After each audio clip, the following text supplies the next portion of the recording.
John Warner IV is the son of a retired US Senator or former US Senator and the Secretary of the Navy, and got to accompany him on various trips and got to meet with very important people, VIPs.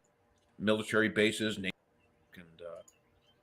and when he became Undersecretary of the Navy in 1968, the next couple of years, my parents sort of drifted apart and divorced, so he took me everywhere with him. And so, going forward from right around 1971, he would take me with him because, he couldn't spend a lot of time at home with me. And so it was a unique education. I had always been, sort of a military fan. He raised me that way. We would watch, military movies. And so we had a lot in common as father and son that way. But right around the early 70s, I would peek into his top secret briefings on his desk, and it would touch upon Operation Deep Freeze in Antarctica. He had gone there many times, and some other strange things. I was just a kid, but I always did that. And then right around the middle of the 70s, when he was Secretary of the Navy, I really hit him up. And I started to say, why are we in Antarctica? That's a long way to go to test equipment and other things. And I got him on the right night. I was probably 16. That's Admiral Zumwalt on the right. Zumwalt lived in our house for a year. And boy, that was a lot of fun. I got to spend a lot of time in the Pentagon doing my homework and hanging out with Uncle Zoom. And of course, they have a Navy ship named after him that's a very high-tech littoral vessel that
All right. Whoa, what the fuck happened to my fucking camera, dude?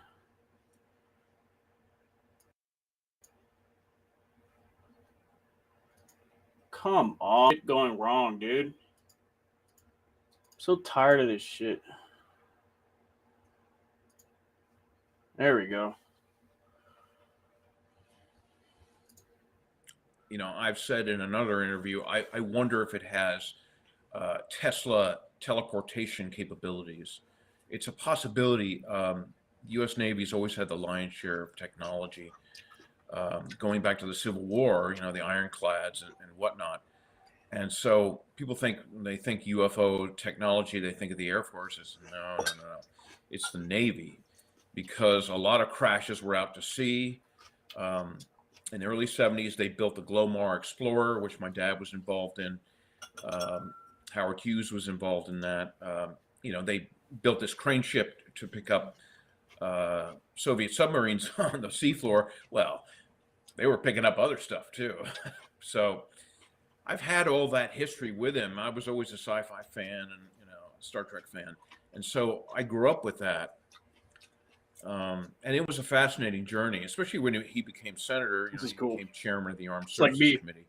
And so I would go on trips to Russia and Germany and England and everywhere, air shows and military bases, naval bases far and wide, all through my young upbringing. Well, one of the photos that you sent me was of your dad being sworn in as Secretary of the Navy, which is a very important position. And there, you know, that I assume is you there in the middle, and that's Gerald Ford.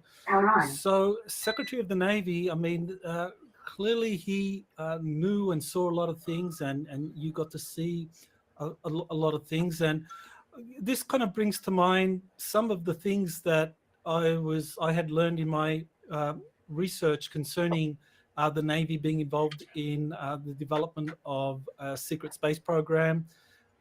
Apparently, James Forrestal was involved in that. He was a former Secretary of the Navy. And William Tompkins, I got to work closely with him, and he had a lot of information about how James Forrestal had kind of like been involved in this top secret espionage program that the Navy was running to learn all about Nazi space technology. So did you ever come across any of that? Circumstantially, and I'll try to describe in brevity. But I had gone to Russia with my dad and a bunch of senators on a Kodel mission in 1990 to meet Gorbachev. I know they were talking about a lot of high-tech weapons.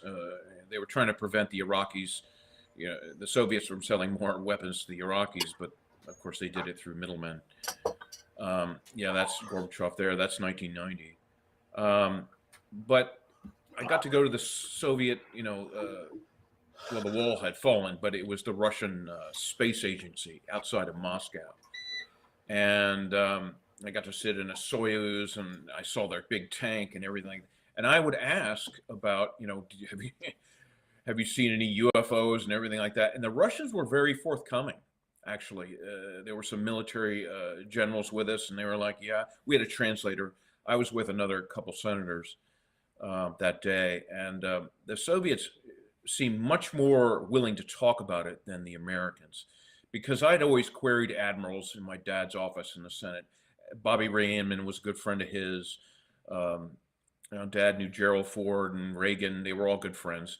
But I would always ask that in a very polite, respectful way. And in those days, I had, you know, a lot of respect for the U.S. government. Not so much today, but on this topic.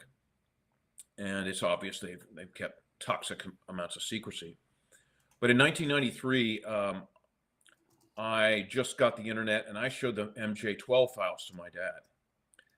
And I said, I'd known about Stanton Friedman, and I'd read books, you know, on UFOs here and there. But that conversation really got my attention. At first, he said it was a hoax, and the Pentagon told him it was a hoax. But I know my dad better than anyone. We're best friends. And I kept coming back to him. I said, come on, man, there's something going on here. These look really legit. And more and more. And over a course of several months, I got him on a weak moment. And, you know, he tried to waffle, but I'm not one of his, you know, constituents. I'm his son. And I said, come on, man, you're waffling. You know, what's going on? He finally caved on them. And he said most of them are a real deal. He wasn't sure about a few of them. But he said, man, don't go down that road. You're not going to find anything you want to find.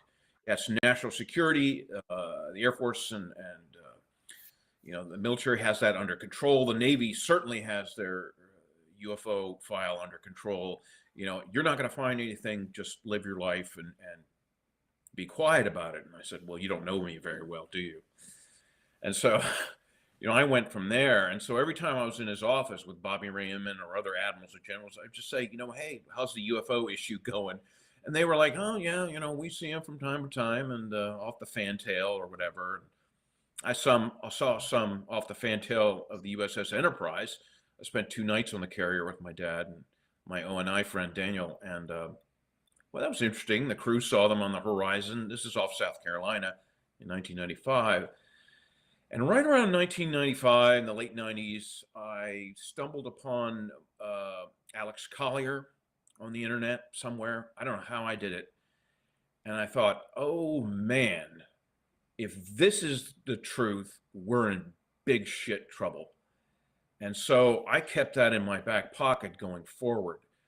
And then in 2002, after 9/11, the hole in the Pentagon, I queried my dad on that. I said, this stinks. I think it's a Tomahawk missile. You know, there's no debris. I'm a pilot. I said, there's insufficient debris. There's no jet engines, no luggage. Where's the wings going in the, you know, I started all this stuff. And he said, that's the one topic I will not talk with you about.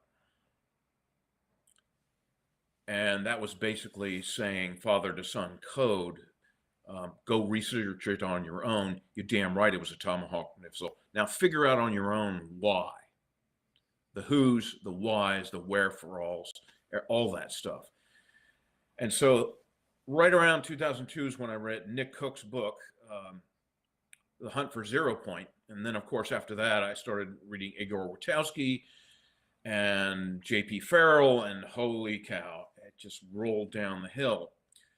But I need to preface this with the story I've told in my other interviews. My grandfather, Paul Mellon, on my mother's side, the Mellon banking family, he was an OSS officer, U.S. Army major in World War II.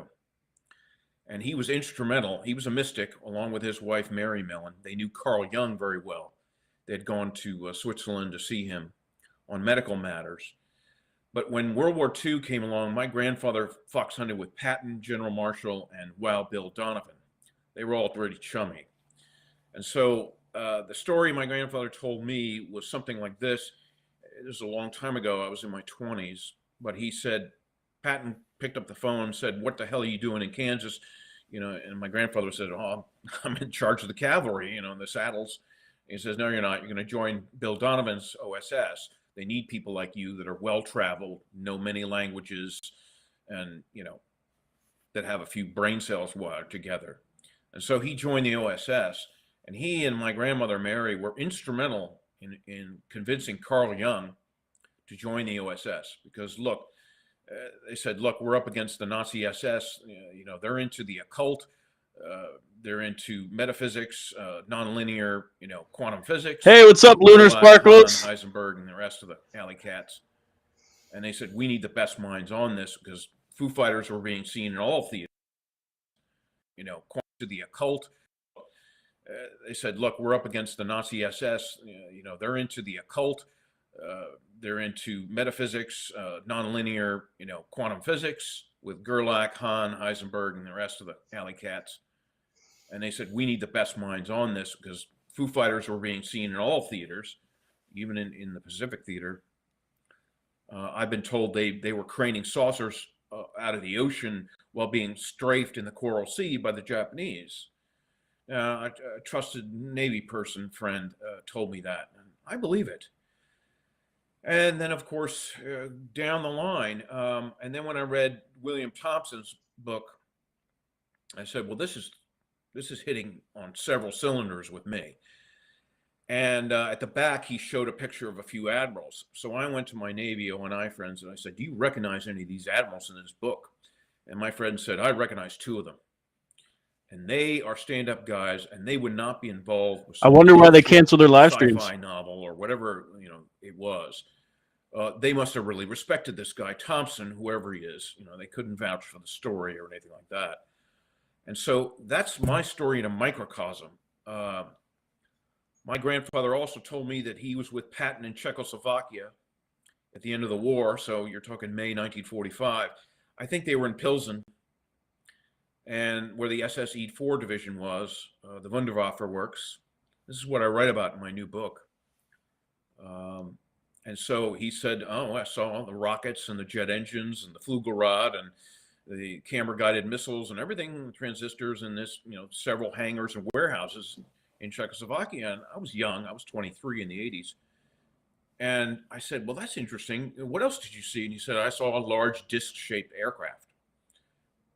And I said, well, was it like the Flugelrad? Was it powered by BMW or Arado jet engines?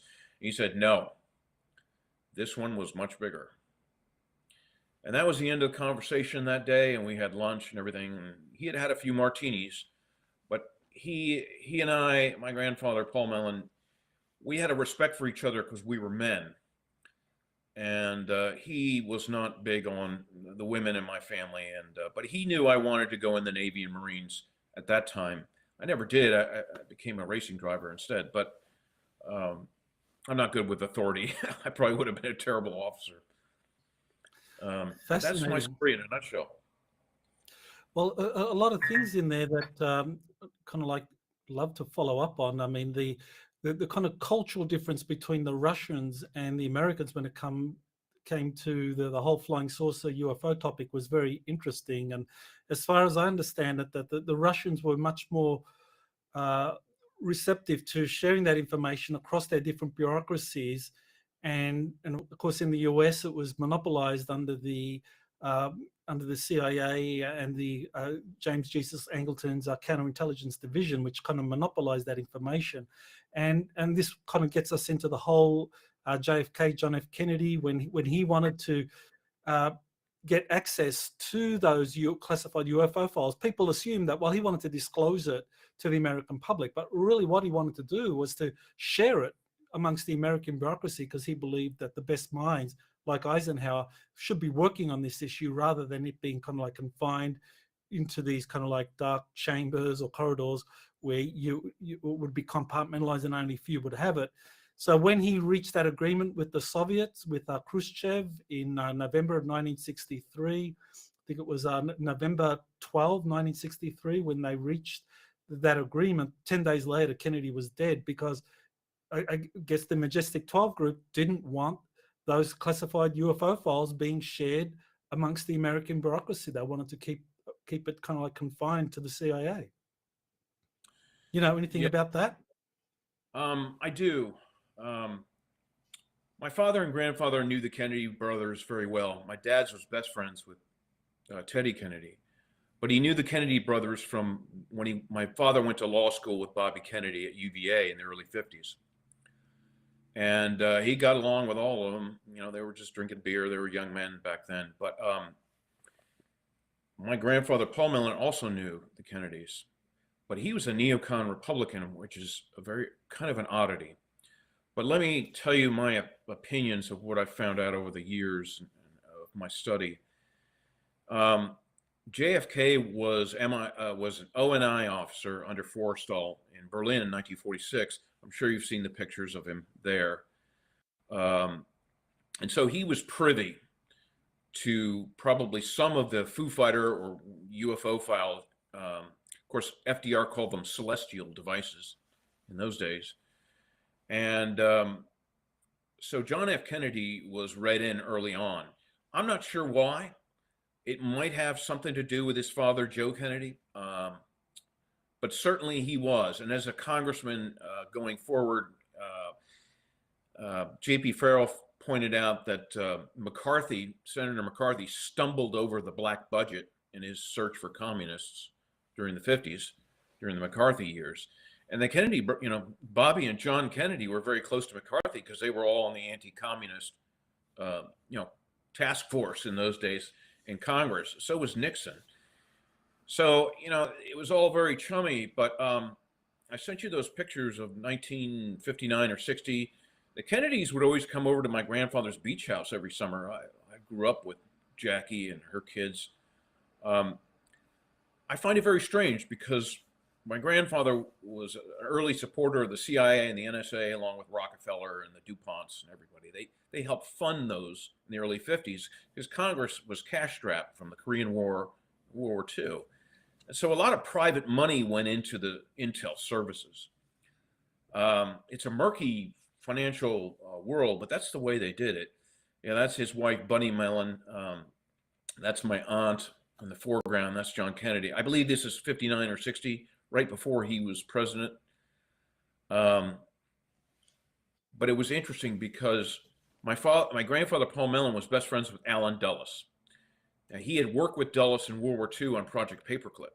Allen Dulles was station chief of Switzerland. My grandfather's brother-in-law, David K.E. Bruce, was station chief of London.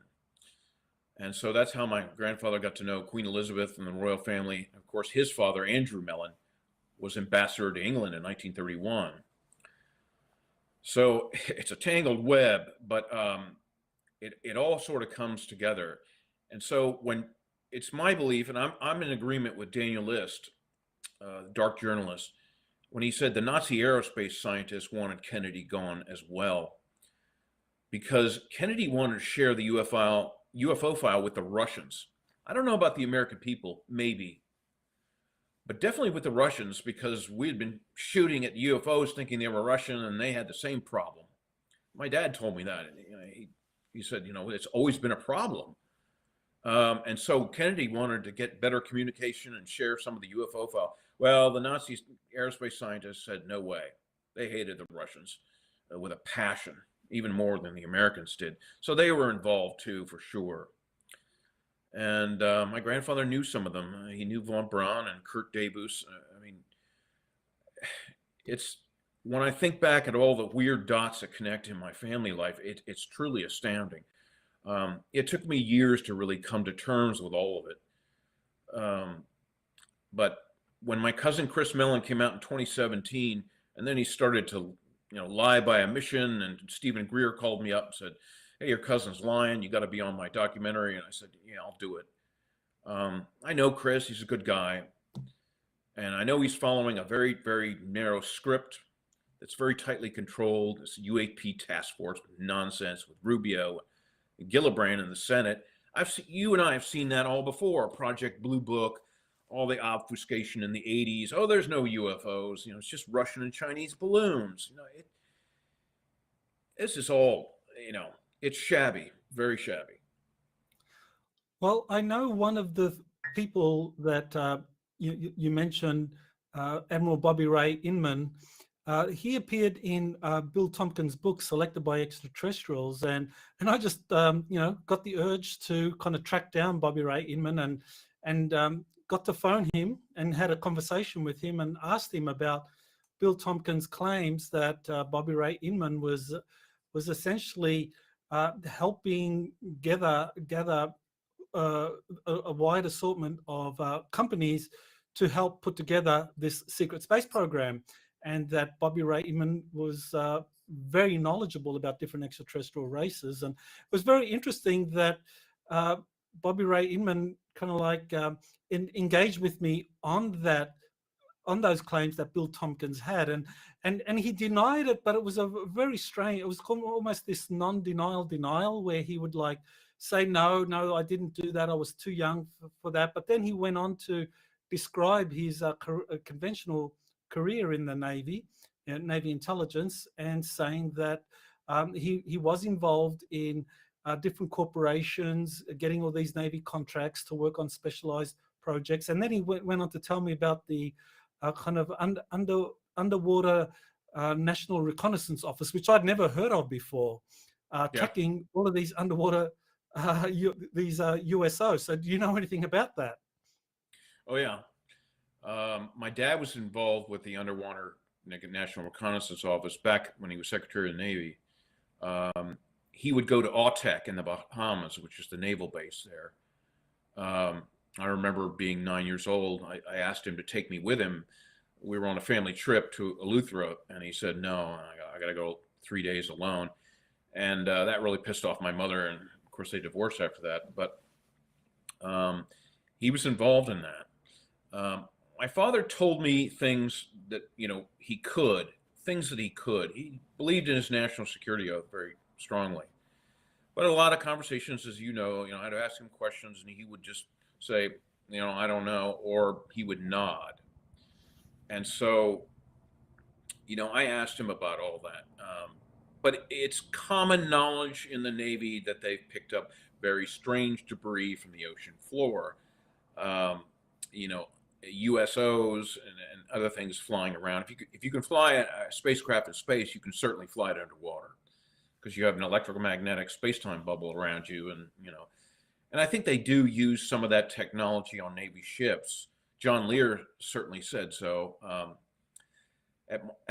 When my father's submarine was launched, I was there. I put the hand on the hull with the captain. I said, "Hey, Captain, I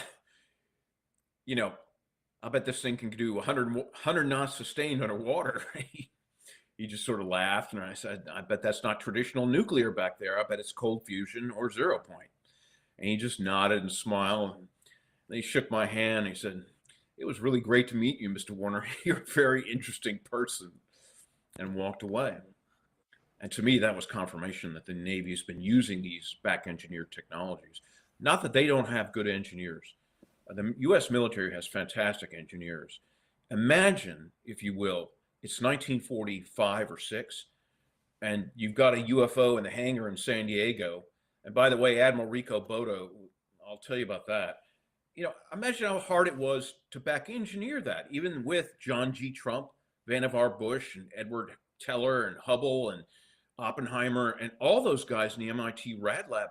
How hard it would be to do that. They must have had some ET advisors, and I wrote it that way in my new book.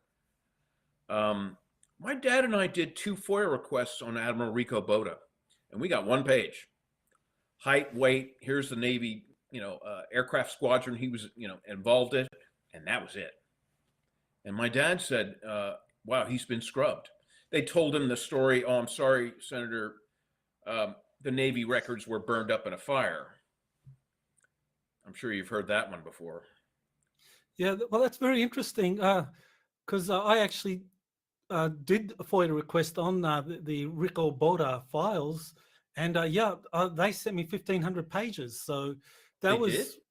Yeah, they did. I got 1,500 pages of Rico Boda's files from his career, everything. And what was really helpful was that some of them had his signature, and using that, I was able to confirm what William Tompkins was saying, that Admiral Boda had given him had signed these permission slips, allowing him to take these briefing packets out of Naval Air Station San Diego to different think tanks in the US. So there was these permission slips with the Admiral Boda's signature. So that was one of the things that was kind of like very compelling, that William Tompkins was involved in this Navy espionage program out of San Diego's Naval Air Station, and Rico Boda had a direct personal relationship with William Tompkins, which, William Tompkins at the time was a petty officer, 2nd class, I think,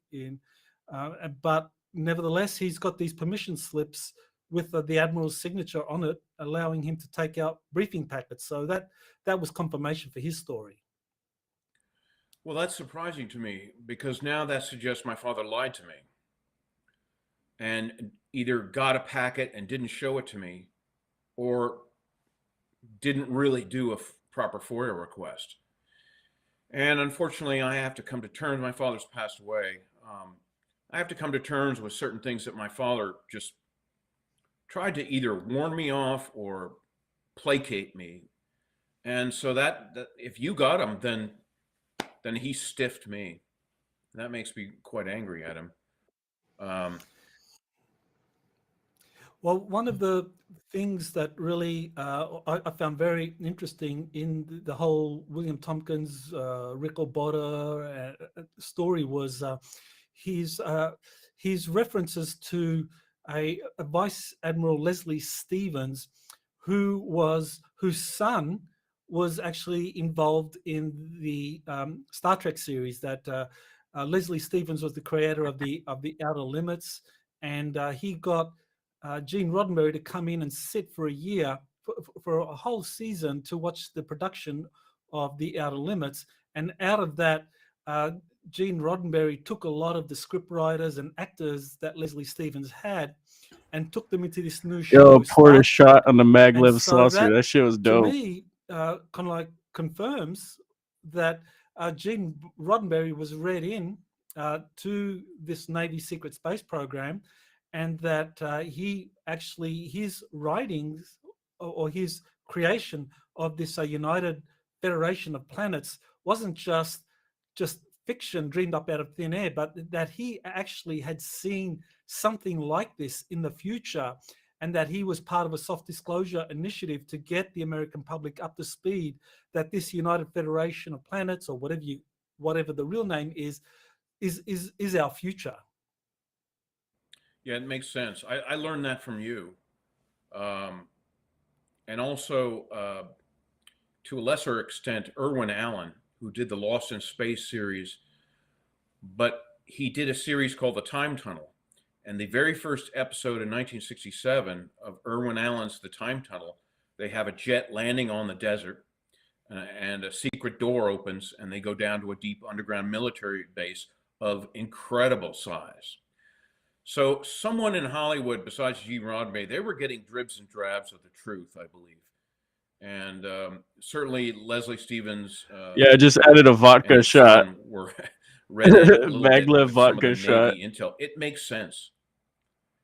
And Yeah. it makes sense in the 90s when I was talking to admirals and things. They were very hopeful for disclosure in the year 2000 or 2001. But of course, we got 9/11 instead.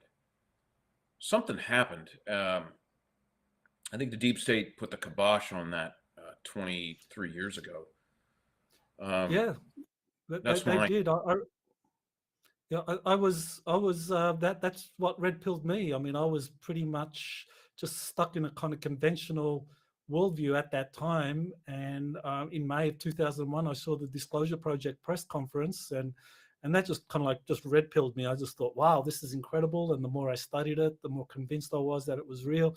And I remember talking to the dean of the School of International Service at American University, saying, I got this thing from Amazon for like $100 or $90 or something. Press conference, and saying, look, this is all going to happen in the next few months. You know, you got to get people ready for this. So I was convinced that we were about to experience disclosure, but then, as you say, 9/11 happened, and the whole thing just disappeared. They sent me a free one too. Yeah, I think it's obvious to a lot of us now.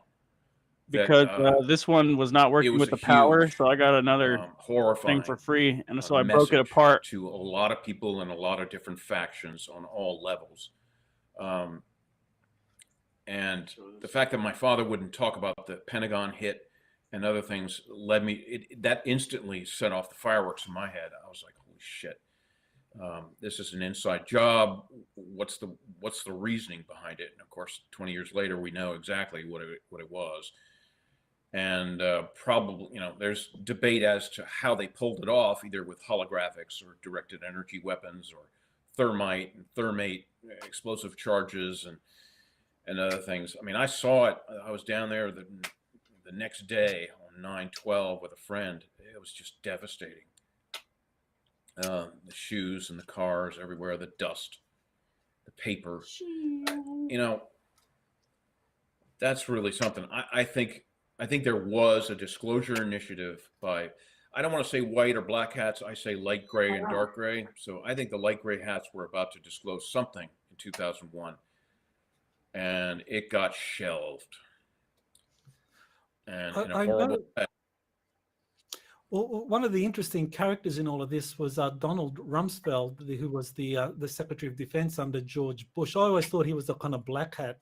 But then when I got involved in doing this in this exopolitics research, on Space Force, I found out that actually Rumsfeld was part, or actually he headed the Space Commission that was put together by Congress during the Clinton administration, and the Space Commission recommended the creation of a Space Corps, a United States Space Corps, as the fifth branch of the U.S. military, if you don't count the Coast Guard, which would make it the sixth. But and so Rumsfeld was pushing that through the Pentagon. And one day before 9/11, people know about Rumsfeld talking about the missing 2.3 trillion. He also talked about the Pentagon bureaucracy being America's greatest enemy. But he talked about a number of initiatives that he was working on to get through Congress that would be appearing soon. And one of those was the creation of a Space Corps.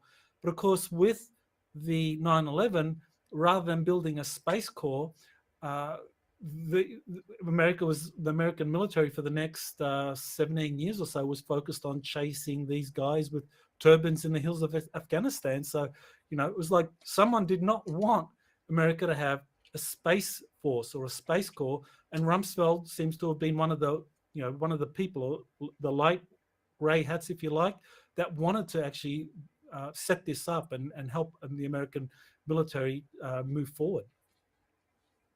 That may be correct. I met Cheney, Rumsfeld, and Bush in the Oval Office in 2007 when they gave the submarine to my dad. A year before he retired. I didn't get a good feeling about all three men. They gave me a very cold feeling. I wouldn't describe Rumsfeld as a light gray hat. I'd describe him as probably a darker gray.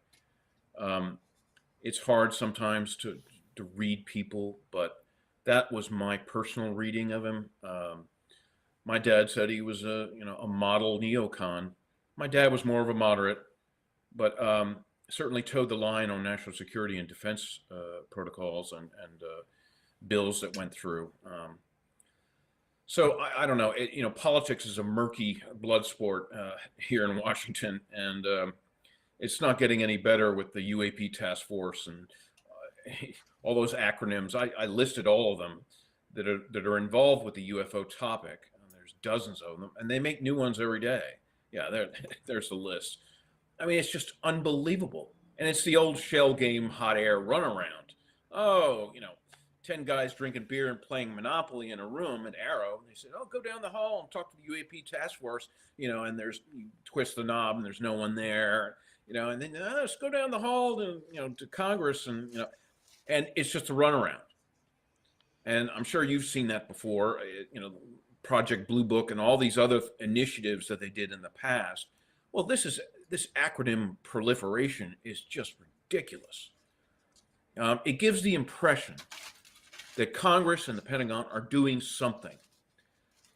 But it's more, they're pushing the conversation sideways and they're providing more mud in the river. It's more obfuscation. It's just more hot air.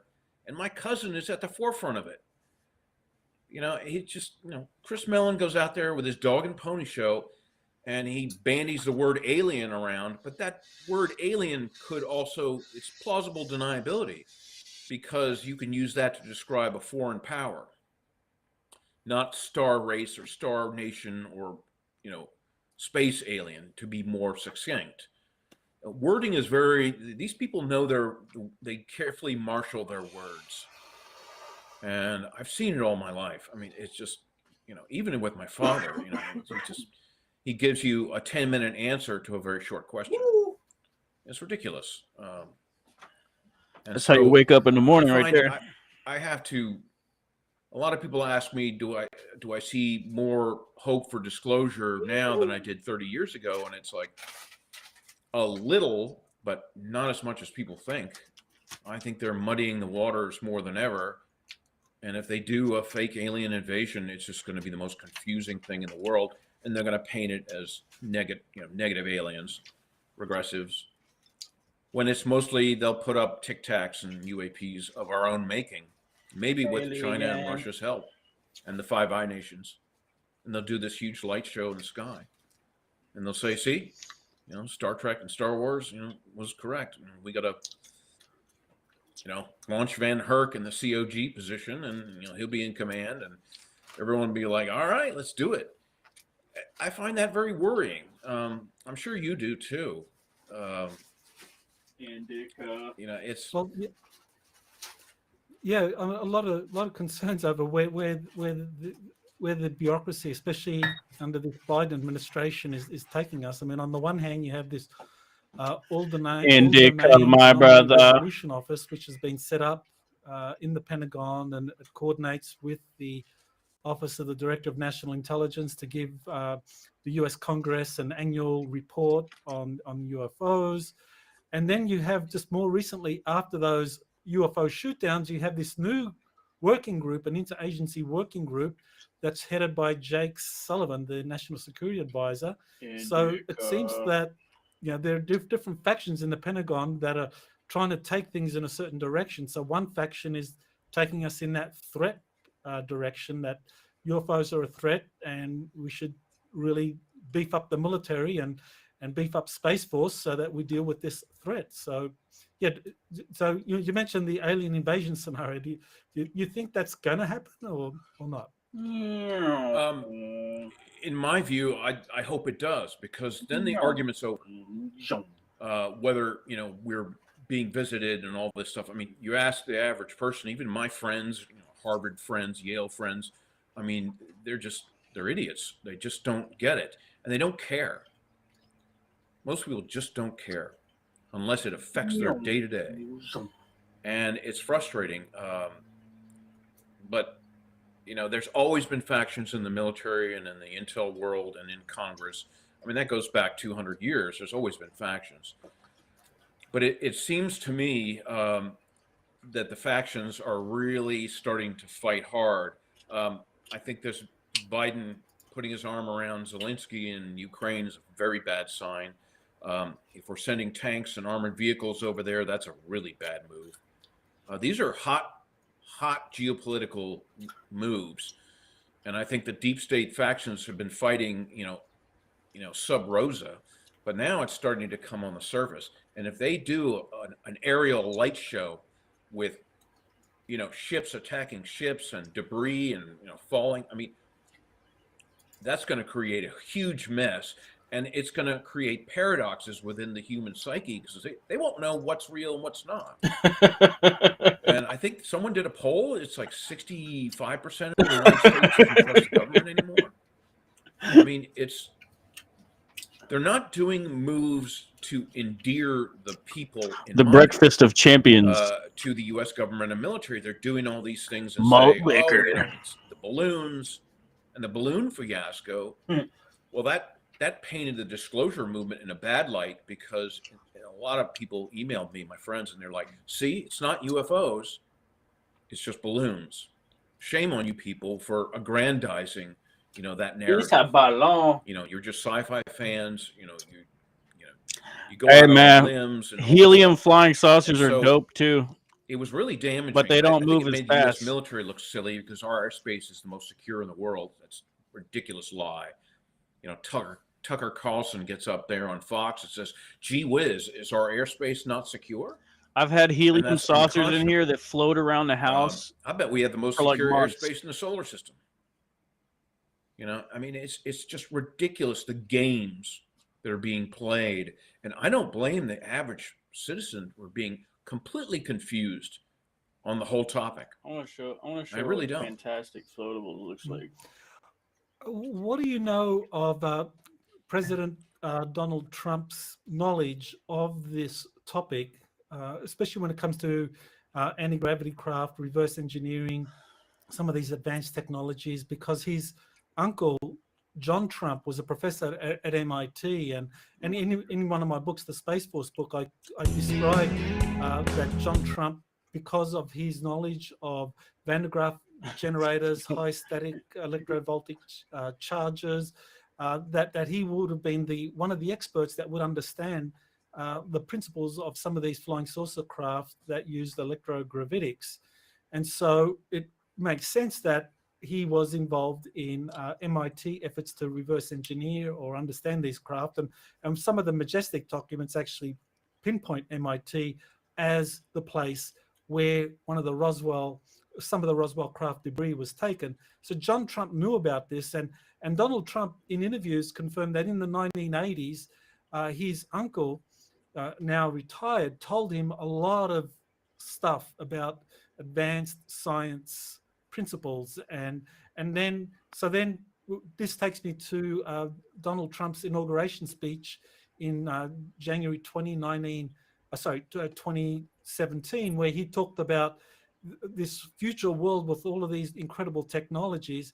And just a couple of weeks ago, he put out a new video talking about private, civilian, vertical takeoff and landing craft. So it seems that Trump knows a lot and is trying to kind of like get that information out. So do you know anything about Donald Trump's knowledge of these topics? Yes, in my new book that I'm writing, I have a scene at Douglas Aircraft, and John G. Trump is there with Vannevar Bush, Edwin Teller, Oppenheimer, Hubble, and a lot of military generals and people. And this is 1943, so probably a little early, but I have it there anyway. You know, I had a guy confirm that there were U.S. Navy spies in Germany, especially at Peenemünde, and one would imagine that they were able to penetrate, the Pilsen operation there at the Wunderwaffe Works when they were cobbling together, antigravitic discs under Schauberger and Gerlach and others. And so I write about it. John G. Trump was an electrical physicist, so he understood high voltage. They worked on Project Rainbow with Einstein, the USS Eldridge. And of course, they didn't have a psychic navigator, which some of the SSP people tell me they just flipped the switch, the high voltage and everything, blew up, and the ship teleported without someone to channel, those kinds of energies properly with great psychic powers. And the U.S. Navy, it was wartime. They had to push the technology to the limit, and so they said, just flip the switch, and they got burned on that big time. So I think John Trump was in the thick of it in World War II and after. There's no doubt that Donald Trump grew up with that. President Trump was very savvy, and of course he knew Nixon, and Nixon knew his portion of the UFO file as well. So the question is, my issue with Trump is not that he doesn't know all of this. I think he does. The issue is during his reign, I didn't care for the QAnon initiative at all. I thought it was puerile. I thought it was childish. They treated the American people like children. God wins. I'm sorry, folks, but religions through the ages since Anunnaki times have been part of our control system. It's mind control. I've seen it all my life. I went to a religious school at the National Cathedral.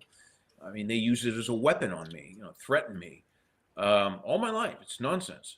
And so why would QAnon I understand their base is Baptist, Christian, or whatever it is in the South, but that was unconscionable. Consider the vastness of space was another quote. And it's like, why are they playing footsie with us? So I thought the QAnon initiative, I don't know how much control Trump had over that, or maybe it was some of the generals that did it on their own. I don't know. But I thought that was unconscionable and childish. And so that put a bitter taste in my mouth. And so it did with my, I have friends, Intel friends and O&I friends around town. They didn't like it either. They thought it was bullshit. Yes, there were actionable codes and other things in there, but it was difficult to find. You had to go through gatekeepers to describe what the hell they were talking about. A lot of it didn't make any sense. And so I don't know how much Trump had to do with that QAnon thing, but it certainly stained him.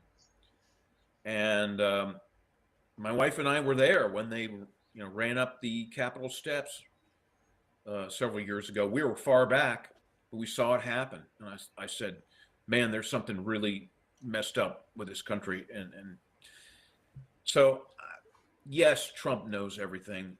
Of course, he's briefed.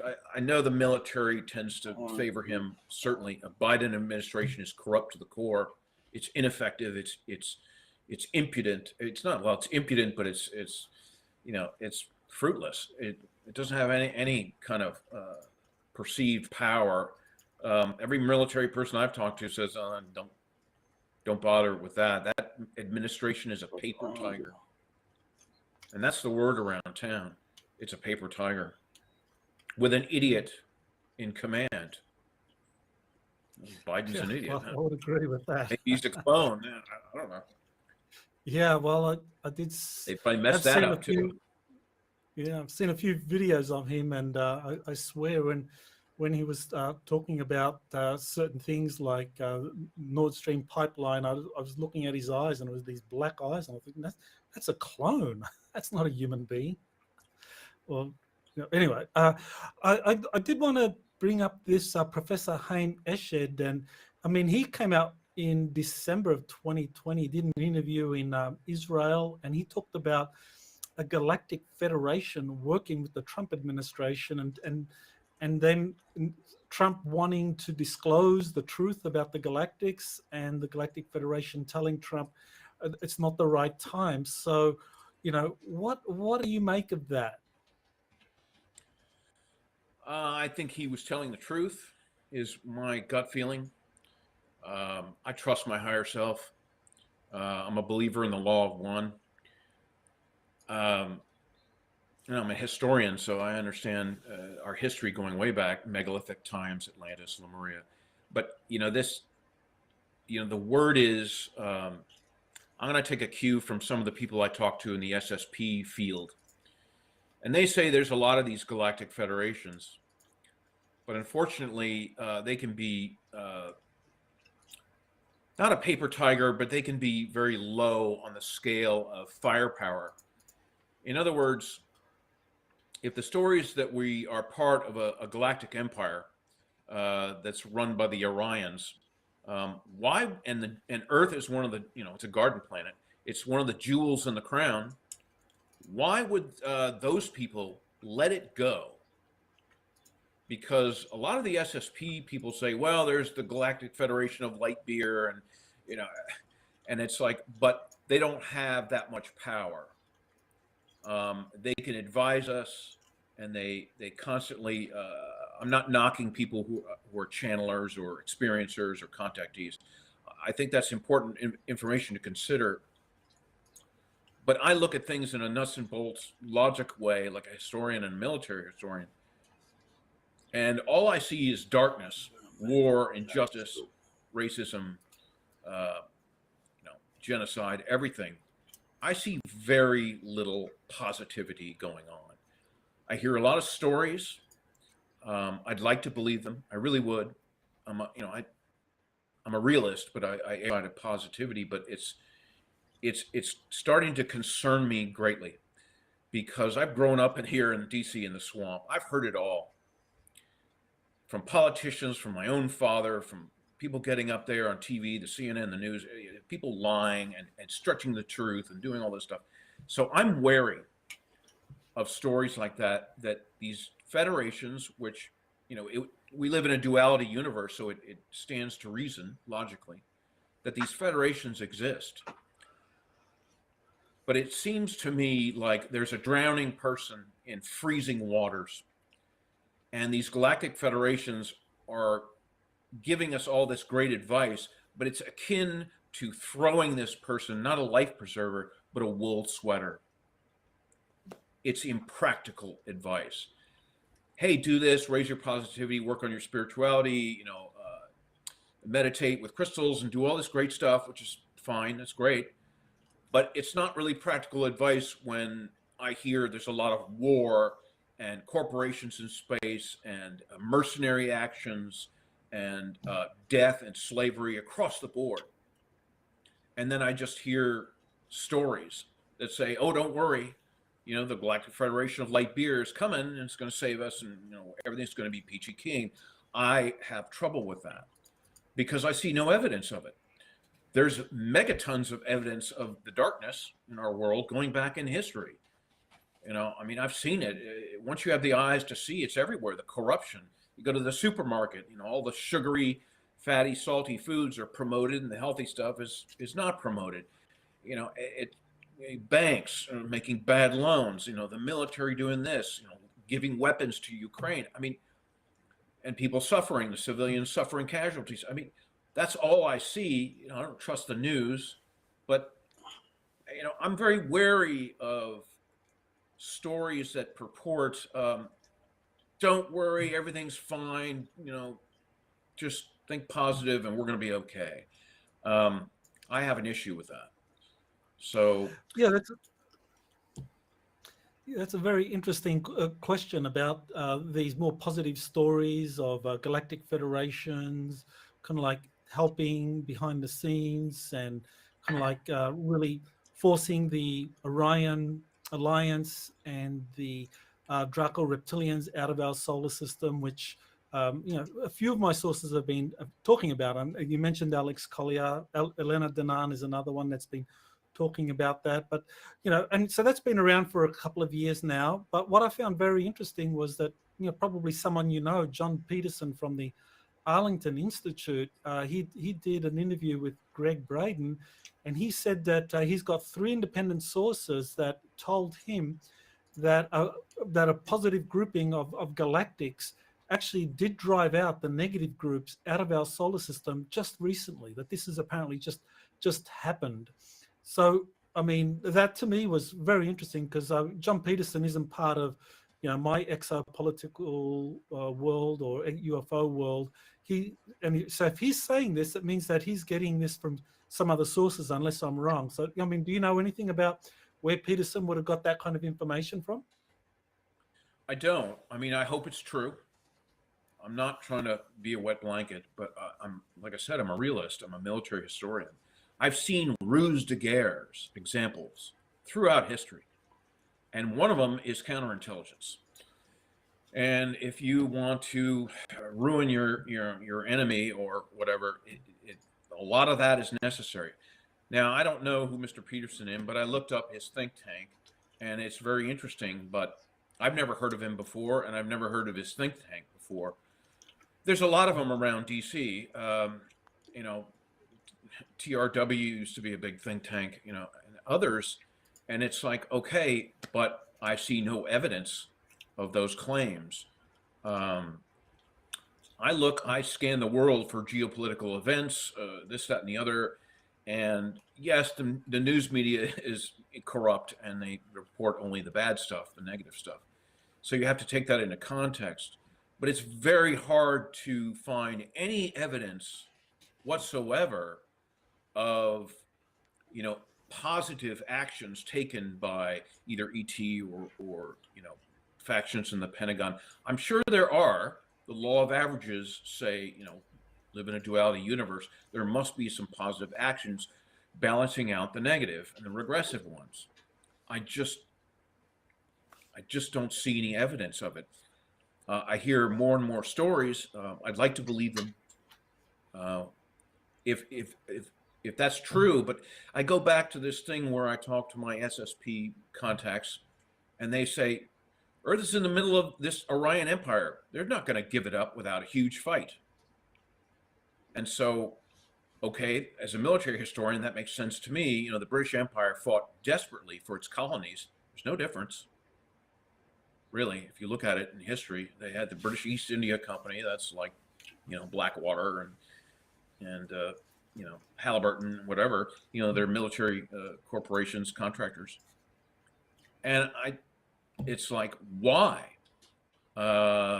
If there are, battles between positive groups and regressive groups, they sure haven't shown us anything really solid.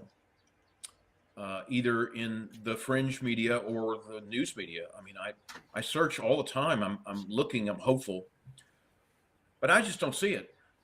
I think it needs to be said. Where's the beef? Is the old 1980s slogan.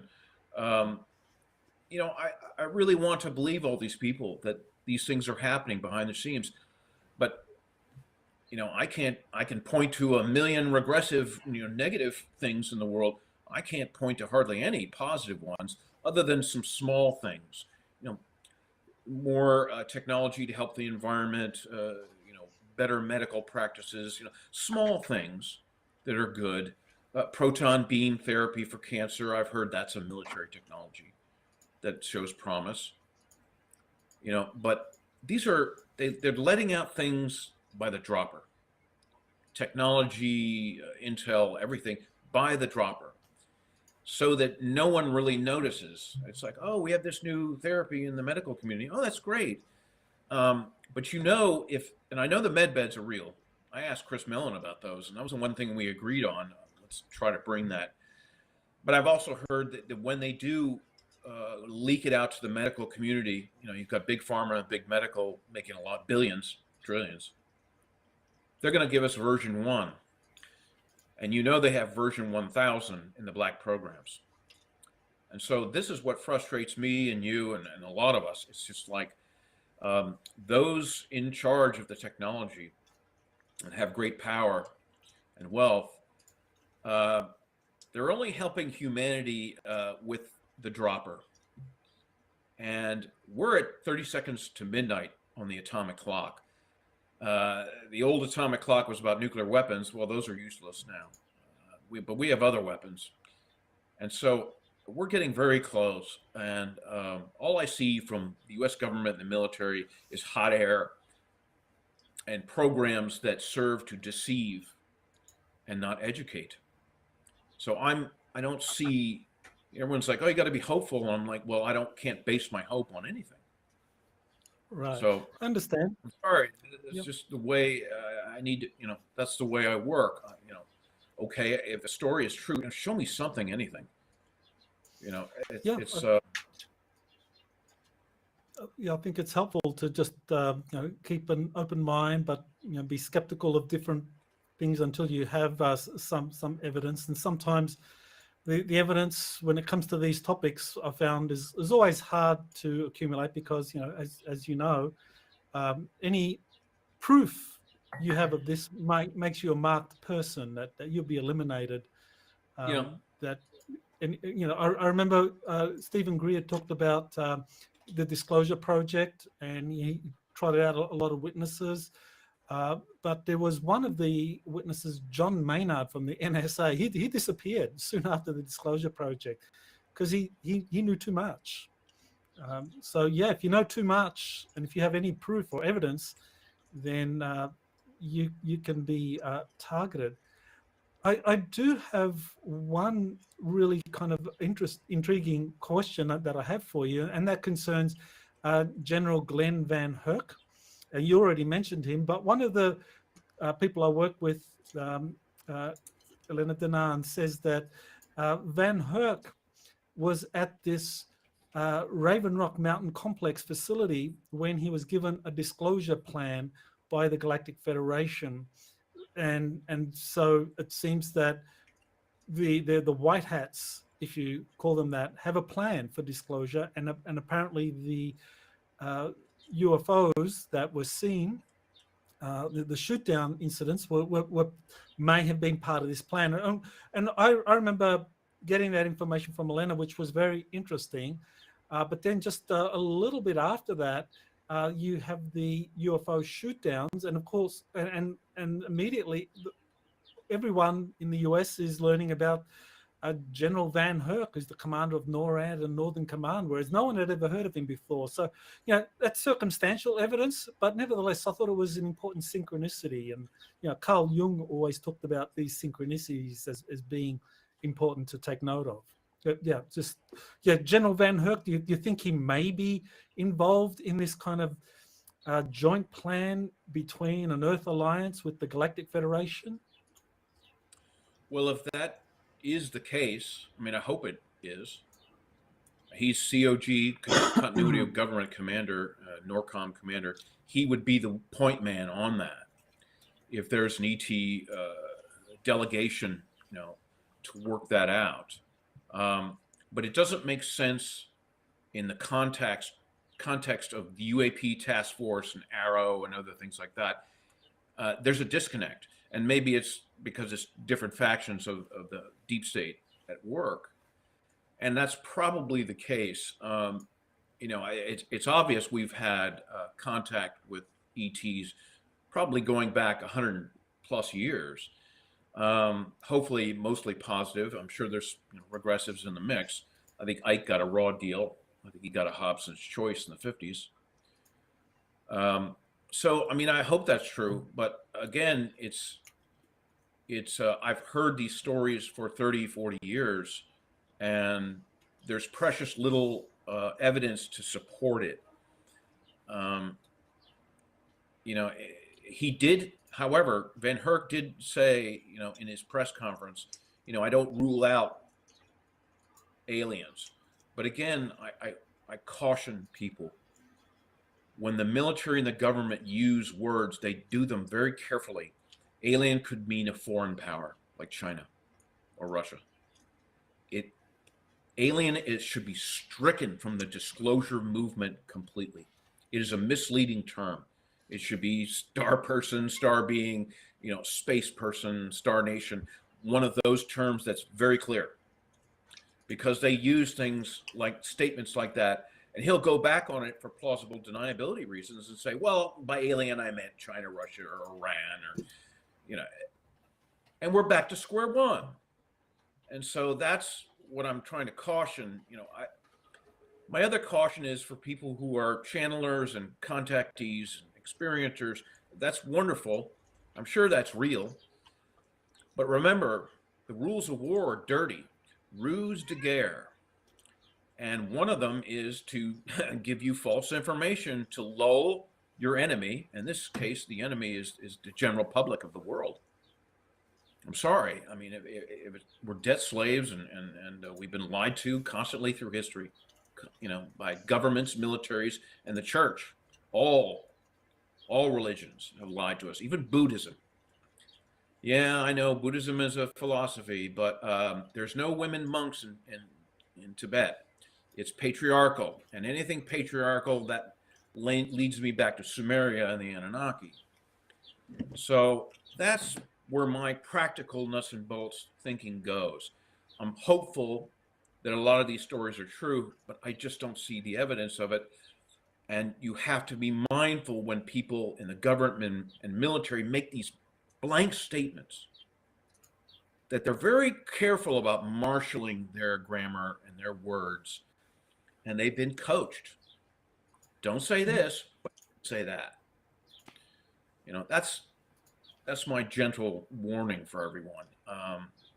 We've got to be on alert for this.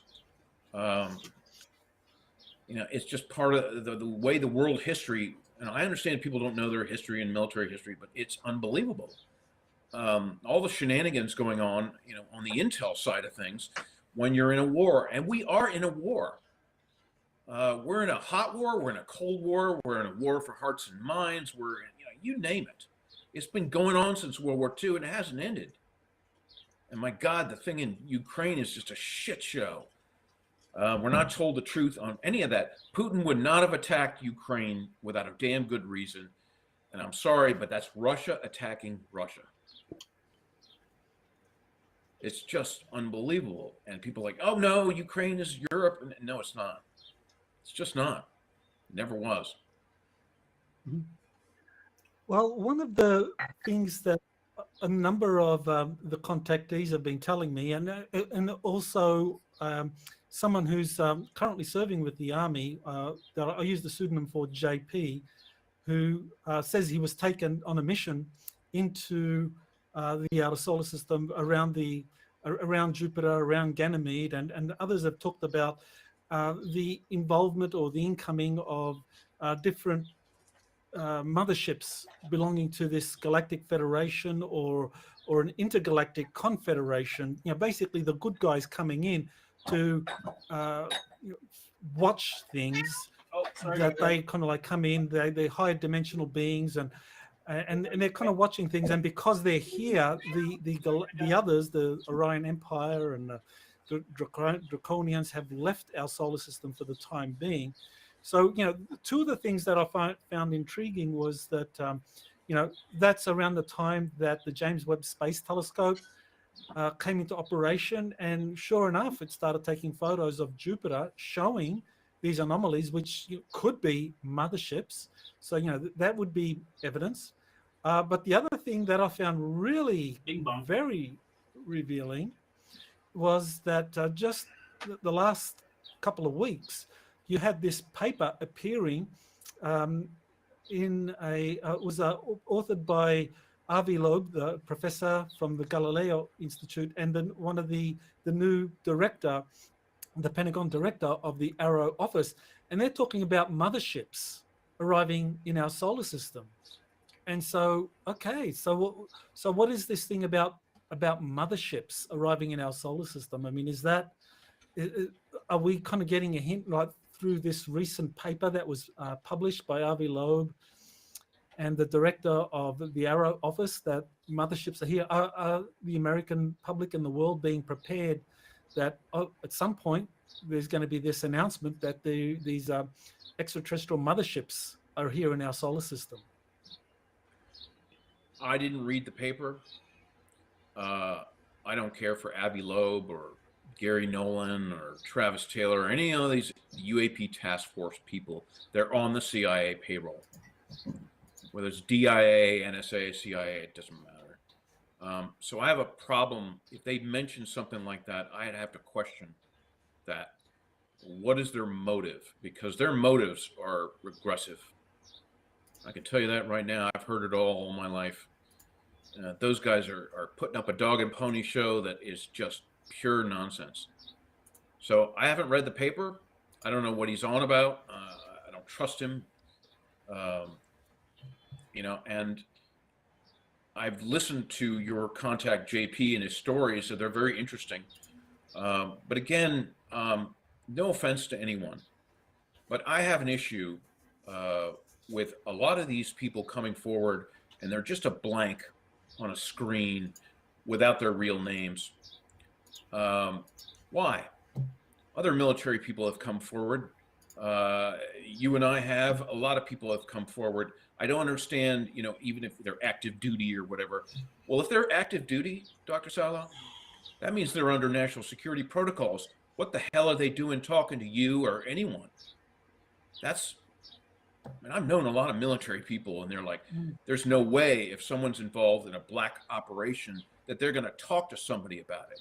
No way in hell. They would be arrested, put in prison, killed, you name it. So, unfortunately, my practical thinking, I hate to be a wet blanket here, folks, but it's like these anonymous people, I have an issue with them. They shouldn't be talking out of school. I don't think they would be allowed to. There's no way you could figure out who someone is just by the sound of their voice. Even if they use an electronic voice scrambler, they can still unscramble that. They have quantum computers that exist in hyperspace in these black programs. Are you kidding me? So I don't understand the concept of an anonymous whistleblower. All my military people friends say, you better, take them with a huge grain of salt, because why the hell are they allowed to talk with no name and no face and everything like that? You could say anything you want. Who knows who that is? Sorry. Well, the thing about the case of JP is that he's the only active military serviceman that I have ever met. Maybe aside from the Clifford Stone case that you know him, that he was active military, and he was talking about the UFO issue at that time as well during his service and working with UFO researchers. So there is a precedent, but he was never supported. JP is supported by his superiors to get this information out. Otherwise, he would be driven out, just like Clifford Stone was kind of punished. But I see this as kind of like a sea change that that there are people in the military that do want to go beyond what Greer did with the 2001 Disclosure Project press conference, where you get a lot of retired military coming forward.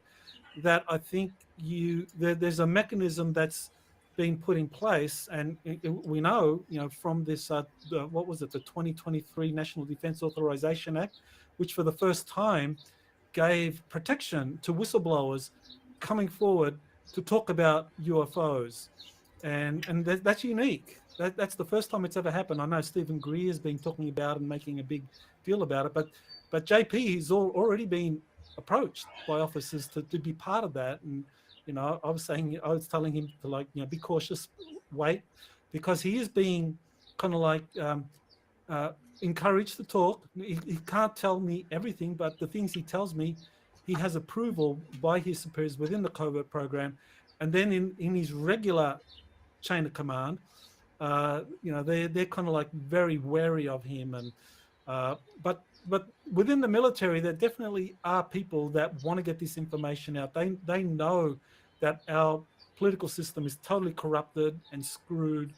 And so I think that there are a lot of white hats in the military, and that JP, I think, is just one of many serving military personnel that are being encouraged or will be coming out soon, whether it's through this new mechanism, through the National Defence Authorization Act, or some other way, that they're going to start coming forward and talking about these things. And anonymity is how they, protect their paycheck. But yeah, I think that's how it operates at the moment. Yeah, I mean, I hope that's true. It stands to reason there are light gray hat initiatives within several branches of the military, and even in the Space Force, or I always heard that there was always a Space Force since the 60s. I think they call it the Earth Defense Force, and then they just changed the name to Space Force. But I hope there are groups that are encouraging active service members to come forward. I also have another issue with that. No offense to anyone that you are in contact with, but it doesn't seem to me like a lot of service members of officer rank near colonel or general or admiral seem to be coming forward. Is JP a non-commissioned officer? To me, that suggests the higher command says, you do it, not us, because they don't want the heat. And so that seems a little shabby to me. I hope that's not the case. I mean, no offense to anyone, but I have an issue with that. There's been a few officers that have come forward, but I mean very few. And so that's a telltale to me, because officers are in command of their men and women. That seems a little low to designate a non-commissioned officer, or and say, you go forward, we'll back you, but we don't want any of the heat. At least William Tompkins had the Navy League behind him with a few admirals, but they never came forward, not by name. So that's another red flag in my book. It's like, I'm sure these things are happening. I'm not saying they're not. They must be happening. But when the hell are we going to get an officer of rank? It seems cowardly, and it seems suspicious to me, because I've known a lot of these admirals and generals and people, and it's always like, well, someday, we'll do something, and it never happens. So, again, it's like I came to this entire issue from a different angle than most. I grew up in the deep state. My father showed me the deep state.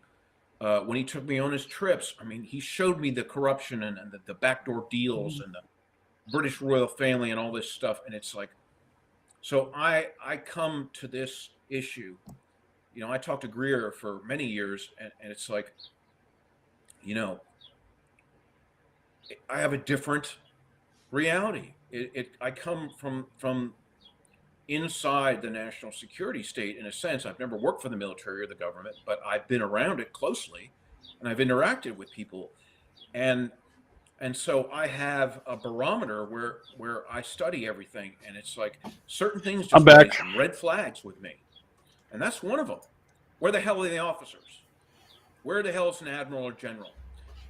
They're sifting into the sunset, with it, raising a sail and sailing into the sunset with their pensions and their investments intact, while the lower ranks are the ones who do the dirty work. I find that shabby. I'm sorry, that's the way I feel. you know, the disclosure movement, I'm guilty as well. I mean, we're all in this together. It's just like a new story comes along and it's like, holy shit, this is it. Like the Admiral Wilson documents. Well, no one signed off on them, least of all Admiral Wilson. I mean, I believe them. It makes sense that he tried to find out. But in the end, it's just another story. It's yes, the documents exist, but you have to look at this from a layperson's perspective. Any teenager or college kid could cobble up documents. This is what I've told Stephen Greer. I mean, you know, he's got all these 10,000 documents. I'm like, let him out to the public. You know, you can write documents. I cobbled up a document to fool my friends. I have two friends that are, you know, UFO specific. And I said, you know, should I let, and they're like, no, you fooled me. And they're pretty savvy. So anyone with creativity can do it. I'm not saying a lot of them aren't real. Obviously, I believe my father when he said a good portion of the MJ12 ones were real. But validating documents and, all we get are stories that no one can confirm. And I speak for a lot of people that I know. It's just like, man, we're all thirsty for something concrete. But all we're given are just, well, here's another story. You know, I hope it's true, but at the end of the day, it's like, I can't confirm any of this stuff. It's really hard. I'm as frustrated as everyone, you know. Well, I definitely would like more officers to come out, and while I appreciate what they do to, Hey Siri, protect make a people like timer JP from coming forward, for in a way, 8 as minutes. you say, you know, they're letting lower ranked people kind of like spill the beans, but not doing it themselves. 8 minutes. So I look forward to that. Hopefully that'll happen soon. So you mentioned your book. So why don't you tell us about your books? I know you've got one published and one that's coming out very soon, and a website. So yeah, tell us about that. I have 2 books published on Amazon, Little Anton and Lion, Tiger, Bear. And it's setting in the years leading up to World War II, the Nazi Germany and their racing program. But the young girl, Beatrice, is a spy. She's kind of a goofball and a muck-up. But she stumbles her way through these adventures. And eventually she becomes MI6 and a pilot. And she spends some time in the hands of the SS in Germany, and they try to brainwash her and all these things. I think this is a And my recent newest book upload. I is think about he just uploaded. This was uploaded 46 minutes ago. So this guy, John Warner IV, is the son of a former U.S. Senator, John Warner III, who was the Secretary of the Navy during the Gerald Ford administration. He's also related to the Mellon banking family. His mother was Catherine Mellon, whose grandfather was the famous banker and philanthropist, Mellon, the Mellon banking family. So he's like part of the Mellon banking family, and he was the son of a senator and who was also Secretary of the Navy. And during that time, he peeked into some secret documents about Operation Deep Freeze, which is the operation that Admiral Byrd had pitched after he had gone to Antarctica and they had to retreat because a flying saucer popped out of the water and did a lot of damage on some of their naval ships with laser weapons. And then he proposed a mission called Operation Deep Freeze. So this guy has some, I think, some insider information on that. Might want to go back and listen to the beginning where he talks about that, or like 10 or 15 minutes in or whatever. The Gustav railway gun, which is the biggest railway gun in the world. And I'm taking a cue from J.P. Farrell. I think, you know, the high amount of Russian casualties, 27, maybe 30 million in World War II, is an impossible figure. And we think the Gustav gun might have been firing atomic shells, maybe some Taba nerve gas as well. So it's about the German Wunderwaffe program. This is really fun to watch this stuff. And, they have all these adventures, that involves a lot of this narrative. But I weave it into a World War II setting. and how, some of this might have occurred back then. So it's a lot of fun. I mean, they are satires, but they're dark satires. Gustav Gun sounds like an artillery And that so what's might the name of your potentially be website? shooting People can go nuclear to visit. payload artillery shells. It's John W. Warner IV author.com. And I have some sample chapters and other things, and I give whatever I make on them to wounded veteran charities. My wife and I have the privilege, I'm going to underline that, of working with 8 years now with wounded veterans at our farm twice a year. And they come and we have a picnic and a black powder rifle deer hunt. And it's a real honor to work with all those wounded veterans. It really puts things in perspective because I do believe we're fighting in space. I mean, I believe that. It's just obvious now with the creation of the Space Force, and they want recruits. And when you see these people with shrapnel. I told Donald Trump to get to the bottom of the secret space program in 2016. And then he made Space Force and disclosed Roswell. And I think he definitely did something and got to the bottom of the secret space program. And memory loss, and they can't remember the name of their wife or kids. It's very moving and it's very humbling. And so, well, yeah, this was just uploaded. It's wrapped up in that, but that's one way my wife and I try to give back. And one guy, older guy, was a Vietnam vet years ago, told me about strange stories about his Ranger unit in Vietnam and all the enemy choppers and missing men and strange lights in the sky. And he knew me and he knew what I was into. And so it's very touching and moving. And for me and my wife, it really chokes me up to hear this, because they're starting to validate concrete validation when you actually work with these veterans face to face. And some of them. And I used the John Greenwald template. He wrote like a letter for us to use when we contact Congress. And I contacted my congressman, David Trone, here in Maryland. And he was really responsive, and he was really like on our side and stuff. And he was like, he assured me that he's going to fight the good fight for us. And 6 months later, we had official congressional UFO disclosure briefing stuff. And I think also Donald Trump might have had something to do with that. I'm not sure. I think he pretty much signed off on that stuff when he left office. He actually introduced it in some bill that they had to disclose what they were talking about. But I don't know if the congressional briefings have to do with that. But I did talk to Congress shortly before we had the briefings, and I told them we got to work for it. And then we also had all of our hundreds of other people contacting their congressmen too as well. So it was definitely a joint effort, but we got it. We achieved it. Some are like, oh yeah, UFOs. Yeah, we saw some strange thing in Iraq and during the war in Afghanistan. And they're like, yeah, we saw strange things. They won't elaborate on it, but they do talk about that. And they kind of laugh, like most of the service members have been sworn to secrecy, and they're like, oh yeah, we know guys who saw this. A black triangle appeared in Iraq and disappeared and fired on the enemy, and so it becomes real for me. I know I've been kind of a naysaying person here tonight, but it's like I'm just trying to put things in a realistic setting. I think a lot of these stories probably are true.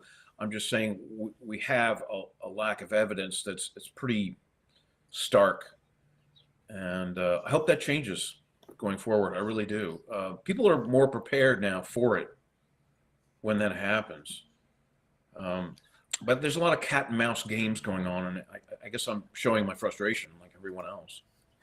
Yeah, totally understand. And I look forward to a future interview when more evidence has come out, and maybe we can take it to the next level and dig deeper into the what's really happening in the big galactic scene. So I want to thank you, John, for being on Exo Politics today and sharing your experiences and insights. And you certainly have a very unique perspective on it all, given your close relationship with your dad and being exposed to all of these VIPs over the years. So I think a lot of my viewers would be very appreciative of that, as am I. So thank you. Well, thank you for having me. You have been listening to Exopolitics Today with Dr. Michael Salla. Please remember to like, share, and subscribe to this channel. Join or start a conversation in the comments. Take the time to explore the vast library. Oh, are you best-selling talking books, about the Star Wars webinars, and Hotel, dude? podcasts by Dr. I watched Salla. that shit too. This shit was Visit dope. exopoliticstoday.com. Yo, the Star Wars Hotel looks so cool, dude. I want to go there. I went to the Star Wars bar or the Star Trek bar in Las Vegas when it was still open. It was so freaking cool. I'd love to go to the I'd love to go to the Star Wars Hotel. The Star Cruiser Hotel or whatever it's called.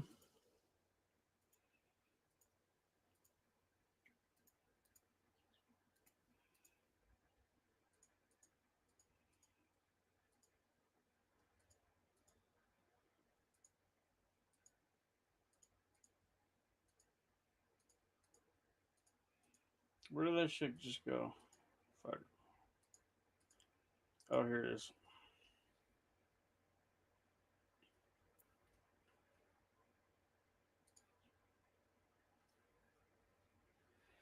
The Star Wars Galactic Star Cruiser Hotel, dude, is dope, but it's like $5,000 for a few nights or whatever.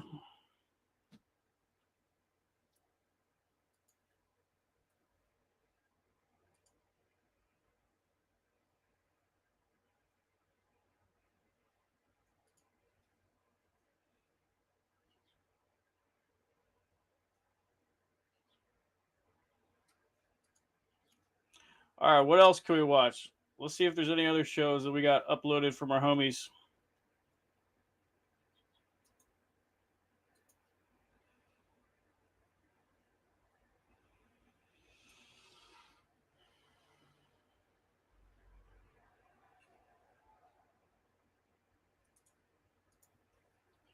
I think the Russian cosmonauts are live. Предъявление максимально лучшего результата сыграет вам Let's see на what they're doing. руку. Я в макете собрались и Никита Рох. я тоже держу. Или Ждать, это звучит как-то I'm gonna say what's up. как-то утомительно. Ждать. Но я не ждала, я просто работала и ориентировалась на то, что я полечу. На самом деле большая часть работы космонавта, она на Земле. Космонавт работает, по сути, на Земле. И если он летит в космос, это такой маленький участок времени, что это просто класс. И где он может реализовать все свои приобретенные навыки на Земле. Но его работа на Земле, там он просто исполняет то, к чему он готовился все это время. И подготовка-то на самом деле интересная, она не скучная, она разнообразная. Поэтому это не выглядит как ждать. Это просто выполнение своей работы на Земле. Она интересная. Вот так незаметно, Ирина, и пролетели 60 минут, которые мы с вами запланировали, и мы продлили на 30 минут, но вы еще сидели и говорили, потому что вопросов много. Да. Но впереди Анну ждет реабилитация уже в родных стенах Центра подготовки космонавтов, привыкание к земной жизни. Мы искренне благодарим тех, кто прислал такие интересные вопросы. Мы благодарим Анну за потрясающие ответы. И спасибо моей соведущей Ирине Александровой, площадке ТАСС за то, что постоянно с нами, за то, что вы нас принимаете и любите, мы надеюсь. И всем всего самого-самого хорошего. Да, спасибо большое, коллеги. Сами это время ответить на вопросы, повзаимодействовать. Увидимся, пока-пока. Анна, спасибо вам большое. В свою очередь я благодарю госкорпорацию Роскосмос, Центр подготовки космонавтов и помощь всех коллег и по технической части, в том числе за наши совместные мероприятия. Мы будем продолжать нашу дружбу, нашу... Folks, we've got solar wind enhancement at Earth this morning. There were more big earthquakes. We'll take a look ahead at space weather to come, and we've got a couple stories on the atmosphere as well. But we are starting with our star, and we find the last 24 hours were relatively calm. No significant solar flares, minor surface motions, especially at the sunspots trailing the coronal hole, but if you recall, we have been expecting a glancing blow CME impact and the arrival of a coronal hole stream. The very first impacts of those events are beginning this morning. Amplified solar wind density is driving the KP index upwards as geomagnetic conditions become disturbed. The magnetic field pressure is going from this to this, and that happened in just the last few hours. The aurora are becoming enhanced, and geomagnetic storm activity is expected over the coming days. What we might not expect so much of is flaring and CME activity. The sunspots have continued decaying, and while they aren't incapable of flaring, they are certainly not the monsters they were on the far side, or even when they first turned in over the limb. We'll have our eyes on them for sure, but more so on the solar wind here at Earth and resulting geomagnetic conditions. You'll hopefully also recall that we are in an earthquake watch due to the I gotta get global my freaking magnetic food. fields. Following the quake we reported yesterday I'll be right in back. Afghanistan, we've also had big ones in Argentina and Tajikistan. Luckily, not to the deadly levels as the previous quakes. First up in the articles is a funny one, if I'm being honest. Does it feel like you've heard this before, like maybe for the last 30 years? The ice will be gone soon, they say, but that day never seems to arrive, and yeah, we are still waiting for the Beaufort Gyre to unleash its cold climate bomb that's been accumulating for 20 years. Several of you have asked about the recent IPCC report, and after a quick glance, it wasn't really worth going over. But since you asked, same story, different year. I hope we recall how there are global impacts in Dansgaard-Oeschger events that range from 5 to 16 degrees, with as much as a 10-degree swing hitting the low-latitude areas, and that it happens over the course of just a couple decades. That just makes it hard to be afraid of their numbers and their predictions of the modern era, knowing they are a fraction of what Earth does naturally, and what happened now has taken 150 years. We greatly appreciate your support. All of your resources are found below the video in the description box, including an excellent playlist on climate science that you may need to watch if you're new here. Subscribe and we'll do this all again tomorrow, right here, but right now at 6:30 a.m. in the new Valley of the Sun. Eyes open, no fear. Be safe, everyone.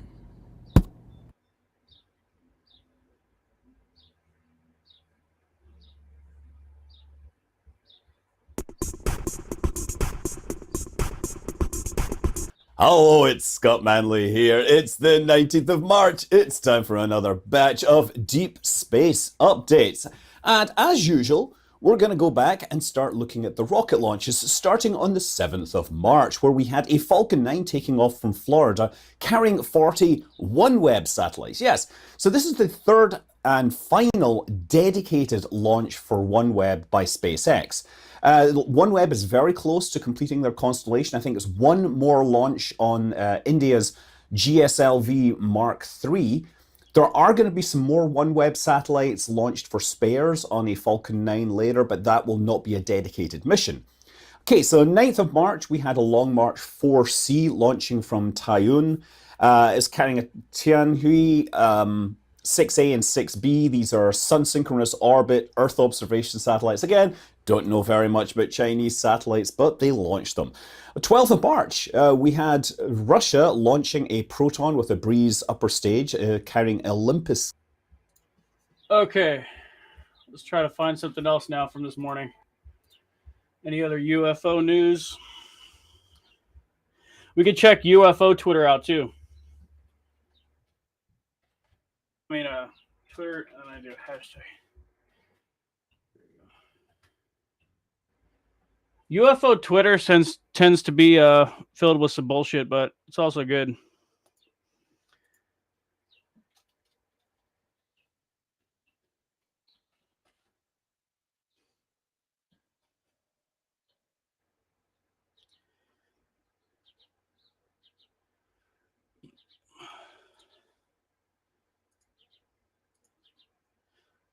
Oh yeah, I heard Disclosure Team. I heard Disclosure Team has a new interview. We might want to watch it. Oh yeah, 18 hours ago. We should watch this one.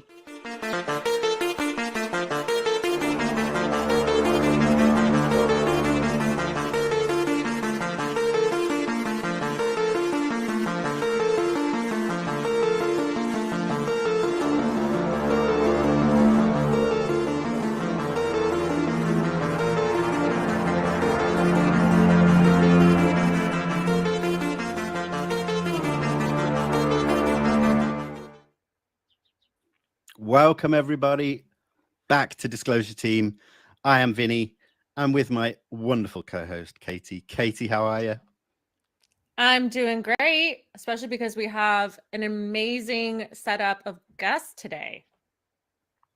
I know, right? This is something I've been looking forward to since it was even considered, and here we are. It's just an amazing feeling. I will say, though, before we bring our two guests on, a couple of house rules. As always, everybody in the live chat, thank you so much for being here. Really appreciate it. If you could just keep the chat cool, calm, and collected, we would really appreciate that. We appreciate that everybody has differences of opinion, but we can still be respectful, and that's that. So yeah, I'm going to say it. I am dealing with some pain right now. I have a trapped nerve in my shoulder, hence the hot water bottle. If I seem a little bit off at any point during the interview, that's why. But I've got my wonderful co-host here who will keep things rolling. And yeah, Katie, anything you want to say before we bring our guests on? No, I just want to welcome them both. I think we haven't had the pleasure of having Tyler yet on a UFO podcast, if I'm correct. And so it's so great to have Tyler and Dr. Nolan here together. They're some of the most brilliant minds in our community and also some of the nicest people too. So thank you both for being here. Let's bring them in. Let's bring them in. Please welcome Tyler Henry and Gary Nolan. Hello. Hi, guys. Hi. Thank you for having us. I'm really excited to delve in today.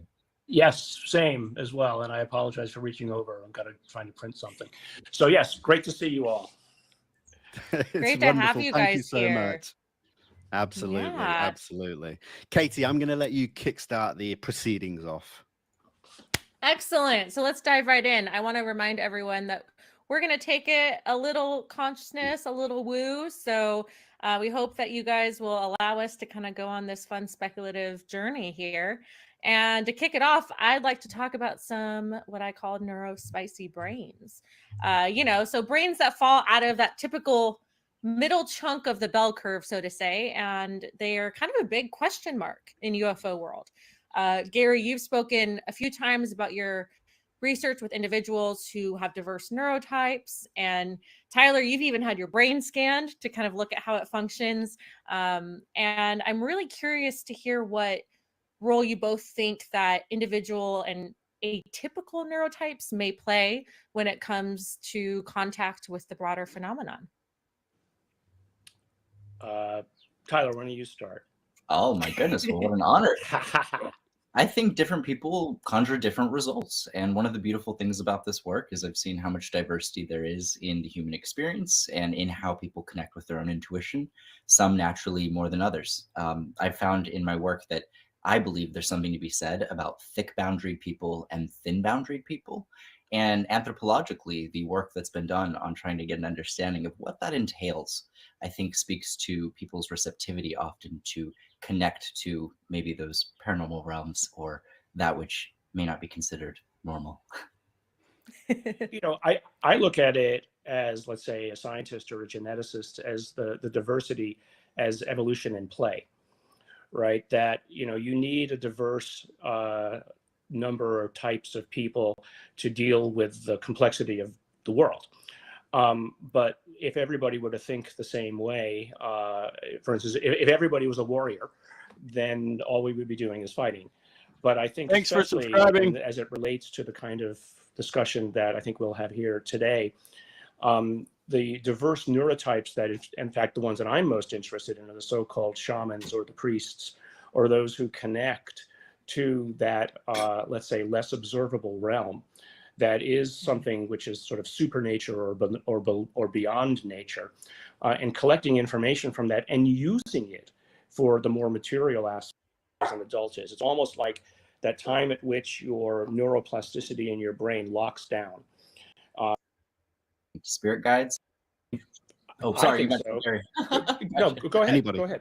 Oh, no. I just think with the collective unconscious, it speaks to that idea of Carl Jung's thoughts.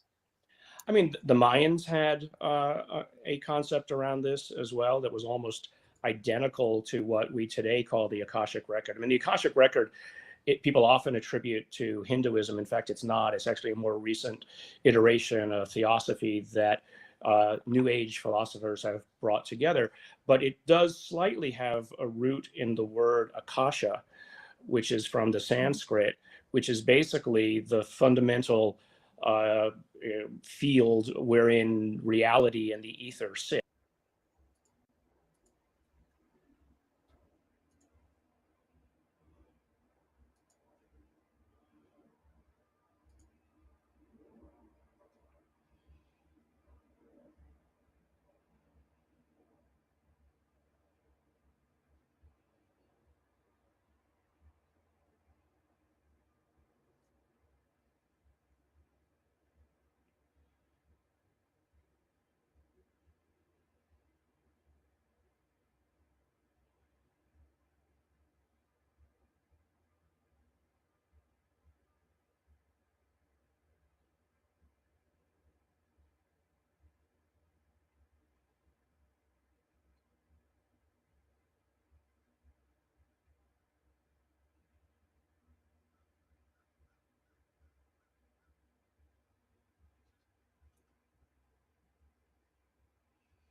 Oh my God, it's Thomas Vallone. Holy shit. He lives like right next to me, dude. 2001 Disclosure Project witnesses. That's the guy like first told me about electrogravitics. Greer got to come forward was Mark McCandlish, and I know My mom you actually dated got to Tom talk Vallone and once. work with Mark a bit, and of course he.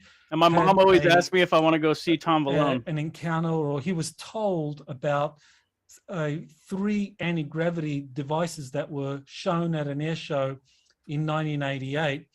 They were operational and they appeared to be there on display for potential customers, and they seemed to be based on this electrogravitic effect.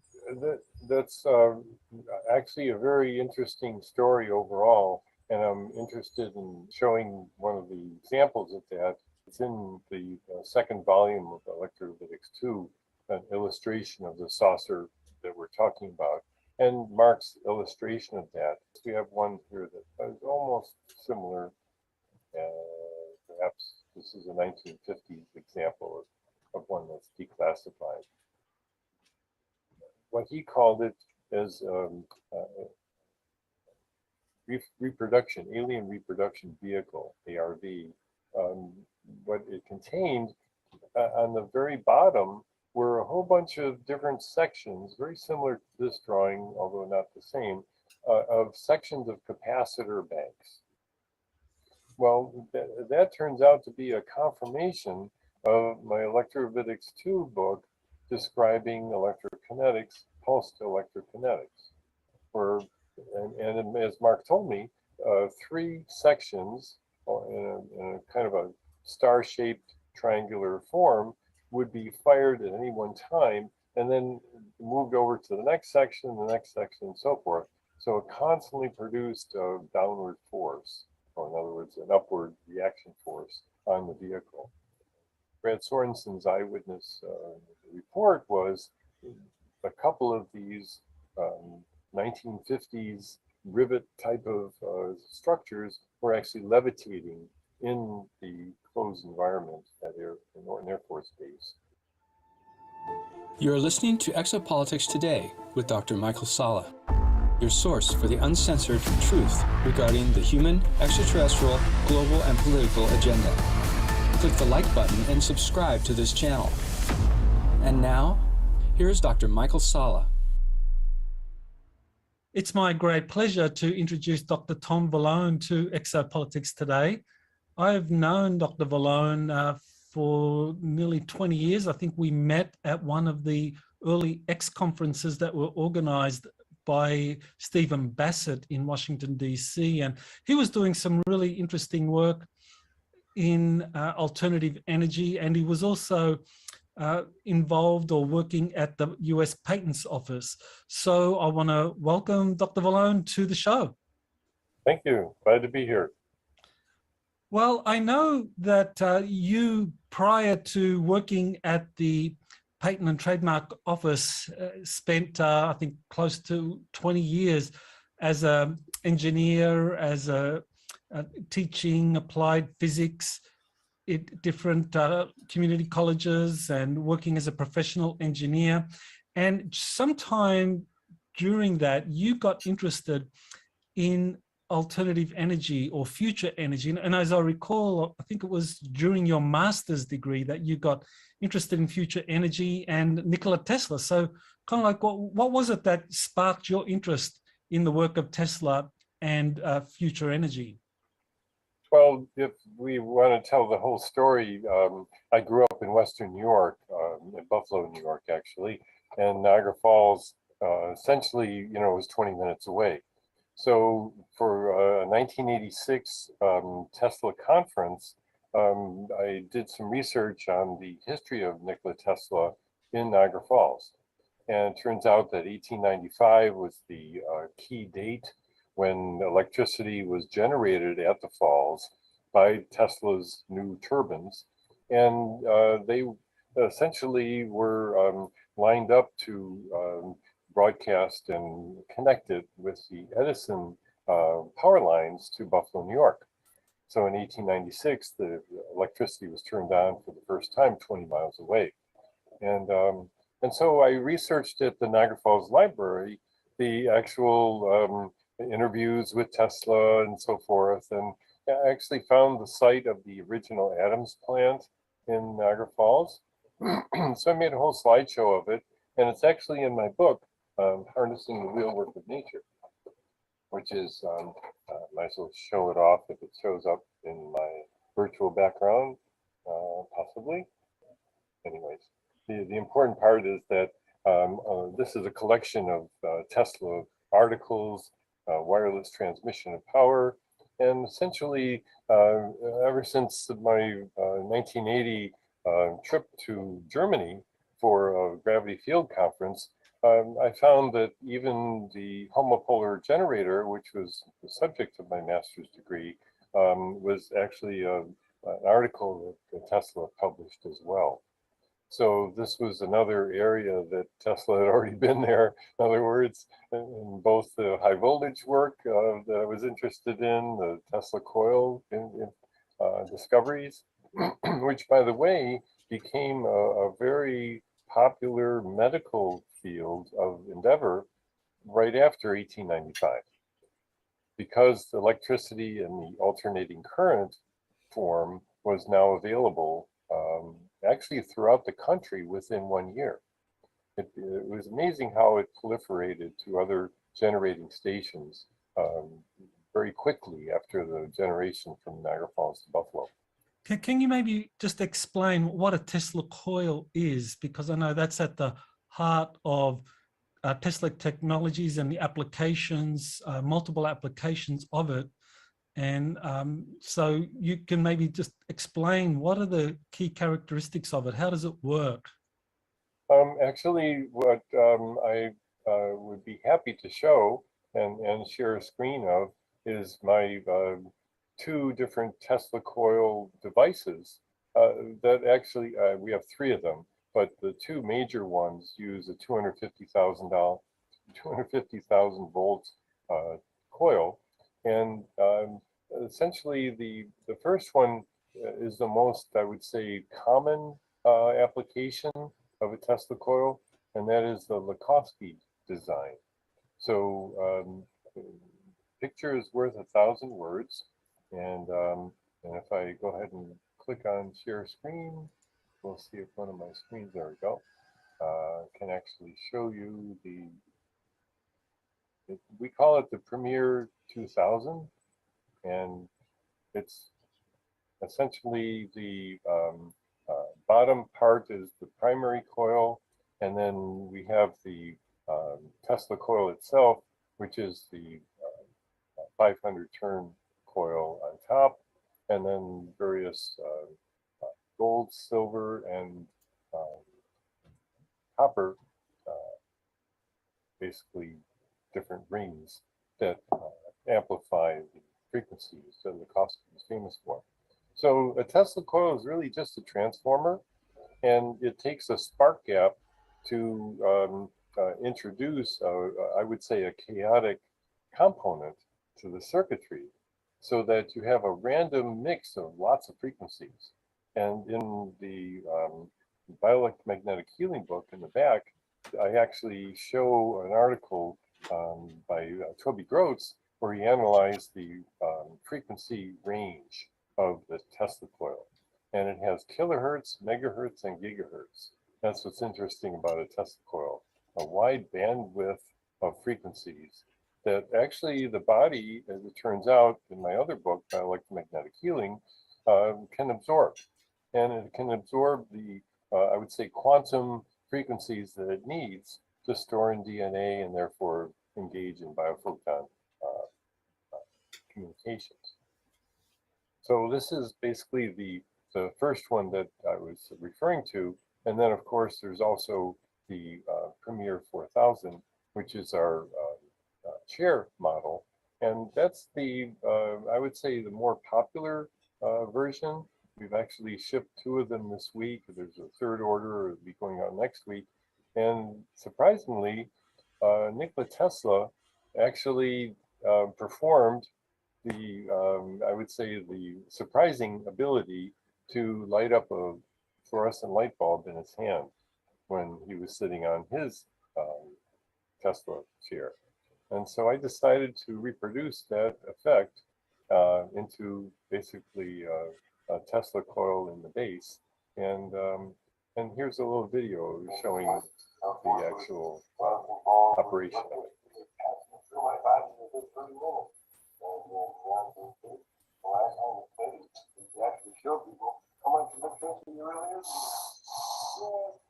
And that's a fluorescent bulb in the hand.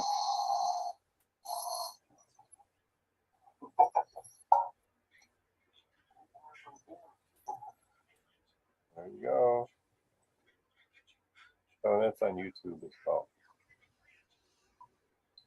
So hopefully that explains more than you expected for what a Tesla coil is. Well, that's great, because I know it is a key part of what he was doing. And I know that, I mean, he was very interested in more than just providing power, that he also found that there was a kind of healing application. And you've kind of discussed that already. So what is it about electromagnetism and healing? Why is it that electromagnetism works when it comes to healing? I know you did some work with Robert Becker, author of Body Electric. So maybe that takes us into that body of work where there was some relationship found between good health or optimal health and electricity or electromagnetic currents. So you just explain why it is that electromagnetic healing works. Sure. Actually, the best answer that I always tell audiences is when we're regarding the high voltage application of electrotherapy. However, there is the other pulsed electromagnetic version that I can refer to. The high voltage has 2 major aspects of why it works. And the first is that it boosts the transmembrane potential. The transmembrane potential is the outside of the living cells throughout their body. And the membrane that holds the cell together is one of the best insulators in the world. And this is so exciting to learn about, I've thought, because what happens is it can actually store 10 million volts per meter as an electrical gradient, or 100,000 volts per centimeter. And when I picture 10 million volts across a 1 meter distance, 10 million volts will short out and you have a lightning strike across that distance, if it's just air in between. However, with the lipid bilayer of the cell membrane, it actually ends up being an incredibly good high voltage insulator. And that's what's also one of 2 ways the body stores energy: electrical gradients or chemical gradients. And of course, we know lots about chemical gradients. Pharmaceutical company has capitalized on that.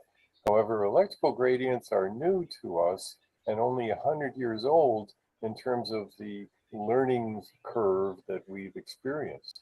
And of course, it went through suppression through the FDA and AMA, as explained in the first chapter of my book, Electromagnetic Healing. However, the second feature that I was referring to, which is also available in post EMF, is the fact that you should be aware of that electrons are antioxidants. And the fact that electrons are the key ingredients of antioxidants, whether in pill form or in this case, electrical form, means that it can quench free radicals that normally steal electrons from surrounding areas. And free radicals like to do that repeatedly, even, for example, as you take a shower in chlorinated water.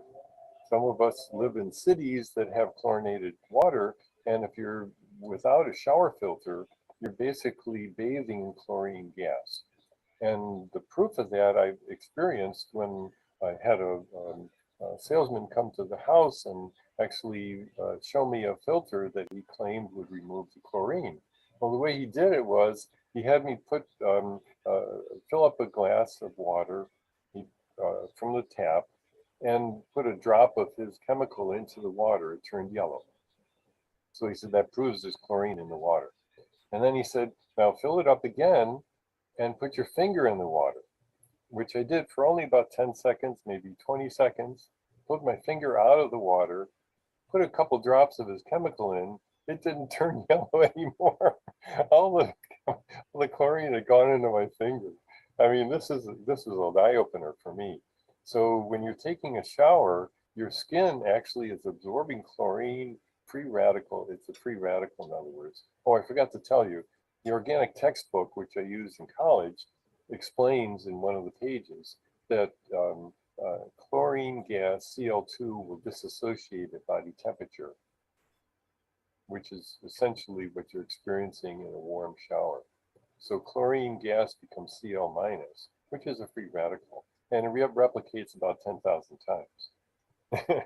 So there's the answer to two benefits of any type of electrotherapy, including high voltage therapy. The antioxidant effect of canceling and quenching free radicals, and also the boosting of the transmembrane potential, recharging the membrane, which is essentially like charging the battery with electricity. So can you tell us a little bit about how you got to work with Robert Becker, author of The Body Electric? I know he did a lot of pioneering work in showing the applications and potential of electrotherapy. Yes. So how did you, and when did you begin working with him? Well, shortly after his book was published, The Body Electric is actually a famous bestseller. It still is.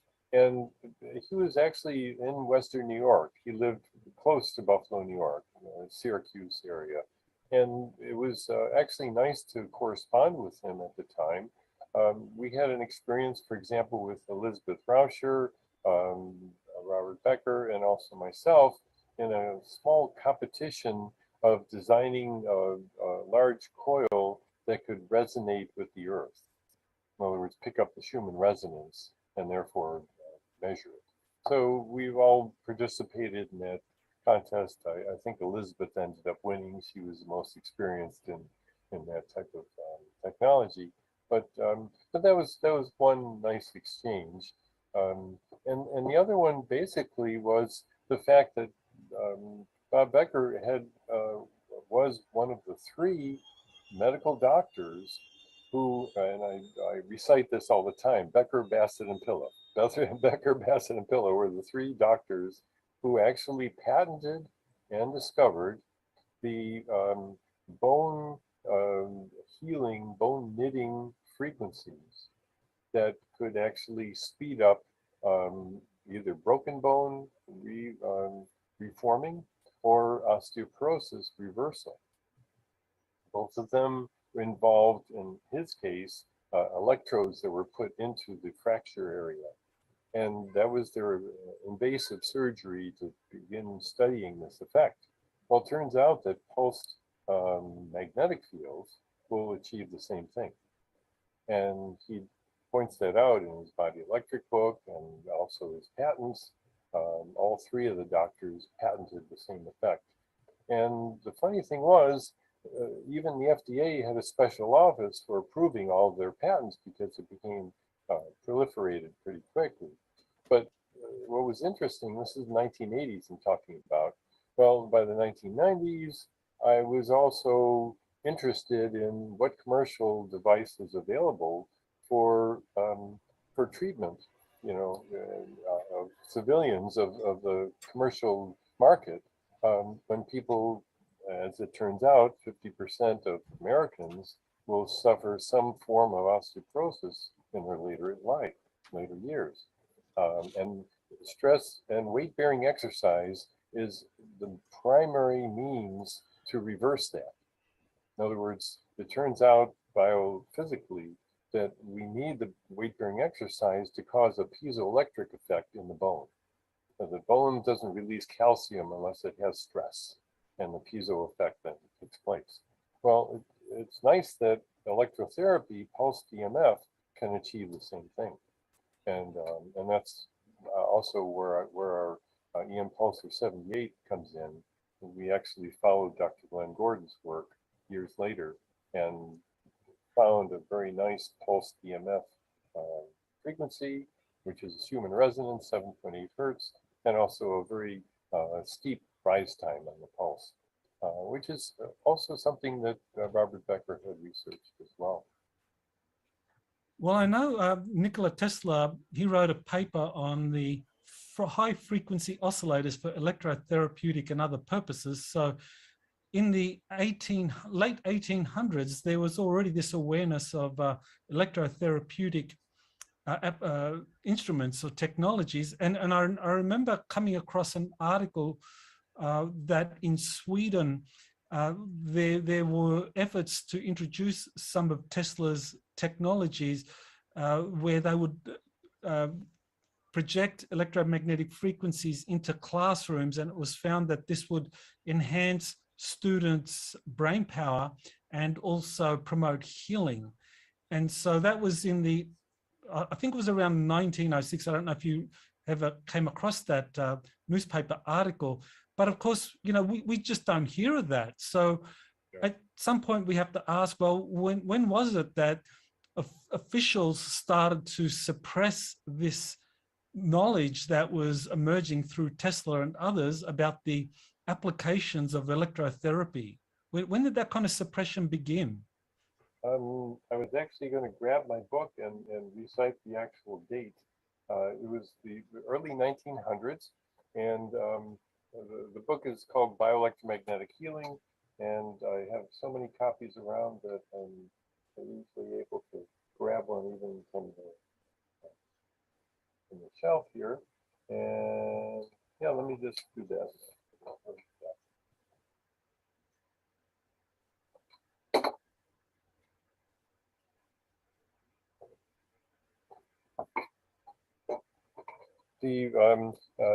The history of it basically is the fact that we had what's called the Fetzner Report, and as you point out, 1898 was when the American Electrotherapeutic Association in Buffalo, New York, actually was holding annual meetings that Tesla not only presented his talks about his research with Tesla coils, but also published his papers on that topic.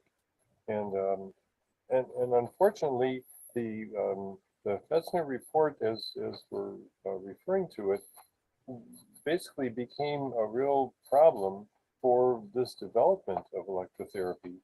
And it could have been because there wasn't the possibility of monthly purchases.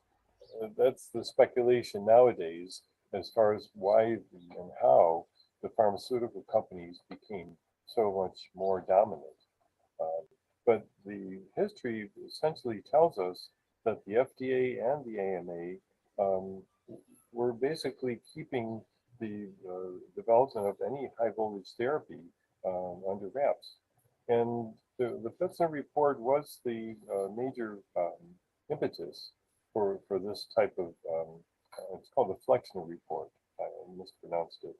And this was basically the effect of around 1934, the release of that.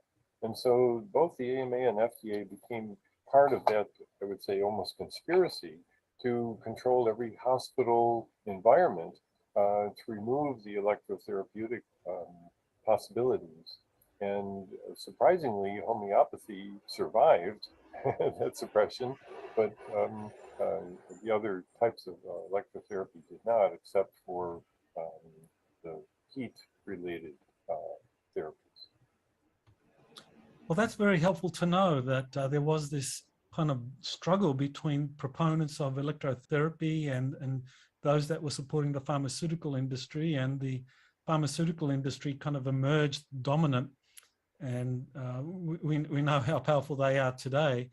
So you became aware of this, and I know you worked as an engineer, an applied engineer, teaching and in the field, and then you decided, or you made a move to work for the US Patent and Trademarks Office in 1996, and you were fully aware of this kind of history of suppression and how Tesla Technologies, I guess, bore the brunt of a lot of that repression. So what made you decide to join the patent office and become a patent examiner?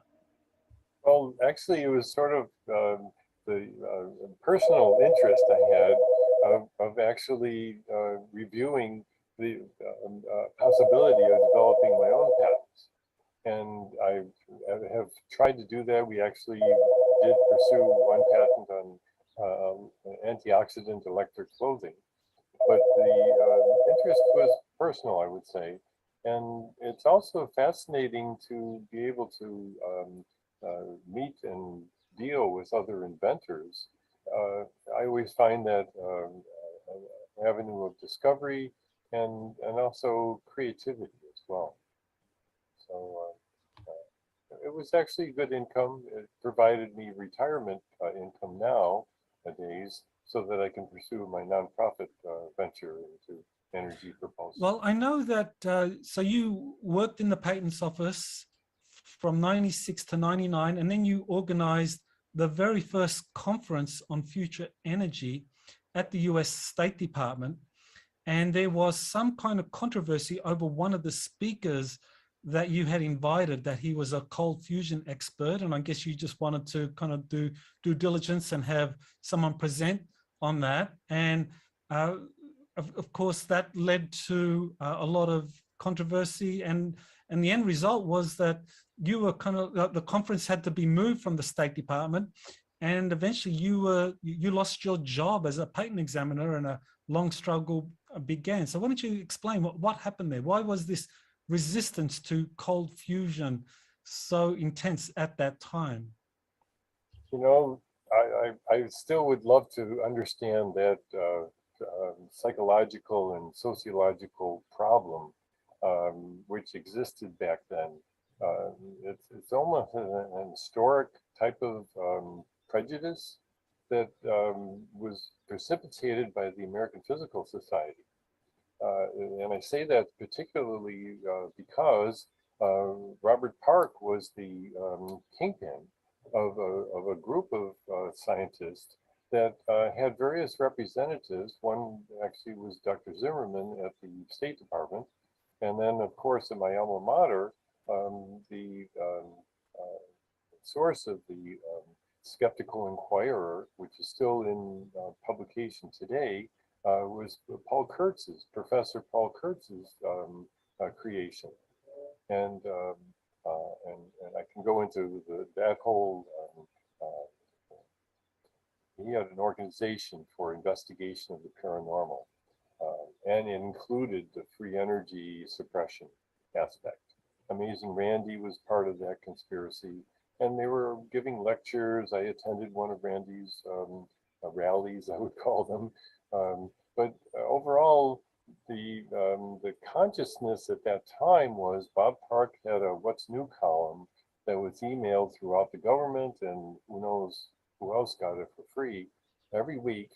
And there were at least a half a dozen topics of little paragraphs of his opinions. And for example, a cold fusion patent application ended up at the Supreme Court. Well, what does Bob Park do in his What's New column? He announces that the Supreme Court will decide to not hear the case. and it hadn't actually happened yet, but he was already predicting that it would. Well, one of my friends, he actually was the Naval Research Lab, Scott Chubb, and I decided to do a conference call and call up Bob Park and say, why did you announce something that's not even true?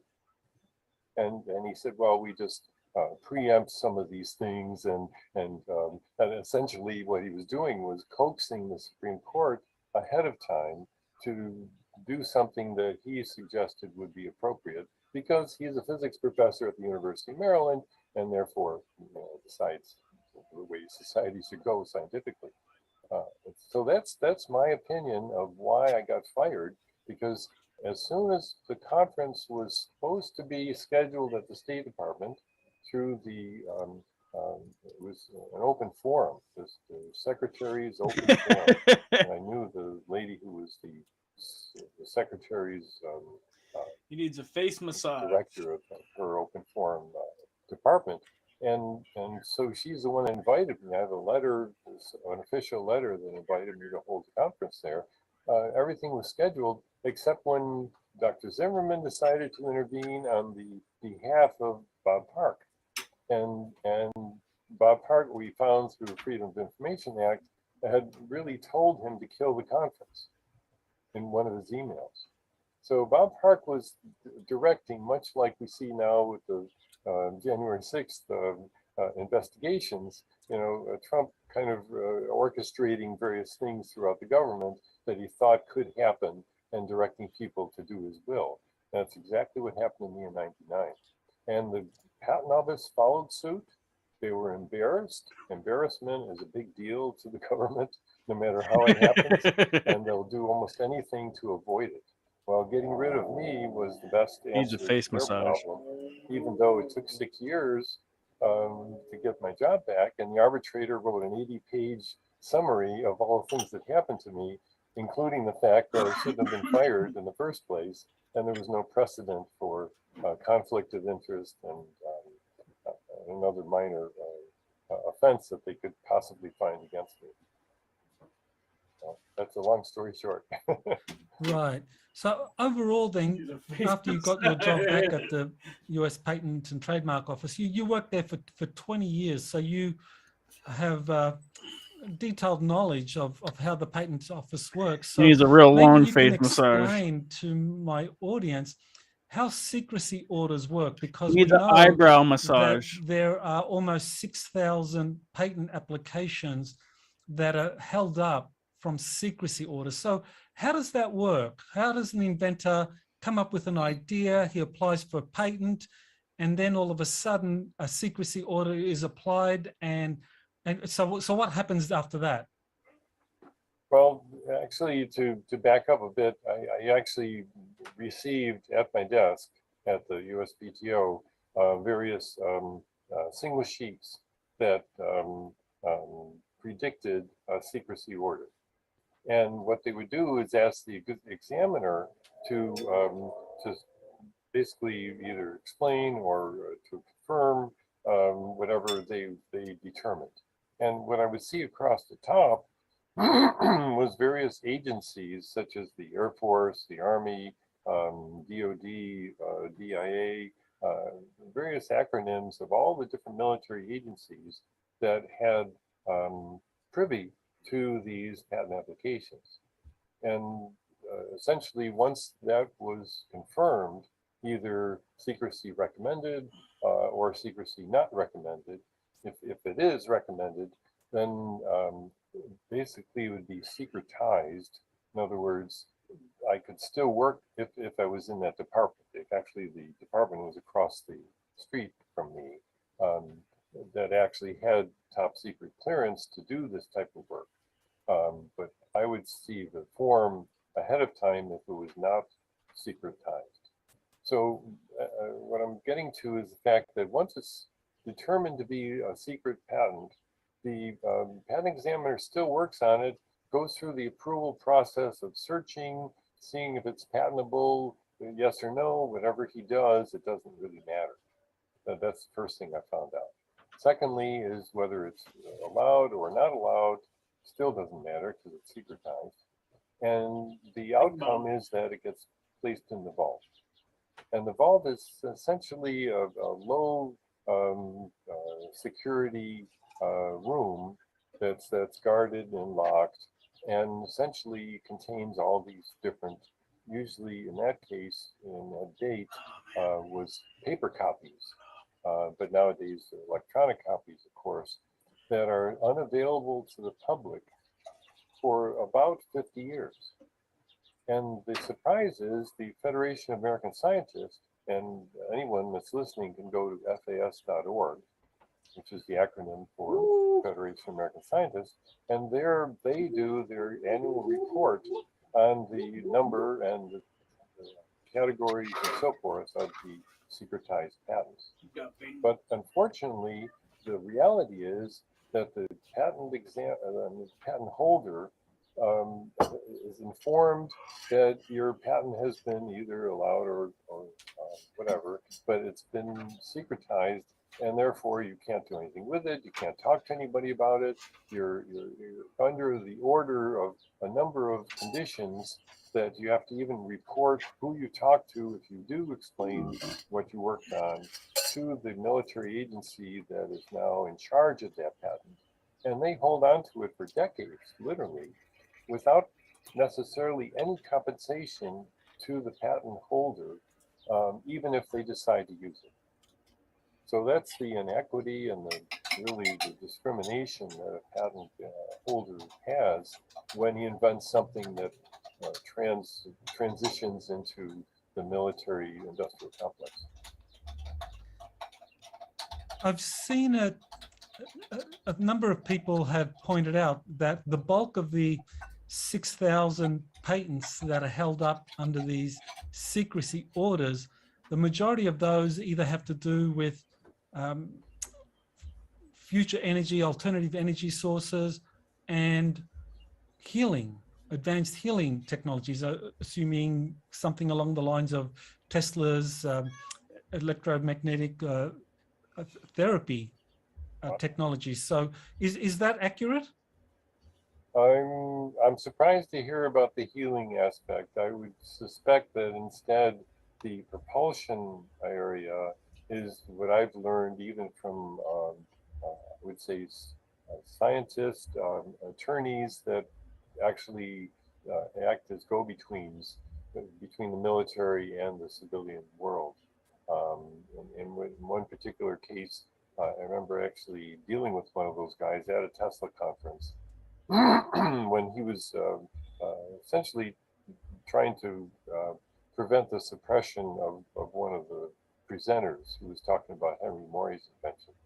And what I learned when Paul Brown was actually under this type of attack, so to speak, is that the energy aspect of Henry Morey's or Paul Brown's reproduction of Henry Morey's invention would probably be allowed to be commercialized, but the propulsion aspect, even of the Searle device, for example, I was told personally by this type of consultant that that would probably be secretized and prevented and classified because propulsion in itself, as I've learned since then, tends to have lots of security aspects to it.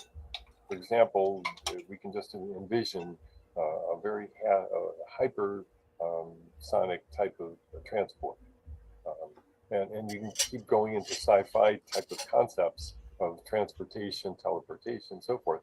If any of those concepts are available, which lots of people in the black world have reported some of those are, we sort of can envision criminal elements taking advantage of that.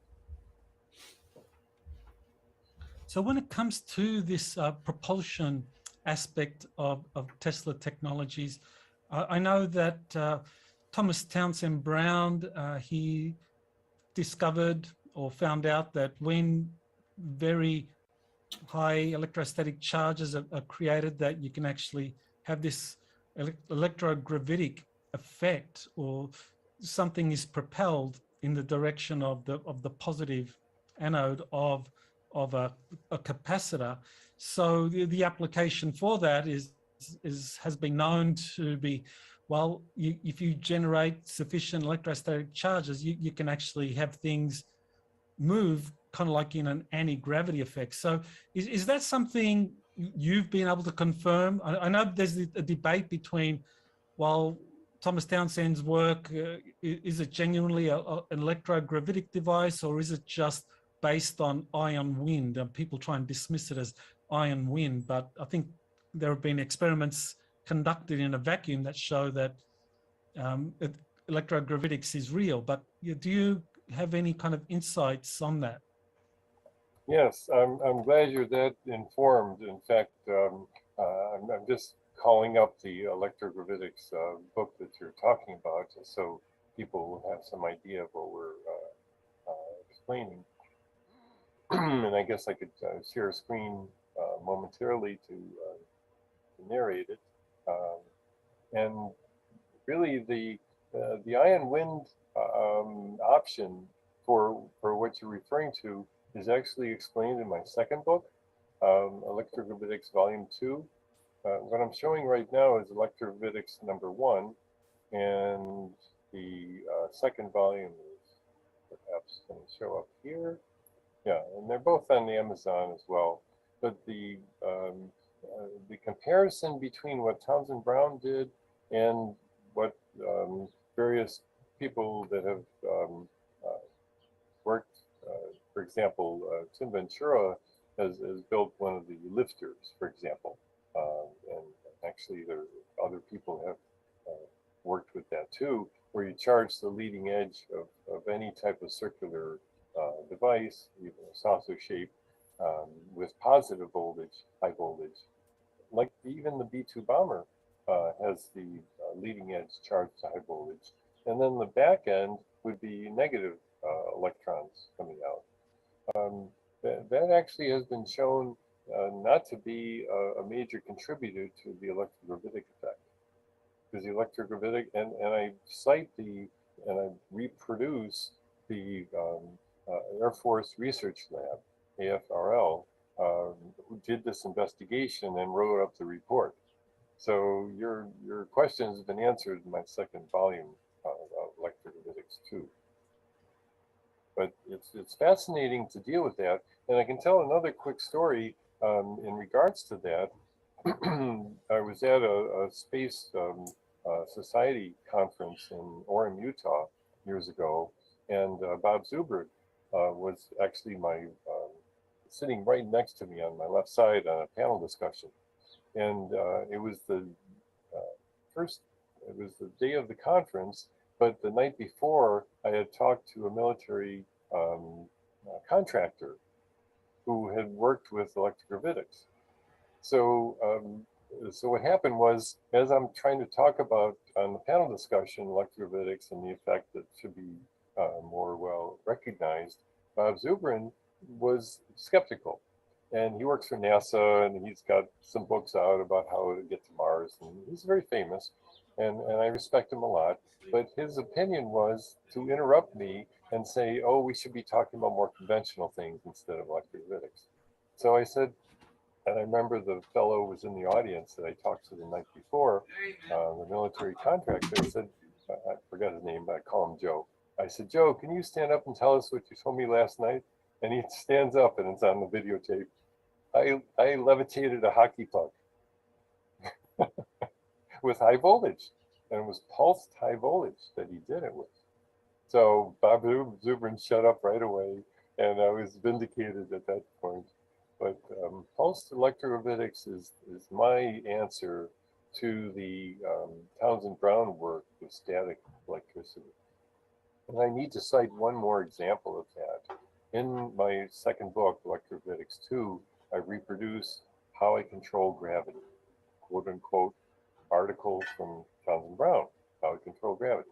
Well, in that article, he shows all the different apparatuses that he built and the polarities that he used on like pendulum that were polarized. Well, what he reports in the article is that when I turn the electricity on, high voltage on, he says it moved, but then it went back to the original starting point. And he says, I don't understand why. Well, we do nowadays. It's called pulsed electrogravitics. You have to keep pulsing it to get it to move. And that's what the military contractor did. And so he constantly created the force, which I discovered. Dr. Jeffermenko from West Virginia University called it the electrokinetic effect. And it turns out neither one knew each other, but electrokinetics was what Townsend Brown patented and Dr. Jeffermenko explained. One of the 2001 Disclosure Project witnesses that Stephen Greer got to come forward was Mark McCandlish, and I know you got to talk and work with Mark a bit, and of course he had an encounter, or he was told about 3 anti-gravity devices that were shown at an air show in 1988, and they were operational, and they appeared to be kind of like there on display for potential customers, and they seemed to be based on this electrogravitic effect that you've just described, that could be traced back to the work of Thomas Townsend Brown. So you got to talk with Mark McCandlish a bit. Did you ever kind of find out about his source, Brad Sorensen? Did you ever get to talk to him, who was the original source for that? And how credible was Mark McCandlish's, Brad Sorensen's information about that air show back in 1988? That's actually a very interesting story overall, and I'm interested in perhaps showing one of the examples of that. Actually, it's in the second volume of Electrovitics 2, an illustration of the saucer that we're talking about, and Mark's illustration of that. What we find on the internet is a bunch of Air Force examples of saucers that really are not exactly the same as we're describing. But I guess we have one here that is almost similar. Perhaps this is a 1950s example of one that's declassified. Okay, so let me go ahead and share that screen just to give people an idea if they're interested in seeing what we're referring to. But the idea of the what he called it as reproduction, alien reproduction vehicle, ARV. What it contained essentially was in Mark McCandlish's drawing. On the very bottom were a whole bunch of different sections, very similar to this drawing, although not the same, of sections of capacitor banks. And what I found very intriguing, that's also shaped capacitor banks in sections, essentially was in Mark McCandlish's drawing. Almost. I literally had the guy that owns the patent on the lifter craft with onboard power. I told him about Mark McCandlish's design schematics, the blueprints for the flux liner, and he built it with electrostatic charge sections like the flux liner, so you could steer it electrostatically, and it works. It completely works. And I've had the guy that owns the patent with the onboard power to literally build the electrostatic charge section craft so you can steer it electrostatically, and it freaking works, dude. It's just we need more power generation. We need like better power generation so we can fly for longer with onboard power. Similar, perhaps this is a 1950s example of one that's declassified. Okay, so let me go ahead and share that screen just to give people an idea if they're interested in seeing what we're referring to. But the idea of the what he called it as reproduction, alien reproduction vehicle, ARV. Oh yeah, the classic ARV. What it contained essentially was in Mark McCandlish's drawing. On the very bottom were a whole bunch of different sections, very similar to this drawing, although not the same, of sections of capacitor banks. And what I found very intriguing about that was not only do we have the capacitor banks in sections radially around the saucer, but we also had in Mark's drawing essentially the rotating distributor, much like the car distributor of high voltage of older times, when we actually had a rotating spark generator in the distributor cap.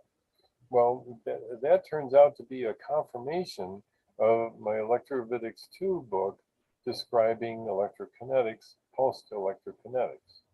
And as Mark told me, 3 sections in a kind of a star-shaped triangular form would be fired at any one time and then moved over to the next section, and so forth. So it constantly produced a downward force, or in other words, an upward reaction force on the vehicle. And his Brad Sorensen's eyewitness report was a couple of these 1950s rivet type of structures were actually levitating in the closed environment at Norton Air Force Base in the 1980s. So this is the best and the closest that I got to, including talking to Hal Puthoff about it. And I talked to Hal Puthoff about it on the phone. He sent me an email, which I got permission to reproduce in the book, and I show it in my slideshows, that he says he confirmed Brad Sorensen's report, and he put it in his grave basket of possibly true events.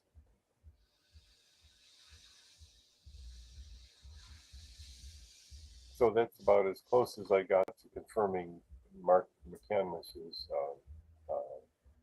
essentially amazing story of how pulsed electrokinetics possibly was actually functioning.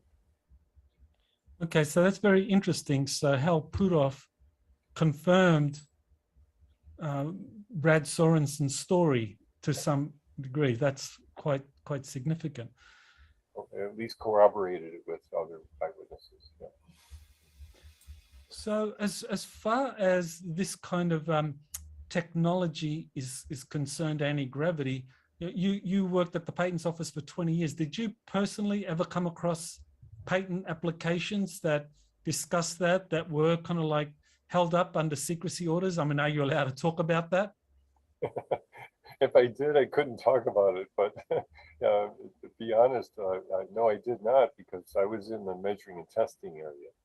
And actually I was, after my, I call it an arrest, but after my dismissal and reinstatement, I was literally prohibited from even going across the street to the classified area to talk to friends I knew over there.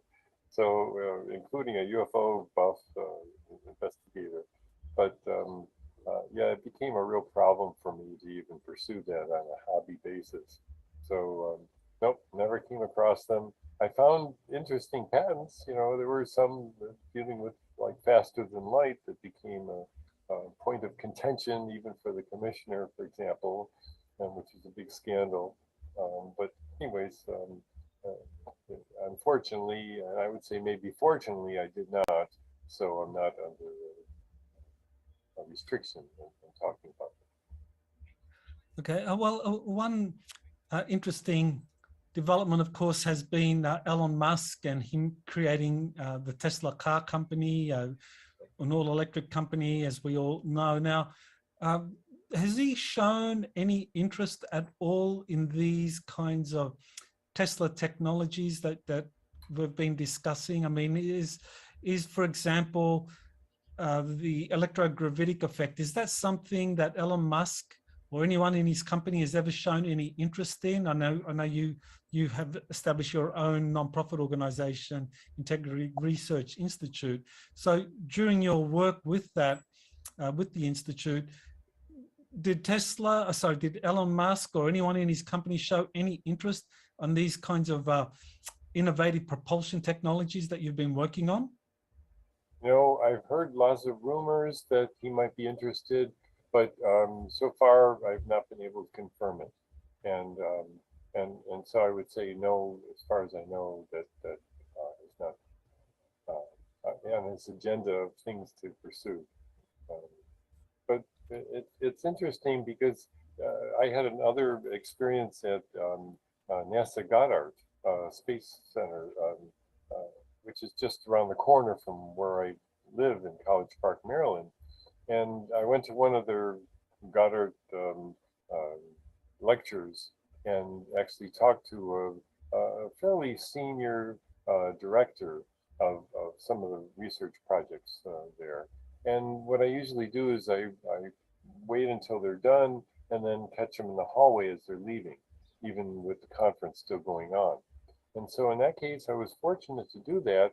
And one of my first questions usually is to the person of that stature in a federal government organization dealing with propulsion or energy, is I say, do you have access to classified reports? And in many cases, they don't. And even if they do, sometimes they're not, taking advantage of looking at them, or they don't review them. In his case, he said no, which I found very unfortunate. And so when I tried to talk about electrophysics, even give a copy of my book, he wasn't interested because it seemed too speculative.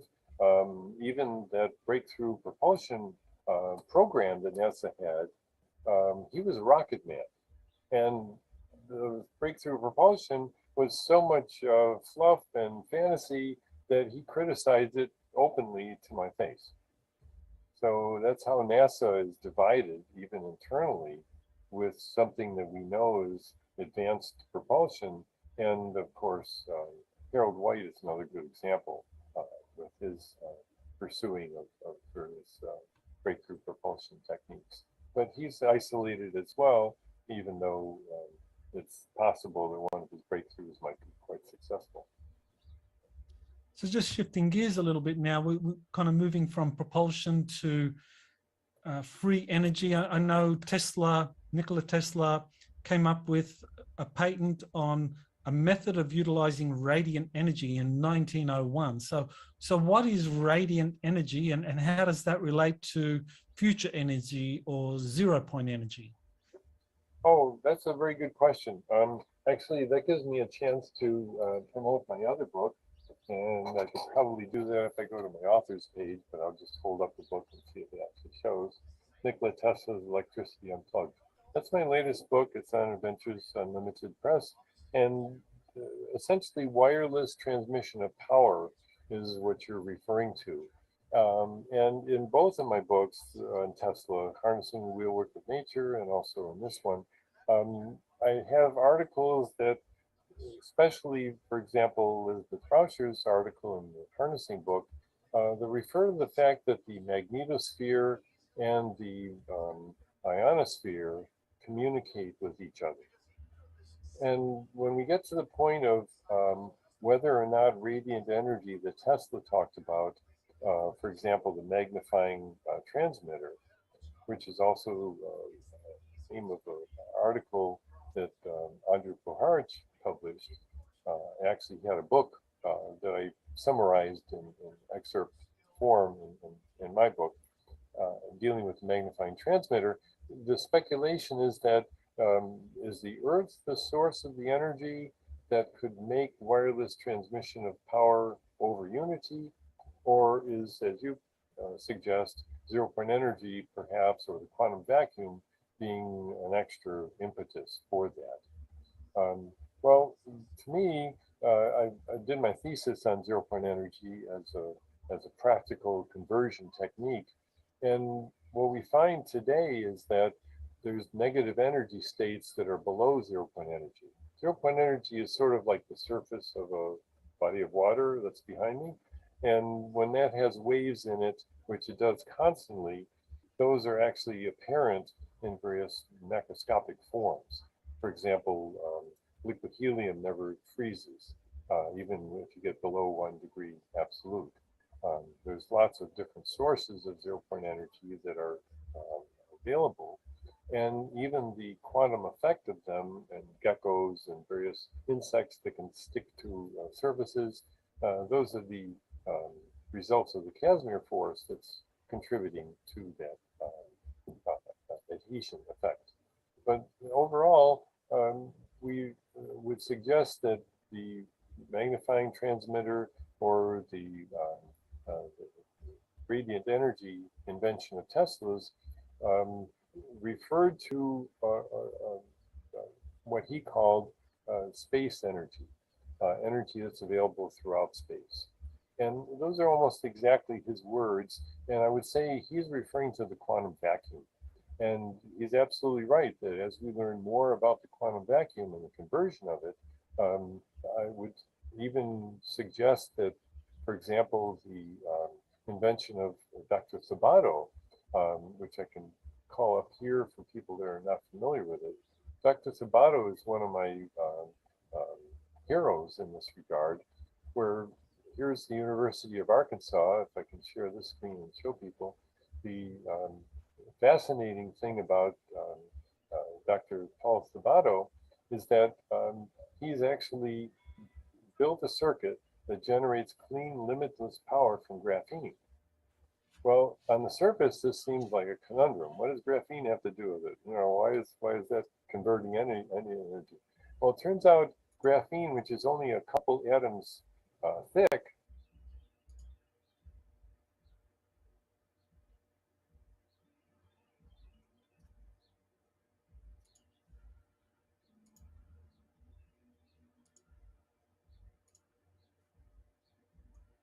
to invest in modernization, implement innovative processes, prioritize our personnel and civilian hiring practices, and increase agile decision-making at all levels.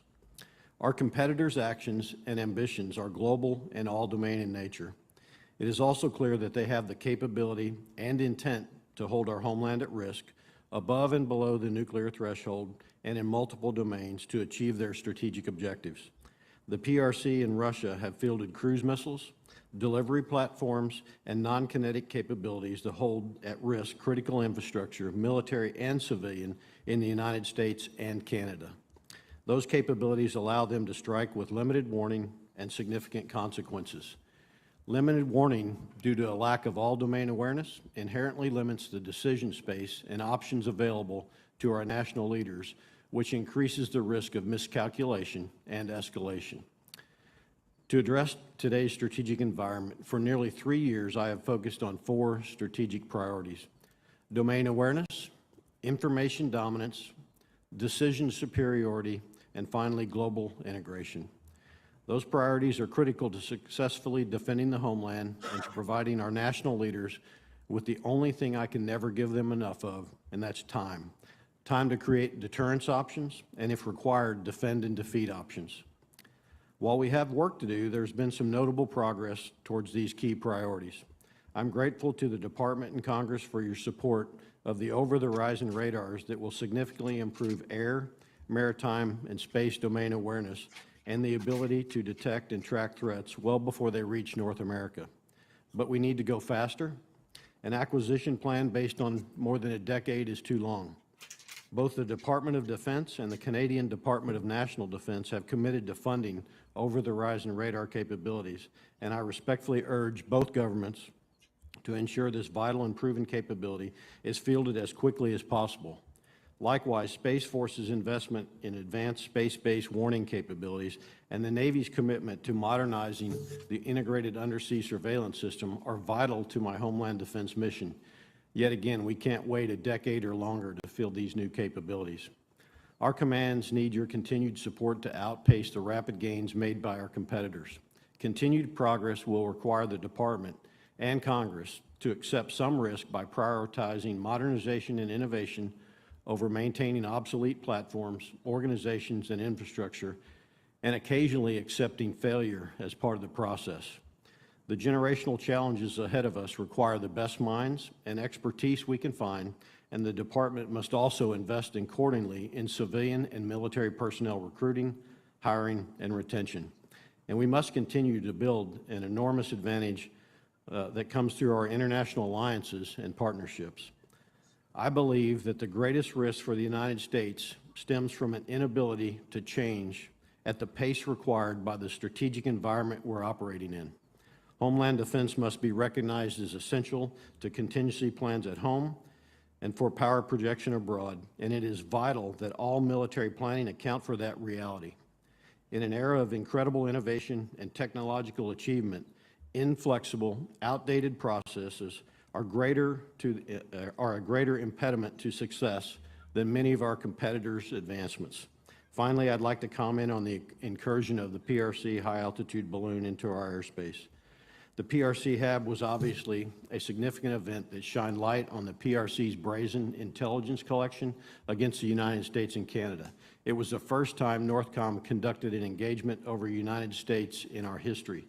From this event, I commit to you that we have already generated critical lessons learned, and I can guarantee that we are doing whatever is necessary to keep our country and North America safe. On behalf of all the soldiers, sailors, airmen, Marines, guardians, civilians of NORTHCOM and NORAD, I'd like to thank the committee for your steadfast support, and I look forward to your questions. Thank you very much, General Van Herk. General Richardson, please. Chairman Reed, Ranking Member Wicker, and distinguished members of the committee, thank you for the opportunity to appear before you with General Van Herk. I am honored to represent the men and women of U.S. Southern Command to discuss the challenges we share with our neighbors in Latin America and the Caribbean. As stated in the National Security Strategy, no region impacts the United States more directly than the Western Hemisphere. Last year, I testified before this committee and stated this region, our shared neighborhood, is under assault from a host of cross-cutting, transboundary challenges that directly threaten our homeland. This is still true today and is a call to action. In the last year, I've spent time in the region meeting with leaders to better understand these challenges and the threat they pose to our mutual interests. The world is at an inflection point. Our partners in the Western Hemisphere, with whom we are bonded by trade, shared values, democratic traditions, and family ties, are feeling the impacts of external interference and coercion. The People's Republic of China, our pacing challenge, continues to expand its economic, diplomatic, technological, informational, and military influence in Latin America and the Caribbean.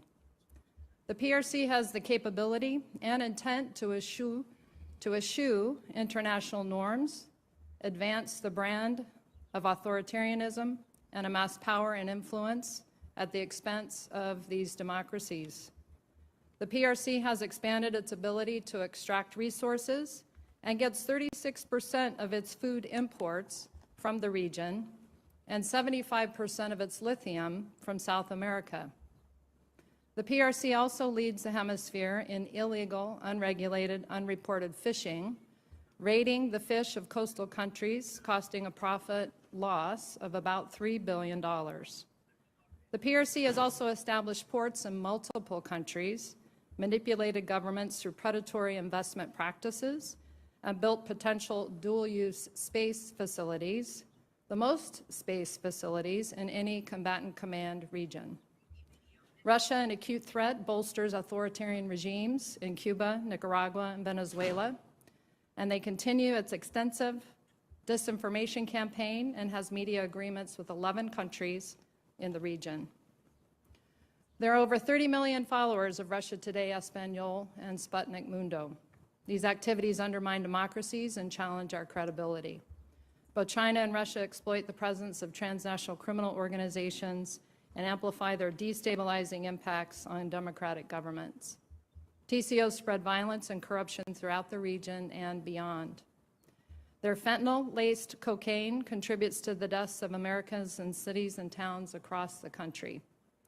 The good news is, by working with our very willing partners, this leads to the best defense. We must use all available levers to strengthen our partnerships with the 28 like-minded democracies in the region who understand the power of working together to counter these shared threats. Our partners look to us to lead in the hemisphere. We have an obligation to meet them where they are and continue to aggressively address our common security challenges. We must continue to maximize the effectiveness of important tools All right, fuck this shit. I thought they might say something about UFOs or some shit. Space. Military education and training, foreign military financing, foreign military sales programs to educate, train, and build capacity that our partners put to immediate use to stand shoulder to shoulder with us. As the National Defense Strategy states, the U.S. derives immense benefits from a stable, peaceful, and democratic Western Hemisphere that reduces security threats to the homeland. U.S. Southcom is putting integrated deterrence into action every day, using innovative methods to work seamlessly across all domains with the other combatant commands, the Joint Force, allies and partners, Congress, the U.S. interagency, NGOs, and the private sector to help build a hemisphere that is free, secure, and prosperous for our generation and generations to come. I call this team democracy, and we need to field a resourced team. Thank you, and I look forward to your questions. Thank you very much, General Richardson. General Van Herk, as you know, Congress is considering disposing of the S-band or auctioning parts of it to the commercial sector.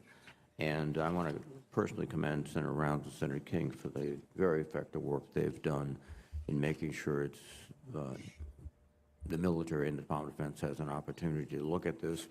But this is a spectrum in which your early warning system is there, your missile defense system, the Aegis system, which you use for defense. Could you tell the committee what the impact of curtailing, selling, or compromising this spectrum would have on your operations?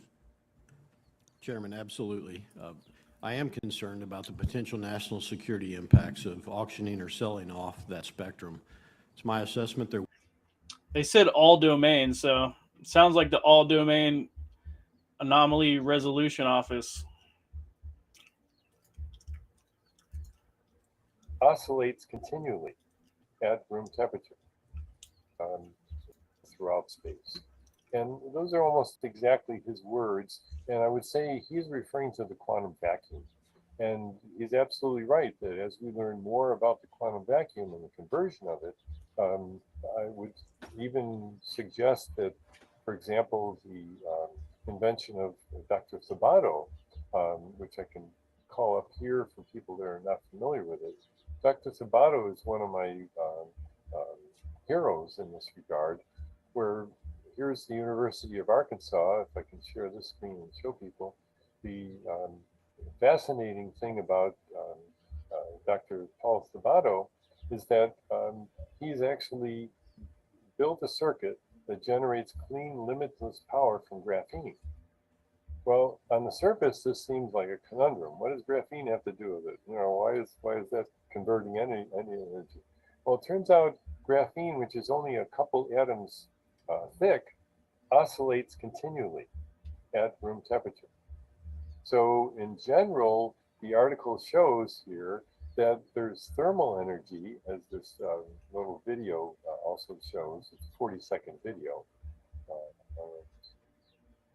See if I can get a full screen version of it. Anyways, this is showing the movement of electrons through the circuit with diodes and capacitors, one capacitor and diode, which allows for the oscillation to have an effect on the circuit. So Sabato literally took about 20 years to perfect this invention, 10 years just to verify that the graphene was able to be isolated, and then another 10 years to design a circuit with a capacitor so that it could actually then store the energy and make use of it. So to me, this is very fascinating because what he did was now employ a company to produce a microchip, which he shows and he's actually holding in his hand, which is going to be released this year. And I'm on the mailing list to be informed. As soon as I can buy one, I'm going to put it to the test and see how long it will last. There's my answer. So with wireless transmission of energy, now one of the things that I know you have said is that that is 95% efficient.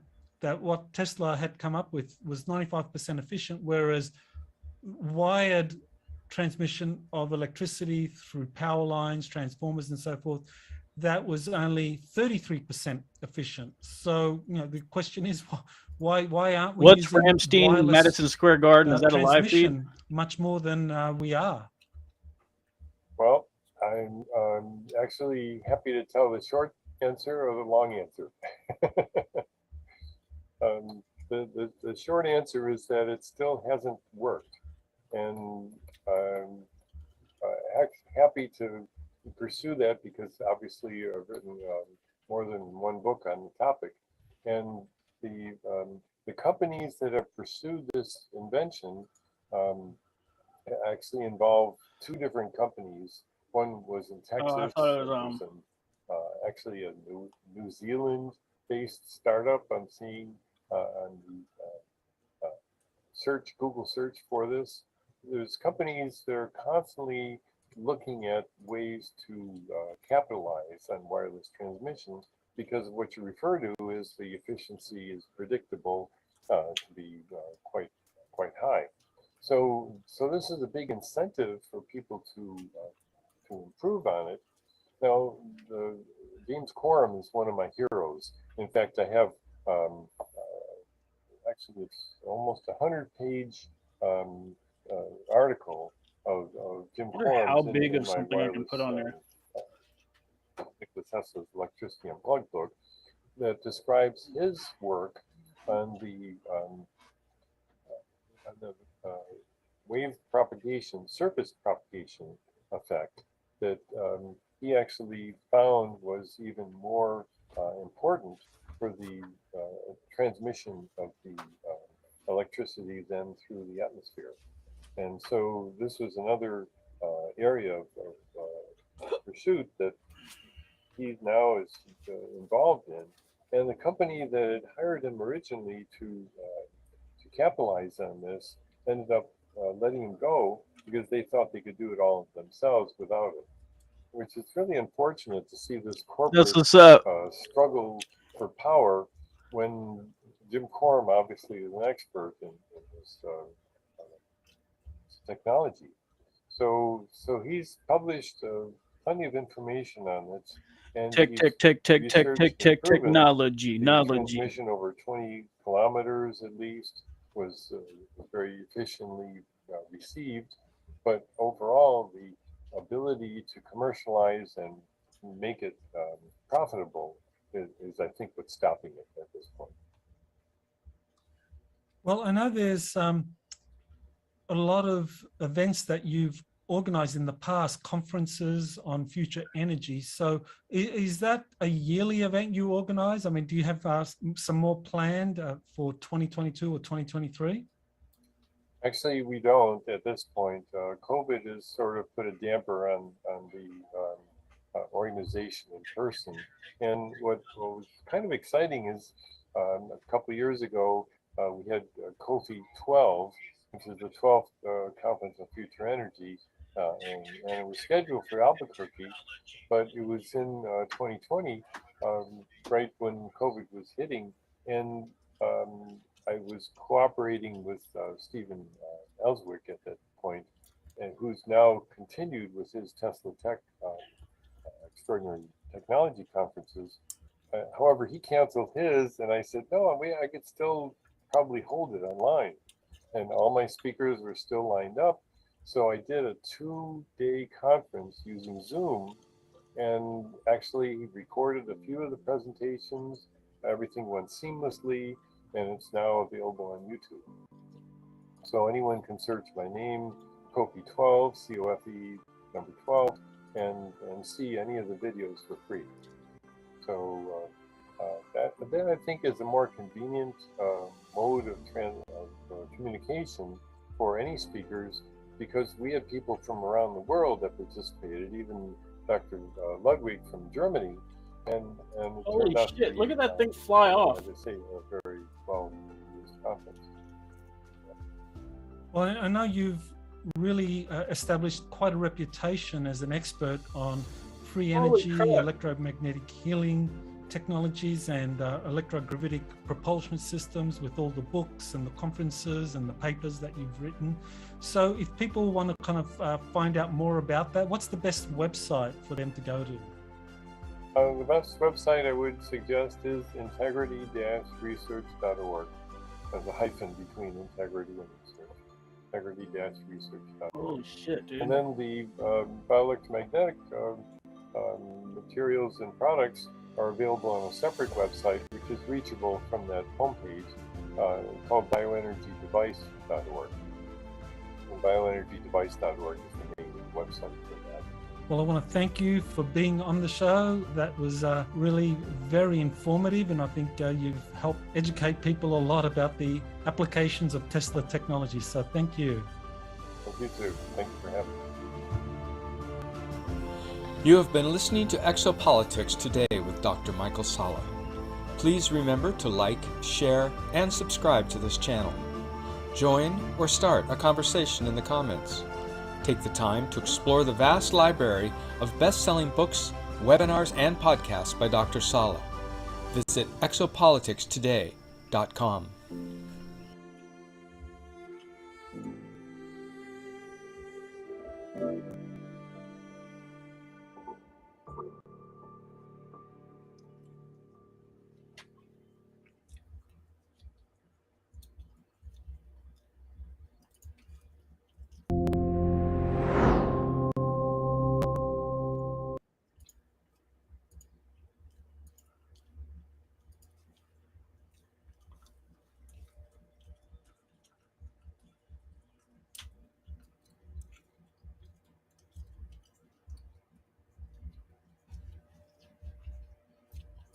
So do you think these things have something to do with like magnetic gyroscopic or magnetic fields, electrogravitic magnetic fields and stuff? You think that's how they're working? I think they are heavier than air. I don't think they're using like helium anti-gravity and stuff. It could be electrostatic or some electrogravitic or electrogravitomagnetic kinetic, like magnetic gyroscopic type stuff. It kind of looks like it's gyroscopically stabilized or digitally magnetic levitation stabilized. Kind of like this thing or this Levitron over here. Oh wait, this is the other thing.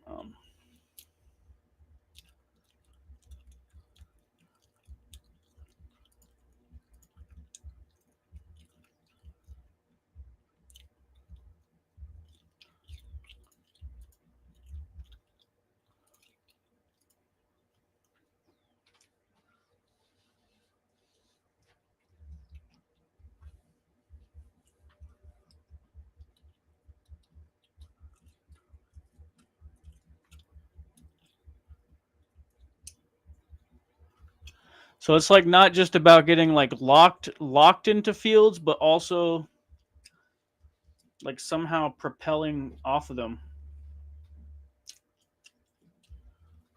or something. I don't know. Anyway, it has to be producing the fields on board though, like all the magnetic fields.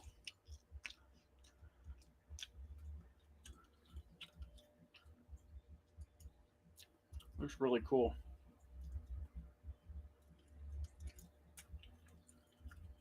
Looks like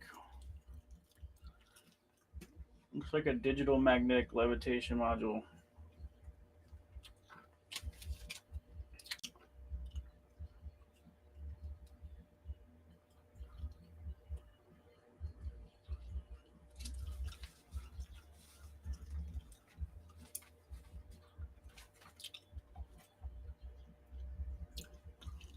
You think it's electrogravitics? And do you think it's gyroscopically stabilized or magnetic gyroscopic? I think you can also generate magnetic fields, like stronger ones, by spinning the magnets. Spinning the magnets and having coils around it, and generates like electric fields, kind of like an electric motor. You can generate power, magnetic fields, amplify it by spinning. So there could be some sort of magnetic gyroscopic and power generation, force field generation.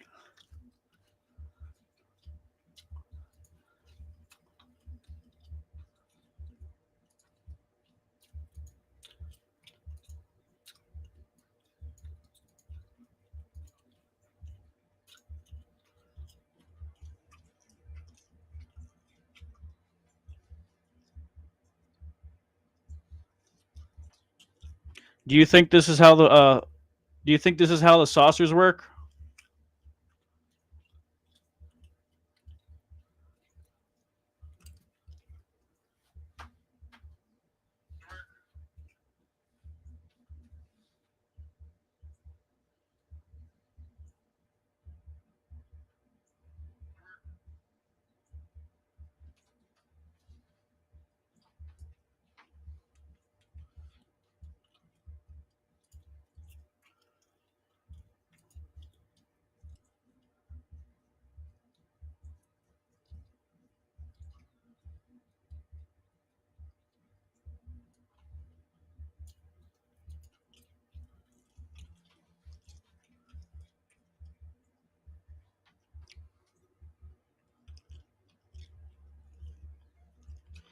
I'm gonna play some music or something.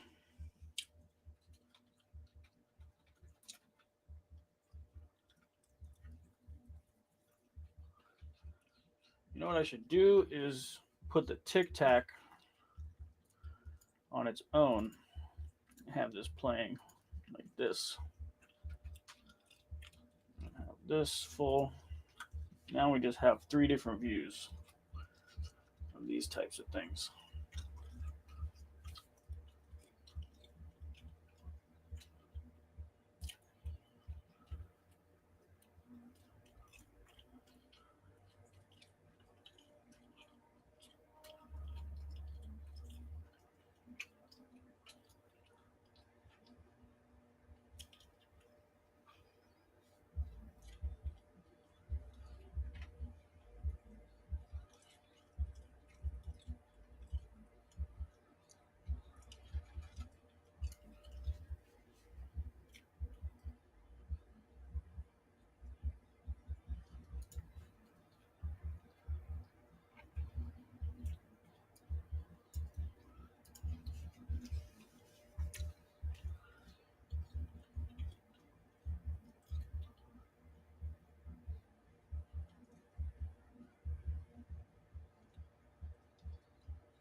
You know, in a couple of years, we're gonna have an artificial gravity space station.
This security guard works at a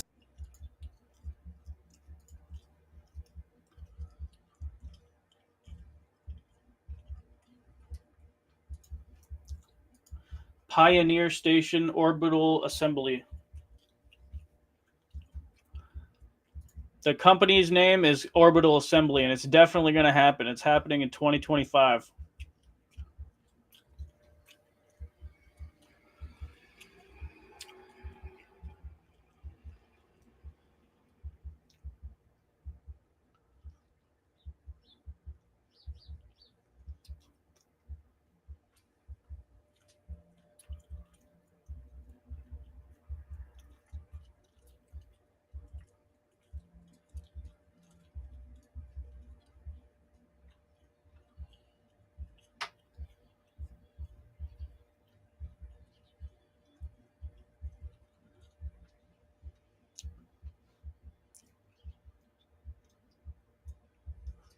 This is exactly what I want to be building. I want to build something like this.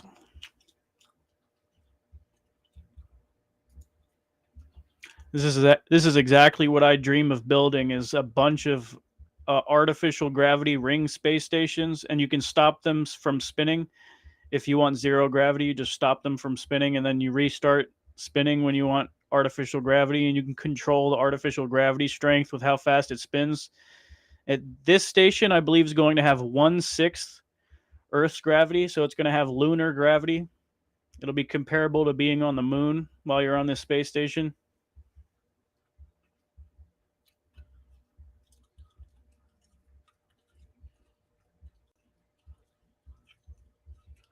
Cheers to the second viewer.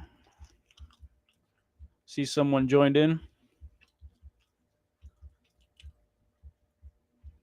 But yeah, this will be operational in 2025.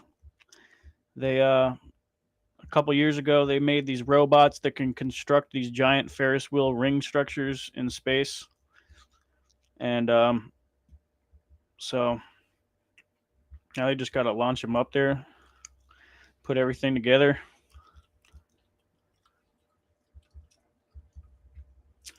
Send each of those modules up in separate rocket launches. Connect them together on the truss Ferris wheel type structure that the robots create for it. And then that looks like a space plane or space shuttle, space plane up there attached to it.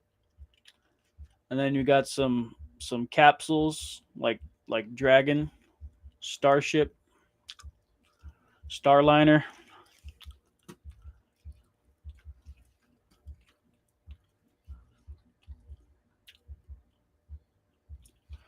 All right.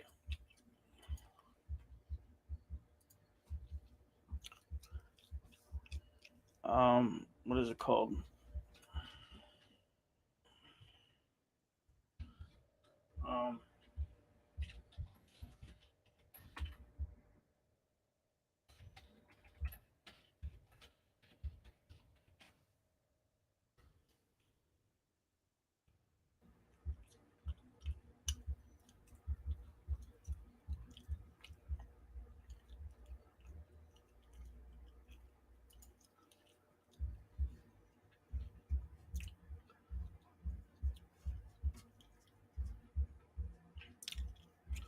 So this is something that's going to be running next year. It costs $100,000, and you could go up to space on helium anti-gravity.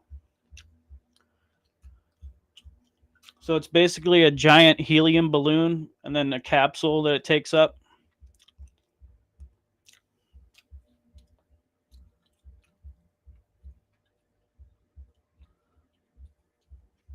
Oh wow, that is so cool, dude. Holy crap, dude. I want to make stuff like that. That's so cool. I had a dream that I had like I really wanted to make a bunch of these like all over the world. And then get the price of the tickets to like, really affordable so everybody can go on them. Like I was just imagining like just going up to space like from Hawaii or something, just like launching off a boat. Even that would be kind of cool, or on land, whatever. That's so cool.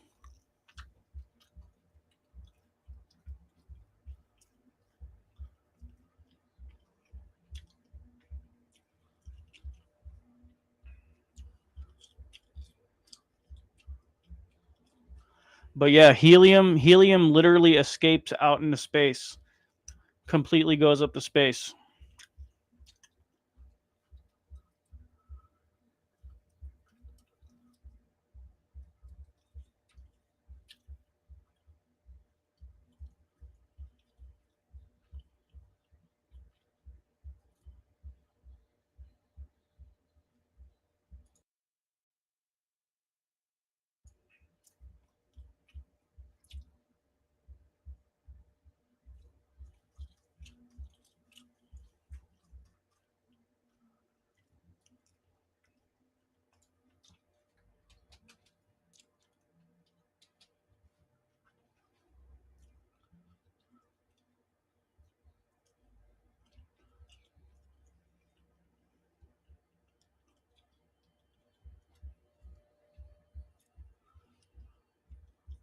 Yeah, it does look cozy. It looks really nice and cozy.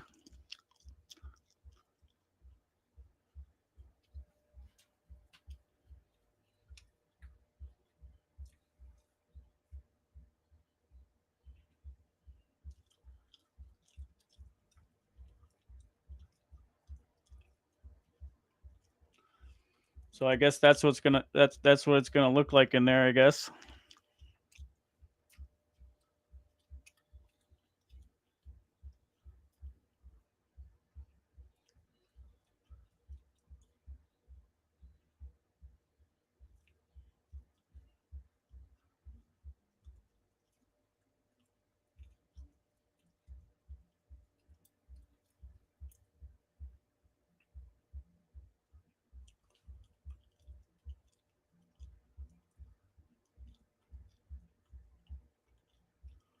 You could literally design this so it looks just like a flying saucer too, but they're just using like a normal like whatever weather balloon or some shit type shit.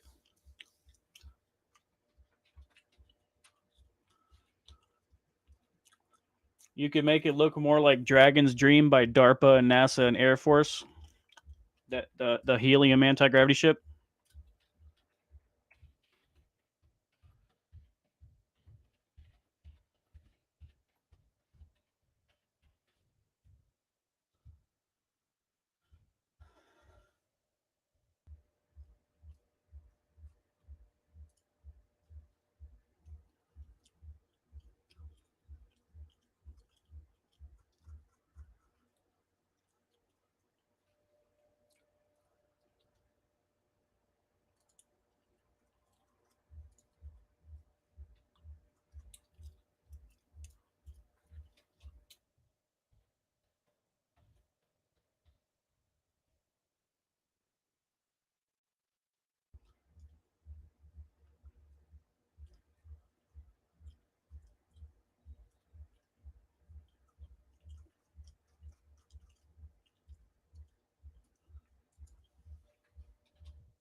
It's like a freaking spaceship, dude. And you could design these things so they go all the way up to space. And they could float forever, dude. They literally like float forever. It's so cool.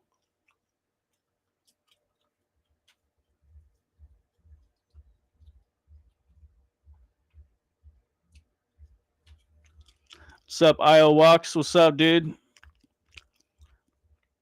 Forgot your name.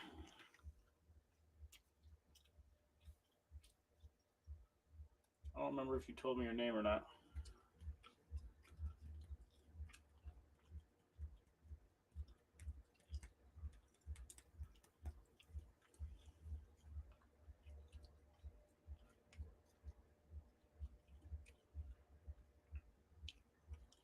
So basically, you can control your buoyancy and control the anti-gravity by pumping helium in and out of a tank. So if you want to go up, you pump the helium out of the tank into the chambers for the helium. If you want to go down, you can pump the helium back into a tank, or you can also fill up some chambers with air, some other chambers that are dedicated to being filled up with air, and you can fill those up and then you can go down. They probably use a combination of the two.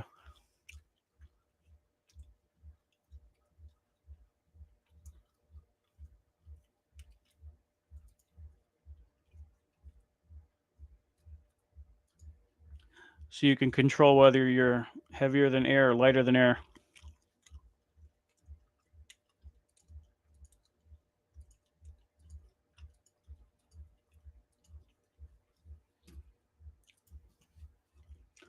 Hey, Iowax, what do you think about this stuff?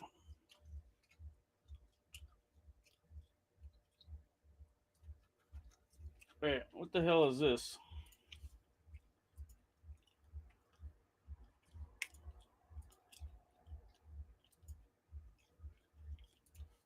Go here. Here. So we got these things.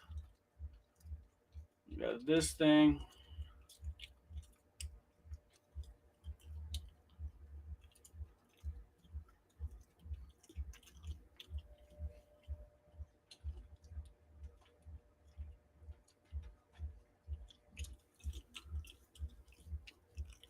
You think these saucers are using some sort of electromagnetic type shit?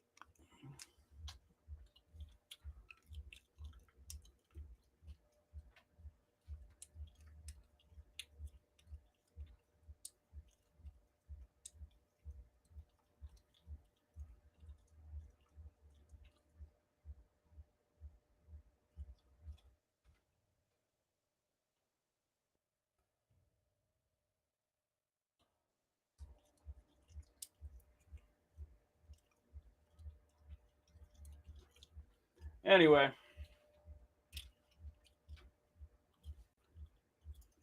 Let's put something else over here.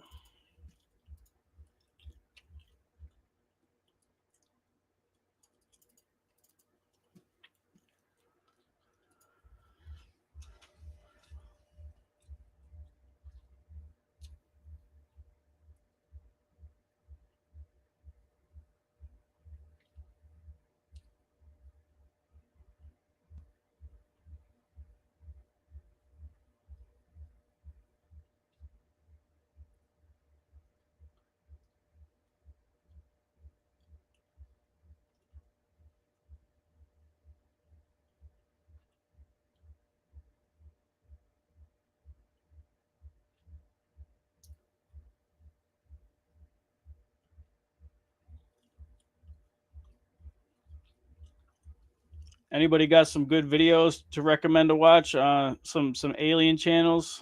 I'm not sure what we should watch. What happened to Alien Girl this morning, by the way? Did she cancel?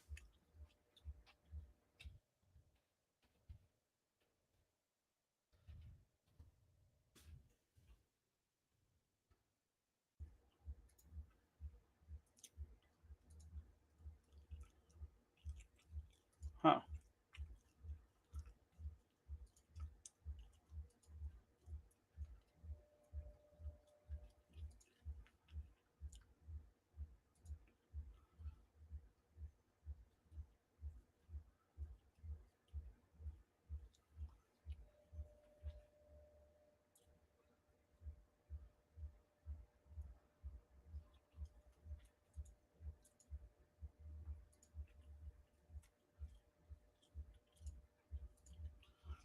I want to see which interview Tim Burchett is being interviewed in, and then I'm going to try to go find the interview for us.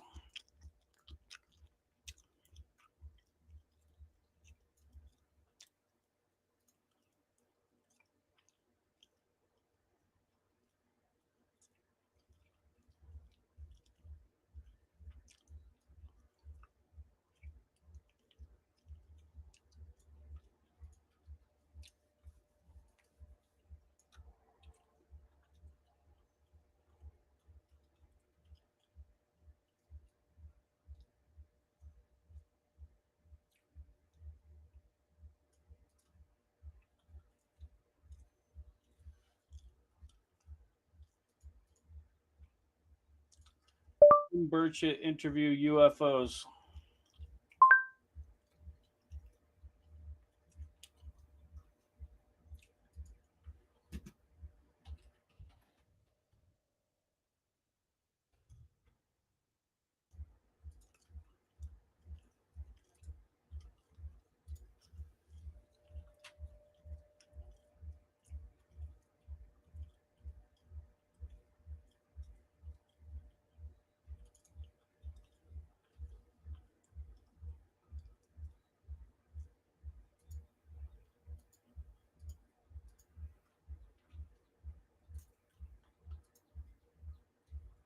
Service grabs me, and then I would suspect he's got some other things out there besides us. But anyway, that's just me. Well, I've looked into it, and I can find no religion on earth that actually condemns the idea of alien life. It either doesn't address it, which the Bible really doesn't address it, or it says it exists. Yes, in well, Islam actually. So I haven't found that it would do anything to religion. I think it would just be a shrug. If you really want all that. It's a sort of wrong-headed. You know, there might be a few fringe people here and there, literalists and things like that, that might get a little upset. But they're just going to think they're demons. Yeah. Well, yeah, I mean, the flat earthers and the rest of those. I mean, that was, back in, they did, whatever. I mean, I get it, but people didn't think there's anything that existed past the borders of their limited islands, or continents. Now, the hearing that's coming up Tuesday. Now, if it appears that you're getting stonewalled again by the representatives from the Pentagon, what can Congress do to go further? Well, I would hope at some point we would subpoena folks. There's enough out there. We could call in people and give them and give them some sort of freedom to talk without being prosecuted under the law. At some point, I would think that would be something. There's a legal term for that, and I should have looked it up before you and I talked. I have enough lawyer friends, but there is some sort of, they won't be convicted of a crime or anything, and I think we ought to allow that. We ought to allow people to come in and speak freely. If they have to do it in a closed meeting, or if they have to do it behind they used to have mobsters come in and testify behind a screen that were squealing on their mob cohorts. But I just think at some point enough is enough. I think this is I just don't think this is going to do anything. I don't have any faith in Congress to do the right thing. And I just think they're just going to, they'll run us down a rabbit hole. Now, from what you've seen behind the scenes in classified briefings and things like that I don't get to see, do you think that this presents a grave threat to national security, and that we would be making an enormous mistake by not looking into it, even to the tune of funding an investigation with $1 billion? Do you think it would be a huge mistake if we don't look into this deeply? I think it would be a huge mistake if we don't look into it. And we could look into it with these bloated budgets that we have right now. I mean, we're buying ships, and the next war is it's not like December 7th, 1941, the Japanese bombed Pearl Harbor, and we have 6 months to ramp up. These wars are going to be fought. Trump was right. This Space Force thing with, the computer technology we have now, we can shut down energy. complexes and other things. I just think,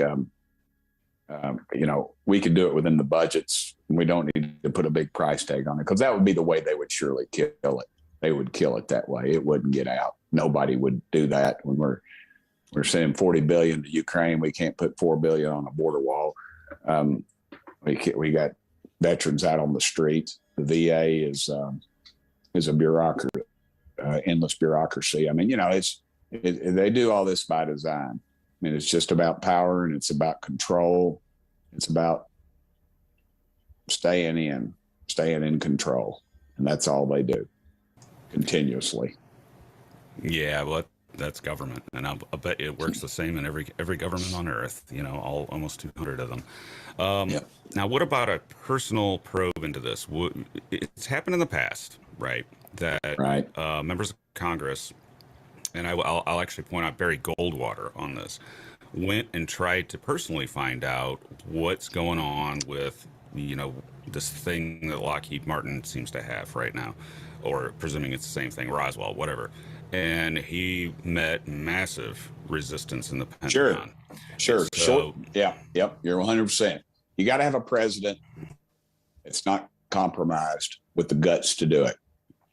Clinton talked about it, and he joked about Roswell. He read some letter. Just to be clear, I got secret documents. Just to be clear right here, I got fucking secret documents, and then I transferred it to this guy that owns the patent and creates these things. And then he created the high voltage electrostatic steering of the craft, because that's what I got from the fucking secret documents, dude. And it fucking works. And this is a steering test.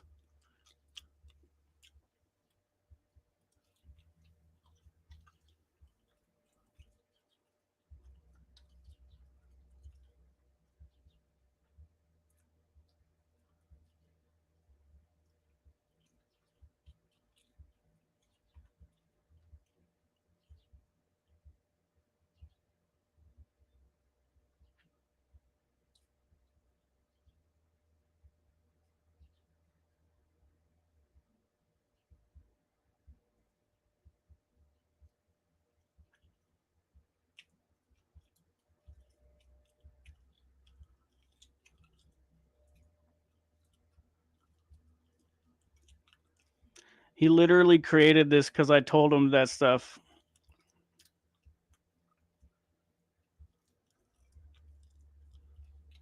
It's so amazing.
What the heck, dude? They're freaking covering up Mark McCandlish. What the fuck?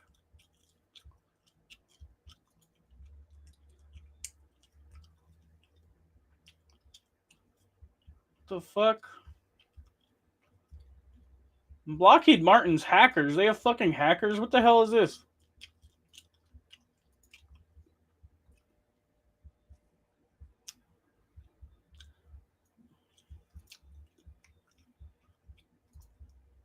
Folks want to get rid of the evidence on their computer, they start smashing the monitor. We all know that that's not where the data is stored. So there's a lot of work to be done in regards to what cybersecurity really means and what's important. And What the hell, bro? Bro, they're literally covering up the flux liner. What the fuck? They know that shit's real because I had some dude build it now. Now you can't find that shit. What the hell?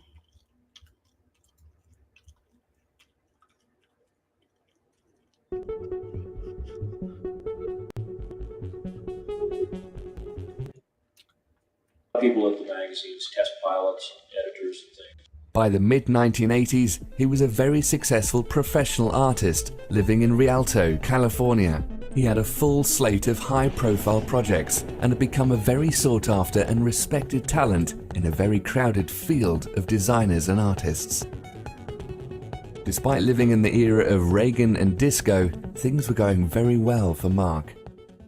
Then, in the autumn of 1988, things took a turn for the weird.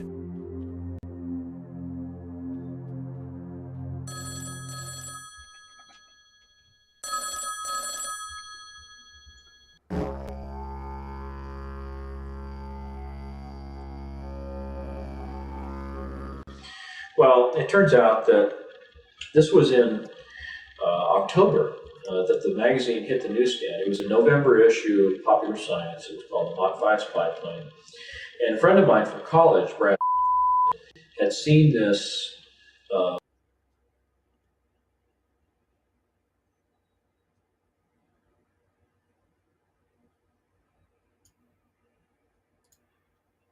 and inertia, with off-the-shelf navigation and light. Discovered back in the 1940s, and it was all hushed up, and all the UFO sightings we've ever seen were something that came from Nikola Tesla, not from another planet. And I mean, these are the things that were all going through my head at the time. So it was really surprising to find all the different sources that I encountered that seemed to provide useful information as to how this thing was made, how it worked, what its energy sources were, and it was all really fascinating to me, and that's one of the reasons I pursued it. It wasn't because I was, like I say, trying to breach national security. I was just insatiably curious about how these things work.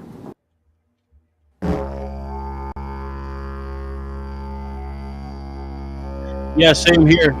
I think it's in our interest to get this tech for everybody. The ARV system, for all of its claims of flashy, out-of-this-world propulsion capabilities, was indeed remarkably simple. It could be described as a large-scale, souped-up Tesla coil, designed to negate gravity and inertia, with off-the-shelf navigation and life support systems bolted on, almost as an afterthought. You could think of it as the Model T of anti-gravity vehicles, an industrial dune buggy, or crude hot rod that can get you to Mars in a few minutes. In this version at least, first-class seating was still a way off.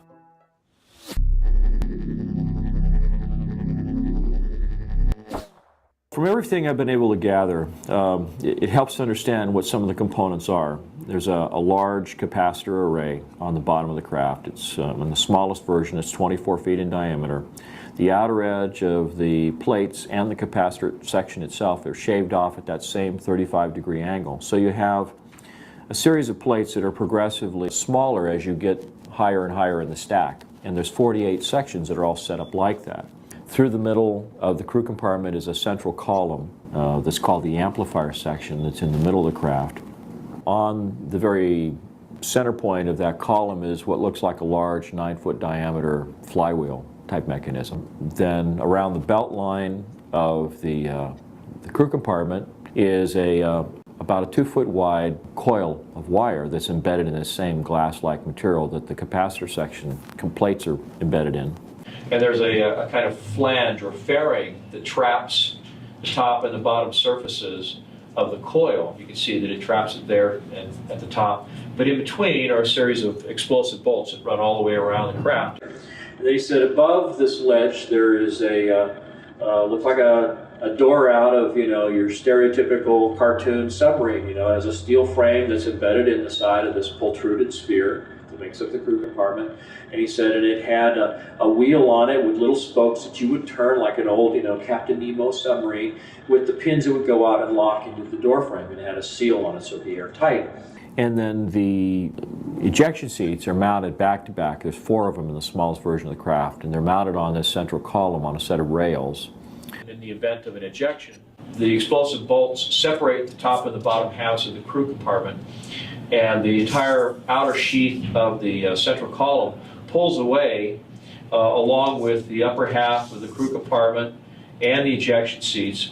This crew compartment sphere can actually function as kind of a rudimentary re-entry vehicle coming down through the atmosphere, and then once you get, say, below 14, 15, 16,000 feet, the thing will pop a chute out the top, and the ejection seats drop off on these rails one by one, and the pilot can drift down in a parachute or with a parachute. Because this flywheel-like mechanism is turning all the time, the individual pilot or crew members have a kind of a pan that's right below the front of the ejection seat that affords them a place to put their feet. Now, the control system on the vehicle, on the ejection seat that the pilot sits in, on the one hand, it looks like a high voltage potentiometer, or like a rheostat on the one side, that has a couple of big heavy duty cables that come out of it and goes into the central column. And that's basically the amount of power that he has in the system. And on the other side, there was sort of an inverted J-shaped piece of metal that came up and over like that had a sphere on it. Now, on the bottom of the sphere, there is a sort of a bowl that's sort of slightly larger in diameter, but it conforms to the shape of this sphere. Of all the components of the ARV, the navigation system, while perfectly logical and even elegant in its design, has to be the strangest one. It's an entirely unknown paradigm in steering an aircraft or anything else, yet makes perfect technical sense. If one were to make the case for truly alien aspects of the alien reproduction vehicle, this might be the first example they'd use. The sphere itself appears to be a kind of a domed arrangement where you have a number of fiber optic leads that come into the sphere, and for each one of the 48 capacitor arrays, there's a series of sensors that are then used to sort of relay information to the individual plates. And so then on the bottom of this, you have a bowl that moves around and can be used to convey the commands of the pilot in terms of what he wants to do in terms of shaping the field around the vehicle. And right in the center of that bowl is a kind of laser diode that sends a laser beam up into the underside, the inside of this sphere. And so as the bowl moves, that laser is sort of scanning around on the inside of the different sensors that are responsible for each of the capacitor sections. Then will, there's a series of relays that will open up and close and let a certain amount of energy in, or prevent it from going in.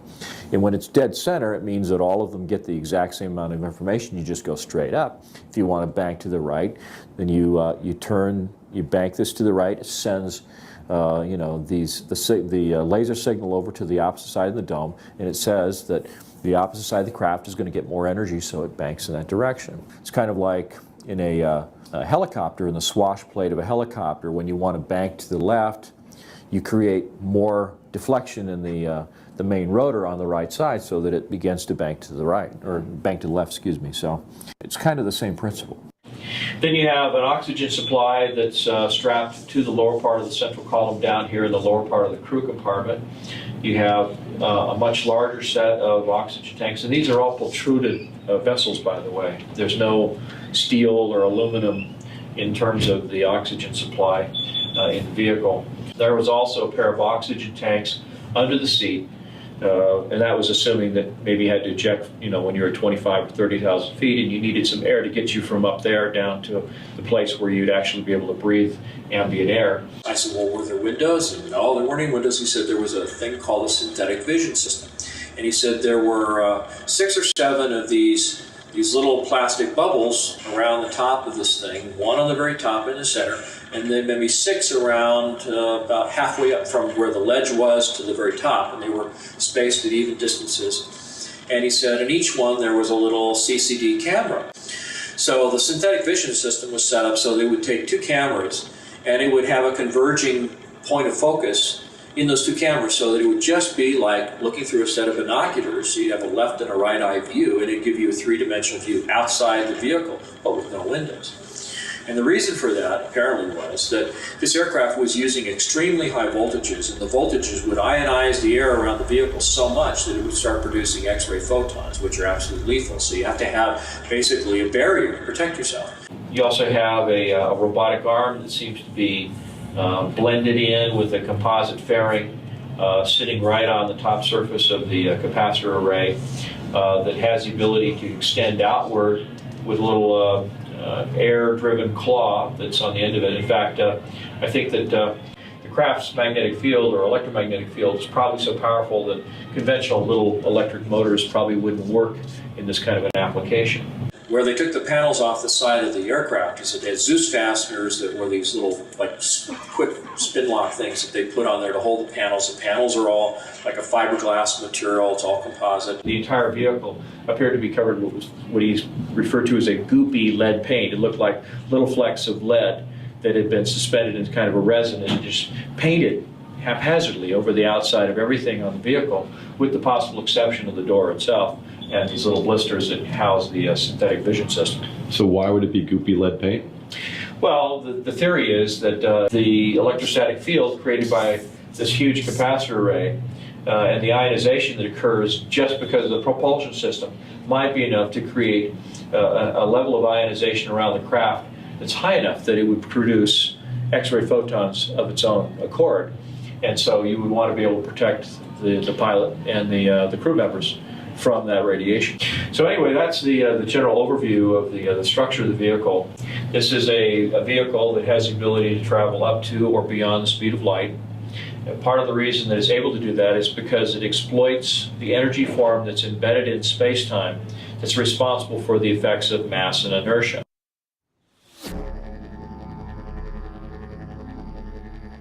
So here we have a configuration of various components, creating a system that's somehow capable of producing and maintaining an insane amount of energy in a concentrated field around the vehicle.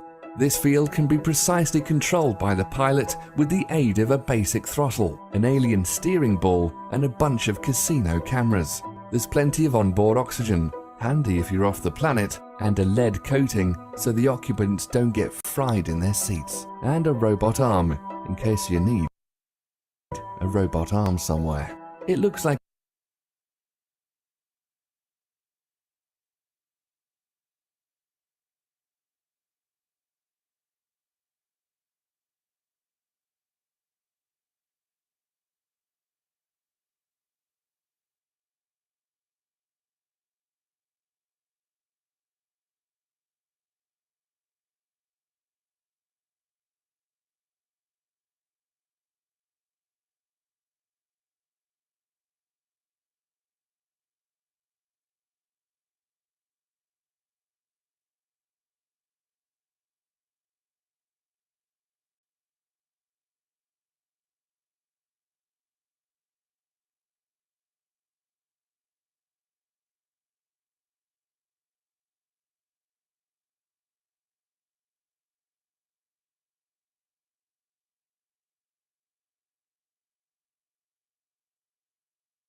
it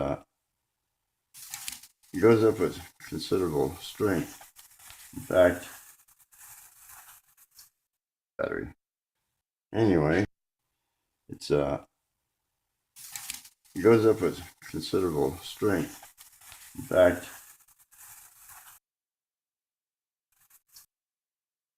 this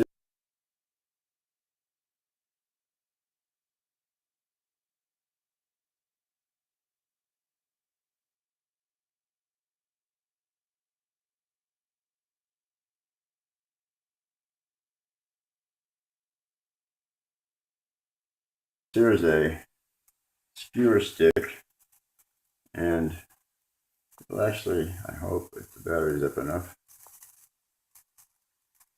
Oh, almost. Yeah, I guess it is. Support the weight of that. This is that's a hardwood stick, which would be comparable to a telephone pole. This thing was about 30 feet in diameter, but it's very, very little. I know a lot of people stick. Yeah, I guess it is. Fourth the weight of that. And this is that's a hardwood stick, which would be comparable to a telephone pole.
Like a big clumsy diving bell from 1905, but apparently works like a helicopter you can take past light speed. Its beauty and elegance lie in the propulsion system, maybe a really fast one that gets around currently accepted physics, one we commonly associate with UFOs. For anybody who has followed the work of Einstein or just basic physics, one of the sort of inviolable rules of physics is that there's no material object that can actually go faster than the speed of light. So somehow or other, and I'm not saying we got this from aliens, but they did call it the alien reproduction vehicle, but somehow or other, this simple system that Brad described in these diagrams was able to do this.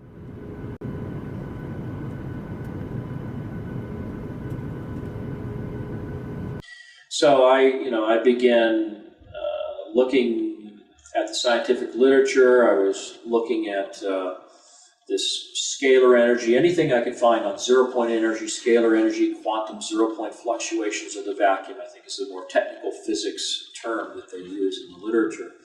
And it turned out that there really were scientific papers that were being published by a number of different scientists, Hal Puthoff, Bernard Heisch, Alfonso Rueda, who just happened to work at Lockheed Skunk Works, by the way. So I started noticing the names and where they worked and what they do, what they were talking, what they were publishing. And it occurred to me that, maybe these are people who have some insider. So I started looking at that. I started looking at the things that Hal Puthoff had said. In the middle of last century, physicists made an astounding discovery. And that is what we ordinarily consider empty space isn't empty at all. Even if you go to the far reaches of outer space, it turns out that rather than emptiness, what we call the vacuum is really a seething cauldron of what we call quantum energy, or zero-point energy. Zero-point just simply means that even if you froze the entire universe down to absolute zero, froze out all motion, where everything would be as quiet as you could possibly get it, this energy is still there. It was predicted by the mathematics of quantum theory, but the numbers were so large. For example, there's enough energy in the volume of a coffee cup to evaporate the world's oceans. It was thought, well, this must be some kind of artifact in the theory. But as time went on, various predictions in quantum theory were verified in the laboratory, and it finally turned out we had to take these numbers seriously.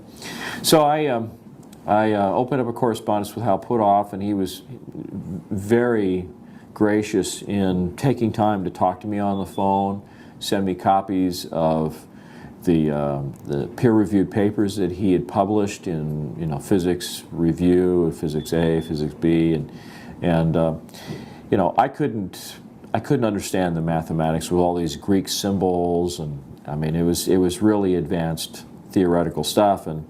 But what I was able to follow were the paragraphs that were before and after the equations that explained what all the math was talking about.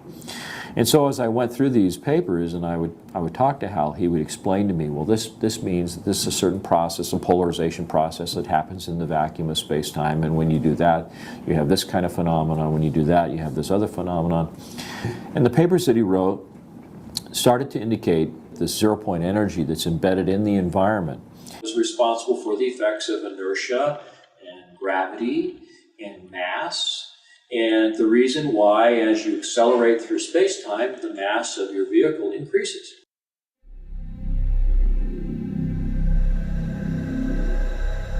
So in a sense, if you find the right way to do it, you can actually sort of reduce the mass of an object. And if you can do that, then of course it takes less propulsive force to push it around.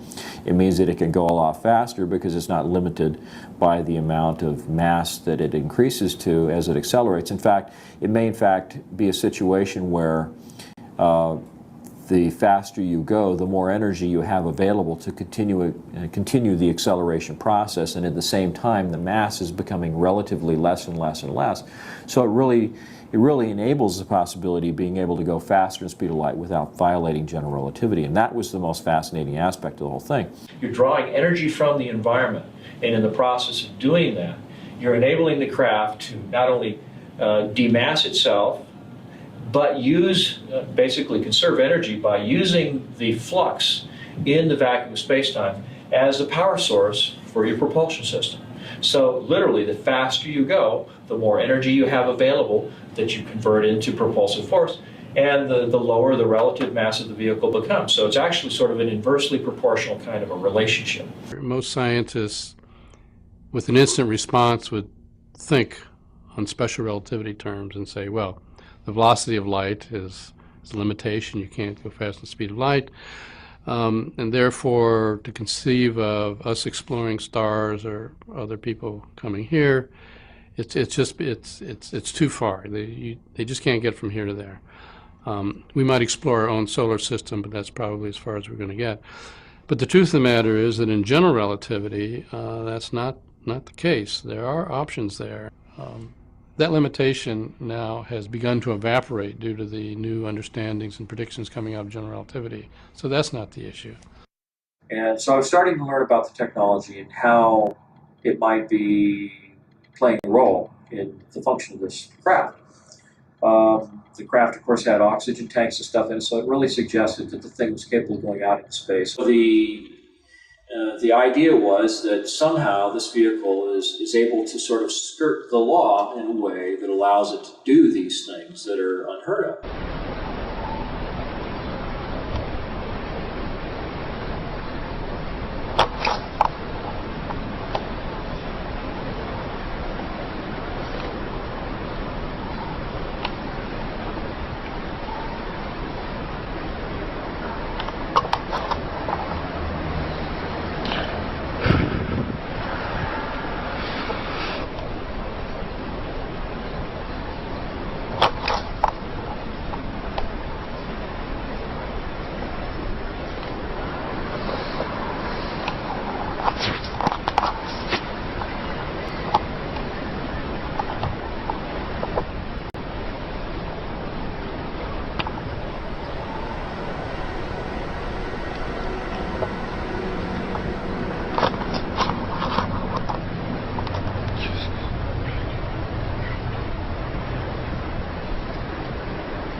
Well, I understood that, there were probably, some kind of a powerful electrostatic field involved with the capacitor array.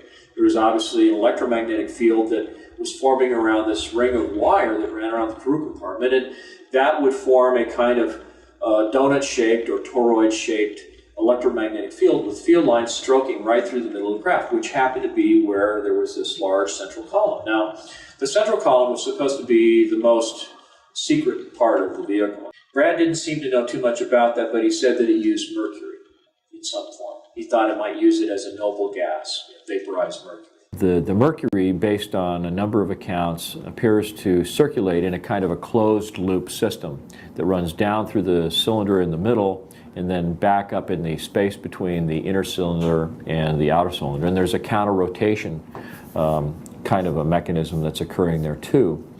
And at the midpoint is this thing that looks like a flywheel.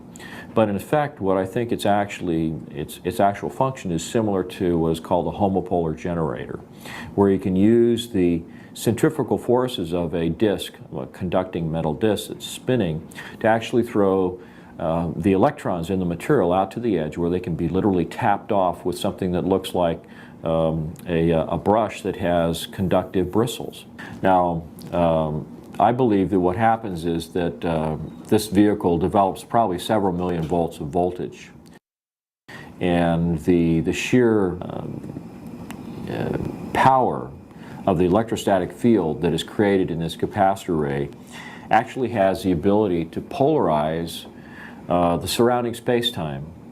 And it polarizes the so-called zero-point energy that is embedded in the space-time. So it creates kind of a positive and a negative aspect to the status of that zero-point energy that's surrounding the vehicle. So just to kind of give a little background, the idea of a space warp works on the principle of expanding and contracting space in such a way that allows you to go somewhere very, very quickly. What this does is it leads to something that was described by Mikhail Alcubierre in his 1994 paper on warp drive, the creation of a warp drive that would not violate general relativity. And one of the things that he was suggesting was that you would be able to engineer a vector or a pair of vectors in space-time that would, on the one hand, cause a compression of space-time ahead of the vehicle and an expansion of space-time behind the vehicle, and that there would be an intervening space between those two phenomenon that would pretty much peg your sense of gravity, your sense of inertia.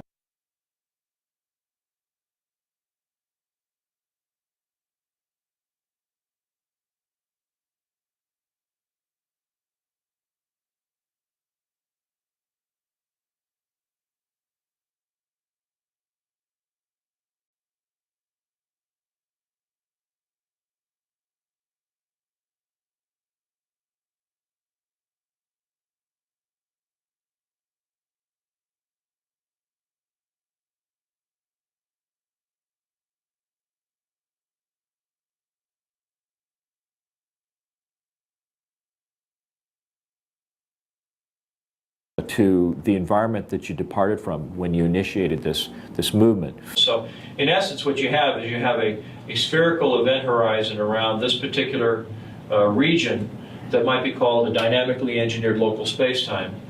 And this particular region is set up in such a way that it creates these influences in the surrounding metric in such a way that it also creates a vector that goes in this direction. And so it's kind of like having, it's almost like having a black hole ahead of you and an expansion of space-time behind you. But the actual environmental conditions that you experience inside the spacecraft are pretty much pegged to the time and place that you start out from. So you don't have any sense of g-forces or being moved around. You don't have any sense of acceleration, because the entire pocket of space-time that you're encapsulated in is being accelerated by the vectors that are created around the system. So it's uniformly accelerated. The space-time pocket that you've created, the vehicle itself, the crew, the cargo, everything is moved as one complete package. And so there's no sense of acceleration. But what it allows for, according to Alcubierre's calculations, is what he was calling an arbitrarily large speed, which suggests something in excess of the speed of light at superluminal speeds. So to the person that's inside the vehicle, it may appear that you begin to accelerate away from a particular location, but to the person who's standing outside the disturbed region of space-time, it looks as though you just were gone. Just, in an instant. So this is an ARV, isn't that what it's called? That's what some people call it. We call it RAM, Replication Alien Machine. Oh, I see. Many highly credible reports of UFOs share a few key descriptions of how these crafts behave. They appear to have the ability to accelerate to extremely high velocities at will, far faster than any man-made craft, as if the speed of light maybe isn't any big deal. They can stop on a dime and turn at random angles, while traveling at these crazy speeds, like the forces of mass and inertia, which would flatten anyone in a normal situation, also aren't a problem. And they're silent, without any visible rockets, jets, or exhaust of any kind, like they're pulling the energy they use out of thin air. Superluminal speed, mass cancelling, and ambient field propulsion. All apparently standard in the mid-80s model Fluxliner. This makes the ARV a seriously badass means of getting around, and kind of a missing link between Roswell and one of these. Once we retrieved, back in the 30s and 40s and 50s, several of these extraterrestrial vehicles and began to study them, we combined that knowledge with knowledge we already had. Because remember, we had some people like T. Townsend Brown who were studying anti-gravity, quite independent of this issue, back in the 20s, 30s, and 40s. But when their information got combined with studying these spacecraft, they figured out, this is how they're working. And according to the latest revelations in quantum physics, all this is possible by tapping into the sea of raw energy we're all just floating around in. There's plenty of energy in the pure raw vacuum. The new physics since quantum mechanics, the vacuum is a source of energy, but it's a peculiar kind of energy. Let me explain the peculiar kind. When a bird flies in and sits on a power line, he sits on a very high potential. But between his 2 feet, he has no potential difference, no voltage. And so even though from the line to the ground, it may be 100 million volts, the little bird can sit very happily with his feet on this supposed 100 million volt line, and he has no volts across his body. He's very happy and doesn't even know it. Let him touch one of his feet to the slightest thing that has the slightest difference there, and he'll fry to a greasy spot. Now, in the vacuum, we have the same thing. We have an extremely high potential or charge of the vacuum, but we're immersed in the vacuum. So they were modeling the universe as being sort of this empty, material-free environment that had this energy that was embedded in it, almost like a fluid in a way, that it had all of this potential that you couldn't see until you found a way of driving it out of this homogeneous sort of state of equilibrium and getting to do usable work. I'm trying to remember exactly how I met Tom. I think we met at a UFO Congress in Laughlin, Nevada for the first time. We'd been corresponding for quite a while. Now, what is zero-point energy? I'm going to show you many different definitions, but let me quote Nikola Tesla. In 1891, the world's greatest electrical futurist, Nikola Tesla, stated, quote, "Throughout space, there is energy. Is this energy static or kinetic? If static, our hopes are in vain. If kinetic, and we know for certain it is, then it is a mere question of time when men will succeed in attaching their machinery to the very wheelwork of nature. Many generations may pass, but in time our machinery will be driven by a power obtainable at any point in the universe." And so there, ladies and gentlemen, is the basic birth of the concept of zero-point energy.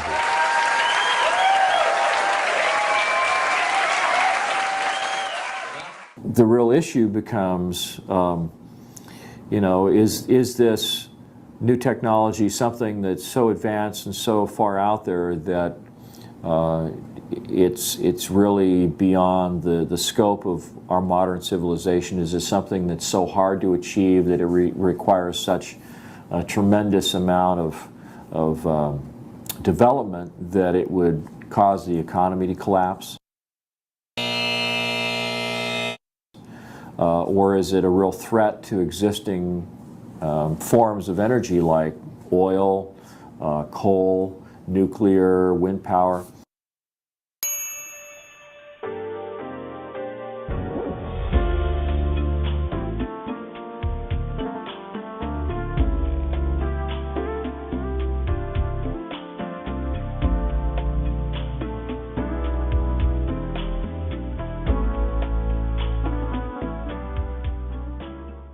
By the mid-50s, they knew that this would be the end of the oil cartels and the international financial petrodollar system.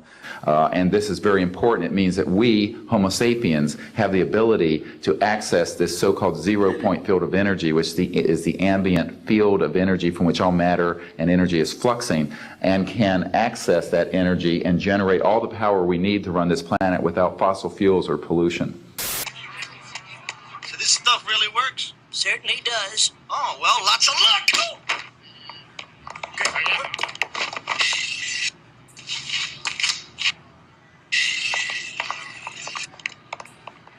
Technologies connected to UFO and extraterrestrial vehicles, if declassified and used for peaceful energy generation and propulsion, would solve the looming energy crisis definitively, would end global warming, would correct the environmental challenges that the Earth is facing.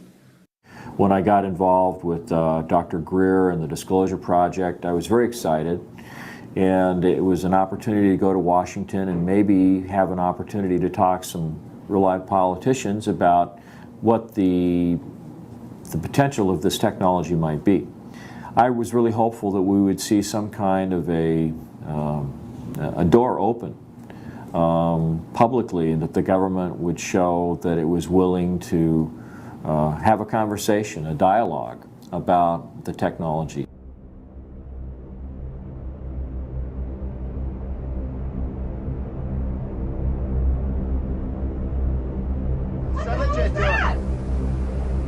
Holy fuck! Oh my God! Oh my God!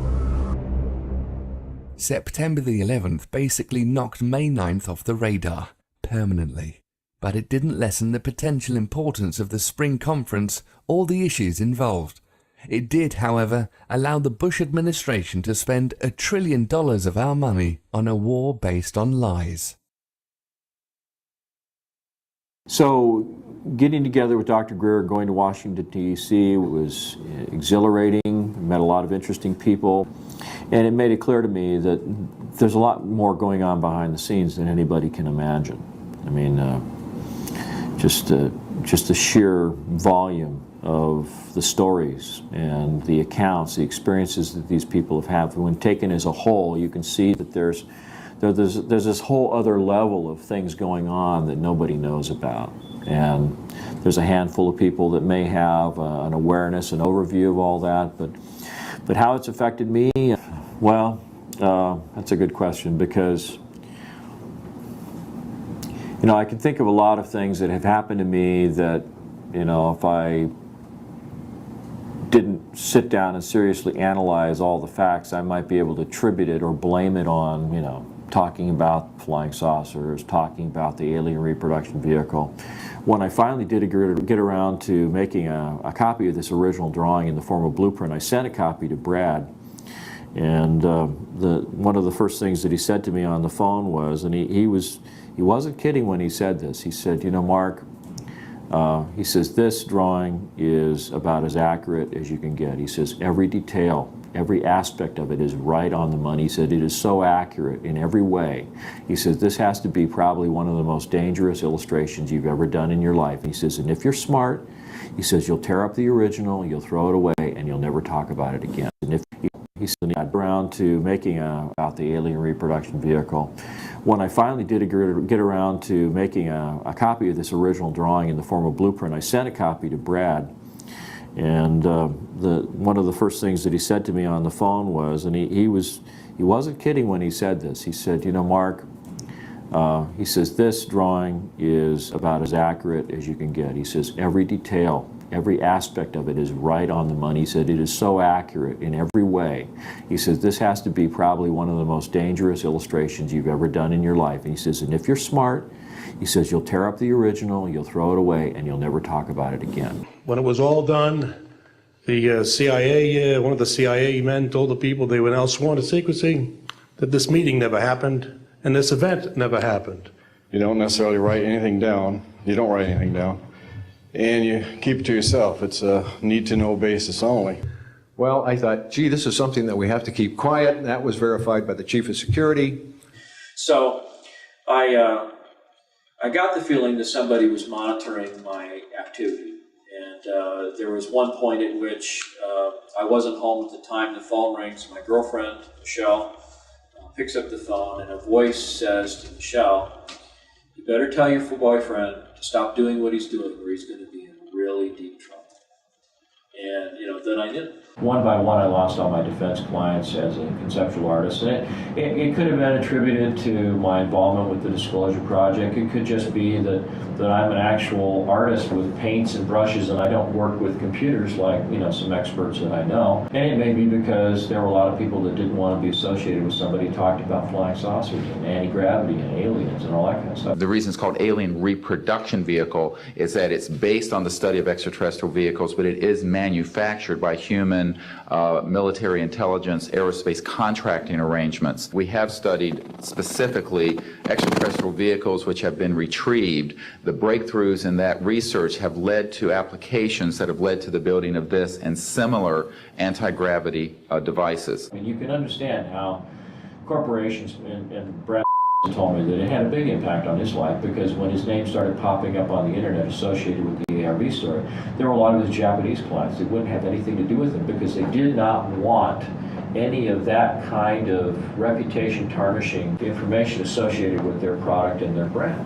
And so, he did everything he could, and I've minimized, my mentioning of his name, except where it comes to, historical documentation of what's happened to him and I and other people I know. But I feel terrible in some respects because, I was encouraged by Dr. Greer to name names on camera, and I wasn't ever really sure what doing that meant in terms of protecting identities or protecting people, other than making some footnote in history that this person came forward, said something, and then whatever happened, happened. I had threats on the phone. I had the IRS come up and take all my money, take all my cars. In fact, that's what happened to a guy in Canada. He had a machine the size of a shoebox that was supposed to put out enough power to power your home, and it was very unusual. Well, he was very open. He would give demonstrations. He wanted some investor to give him $1 million to sell the rights, and he was doing all the wrong things. Sure, of course. And then one day they came with a SWAT team, surrounded his house, confiscated all his machines, put him in jail, and said, if you want to get out of jail, you have to sign this paper that says you'll not work in this technology any further. So the pretense of why they arrested him, they claimed that he was harboring weapons of mass destruction, terrorism weapons. They create a very time-stable pattern. It's sort of like, look... Again, 14 times. Oh, by the way, Mel, what's your phone number you're calling from? Maybe... Yes. We should write that down. Okay, because they find it's coming from your end, not from here. Something out of West Coast is causing this. Okay. So you might check that out with the police over there. I noticed clicking on my phone. I'd call someone and my voice would be echoing. There were all these weird sounds, like someone else was hanging up the phone after I'd say goodbye, but I wouldn't hang up, So I had the feeling that I was being watched.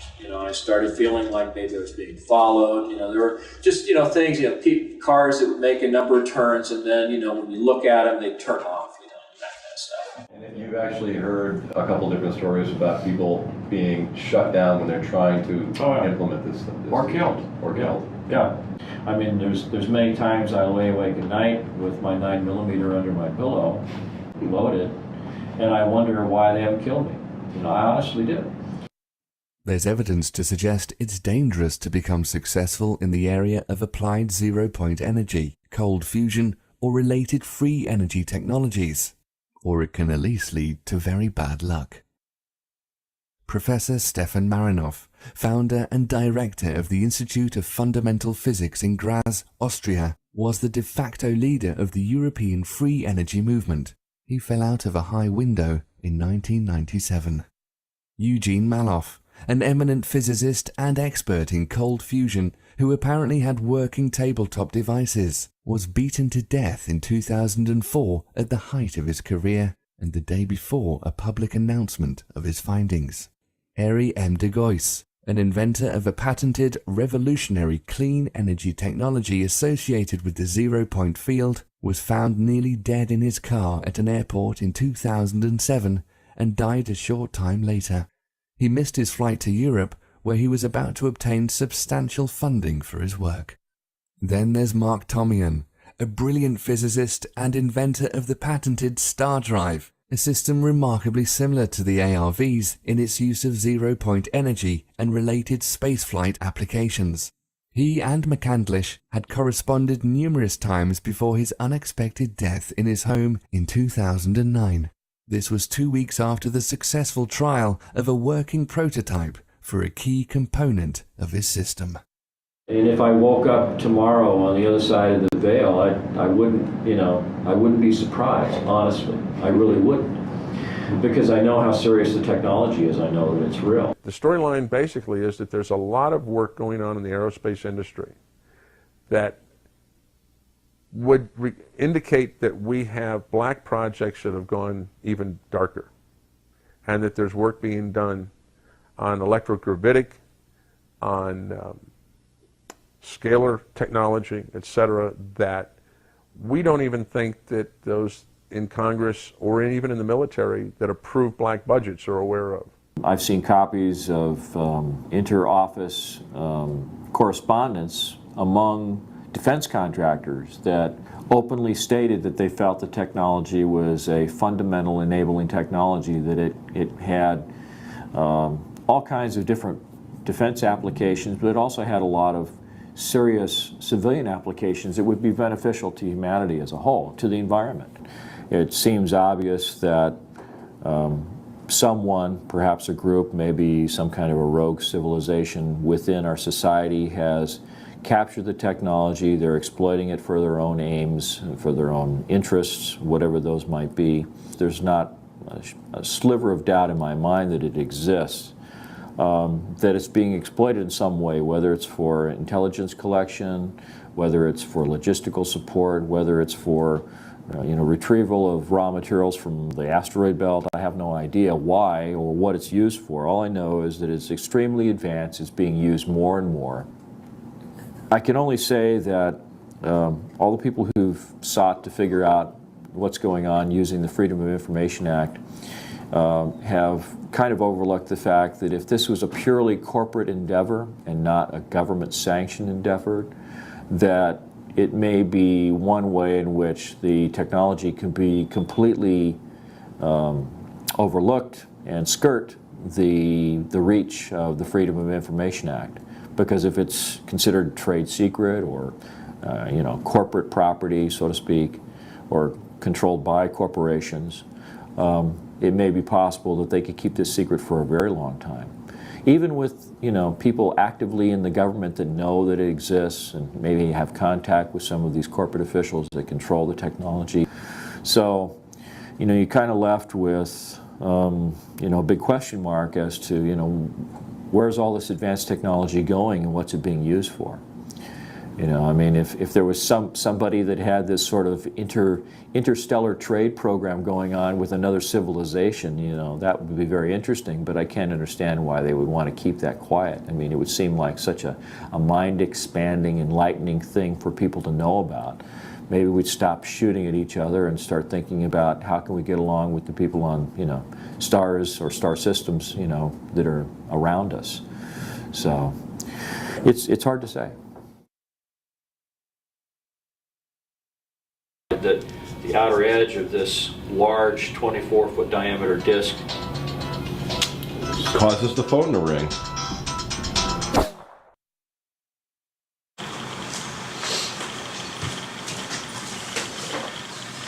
Hello, I'm trying to look cool. Do I look cool?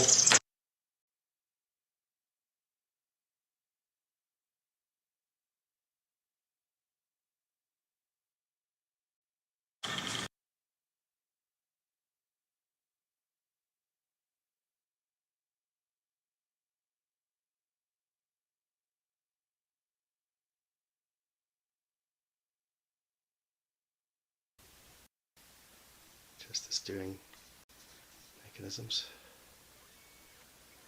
This is the guy that I had build the Mark McCandlish flux liner.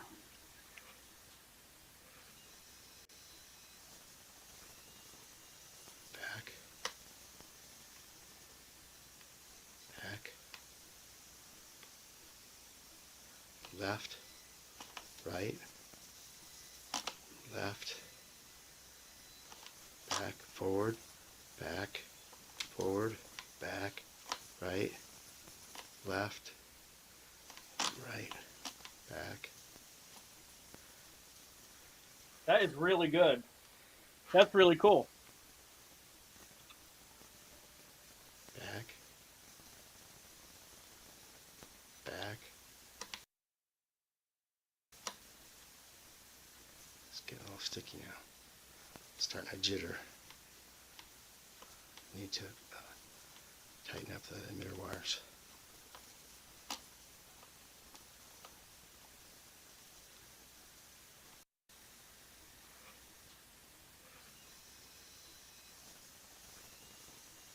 Back. Back. Left. Right. Left. Back. Forward. Back. Forward. Back. Right. Left. Right. Back.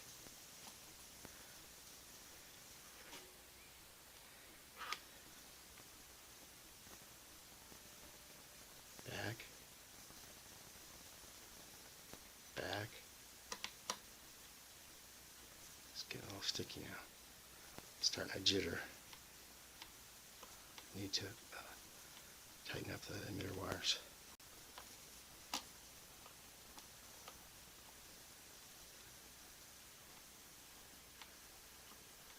Bring it back a little, bring it in for landing, see if we can land in the center. It's kind of jittering now.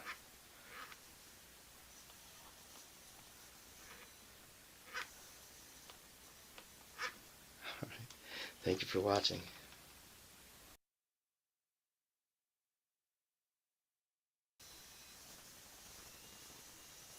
Back. Back. Left. Right. Left. Back. Forward. Back. Forward.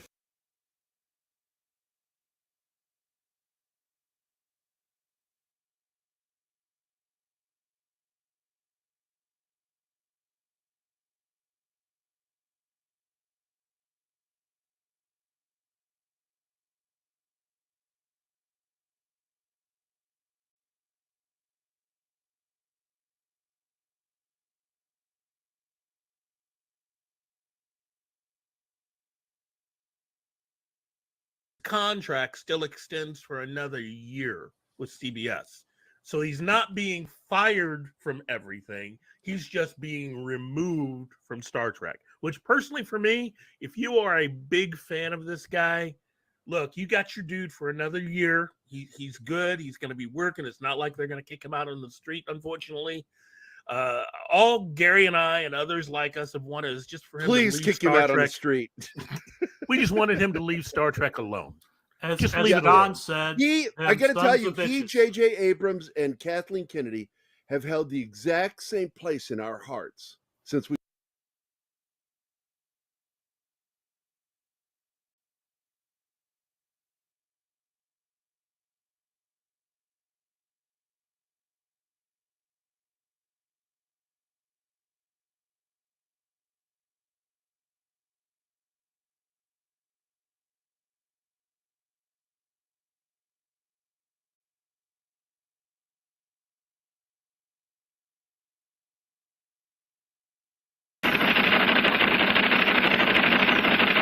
It's time for the Longines Chronoscope, a television journal of the important issues of the hour, brought to you every Monday, Wednesday, and Friday. A presentation of the Longines Whitnor Watch Company, maker of Longines, the world's most honored watch, and Whitnor, distinguished companion to the world-honored Longines. Good evening, this is Frank Knight. May I introduce our co-editors for this edition of the Longines Chronoscope? Larry Lasser, CBS News correspondent, and Kenneth Crawford, National Affairs Editor of Newsweek magazine. Our very distinguished guest for this evening is Admiral Richard E. Byrd. The North Pole used to be a no-man's land, but these are the days when, by buying a ticket on a commercial airliner, you can fly across the North Pole and drink a cocktail at the same time. You know, only 60 or more years ago, about 35 years ago, our guest tonight found out whether there was any land north of the North American continent. He made that first discovery flight, and I must say that Admiral Byrd, our guest tonight, is not only our greatest living explorer, but he's been an inspiration to countless Americans. Admiral Byrd, you've been to both the North Pole and the South Pole. Is there any unexplored land left on this earth that might appeal to adventurous young Americans? Yes, there is. And not up around the North Pole, because it's getting crowded up there now, because they find out it's really usable, not only to live in, but militarily. But strangely enough, there's left in the world today an area as big as the United States that's never been seen by a human being. And that's beyond the pole, on the other side of the South Pole, from Middle America. And I think it's quite astonishing that there should be an area as big as that unexplored. That's a tremendous So challenge. there's a lot of adventure left down at the bottom of the world. Well, Admiral, do you hope to see that? I do. Well, Admiral, would you say that since you've been to both the extremities of Earth, are these expeditions to such far-off places, are they getting easier because of modern techniques, or is danger still close at hand? Well, it's a little risky, but nothing like it used to be with the old slow planes and the small cruising radius where we had to put down bases. We replaced the dog teams, and of course that was a big improvement. But now the planes go much faster and they're safer, and they have a much bigger cruising radius. You haven't got the danger of a terribly heavy load. Admiral, an expedition to which I believe you're the advisor is now en route. What is that expedition doing? Well, that's the icebreaker Atka, and it's a reconnaissance expedition. It's going down to the South Pole area to make certain observations and to look for some bases. They will be back in April, and they will report back, and upon the information we get from that undertaking, we will base the bigger expedition that's to follow. Is that very definitely planned, or is that... That is being planned right now. So I'm willing to say to you that there will be a number of expeditions that will follow, I think, year after year, at the bottom of the world, because the government has really become interested. Well, Admiral Byrd, I can understand, I think everybody can, the interest in the North Pole because it's so near our greatest challenger, Soviet Russia. But why this interest in the bottom of the world? Nobody living down there, is there? No, it's pretty cold. There's only one permanent resident, that's the emperor penguin. The little ones live further north. I tell you one reason they're interested. It's by far the most valuable, important place left in the world for science. That's why the scientific groups all over the nation are really interested.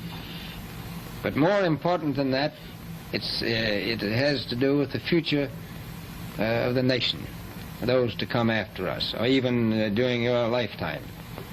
Because it happens to be an untouched reservoir of natural resources.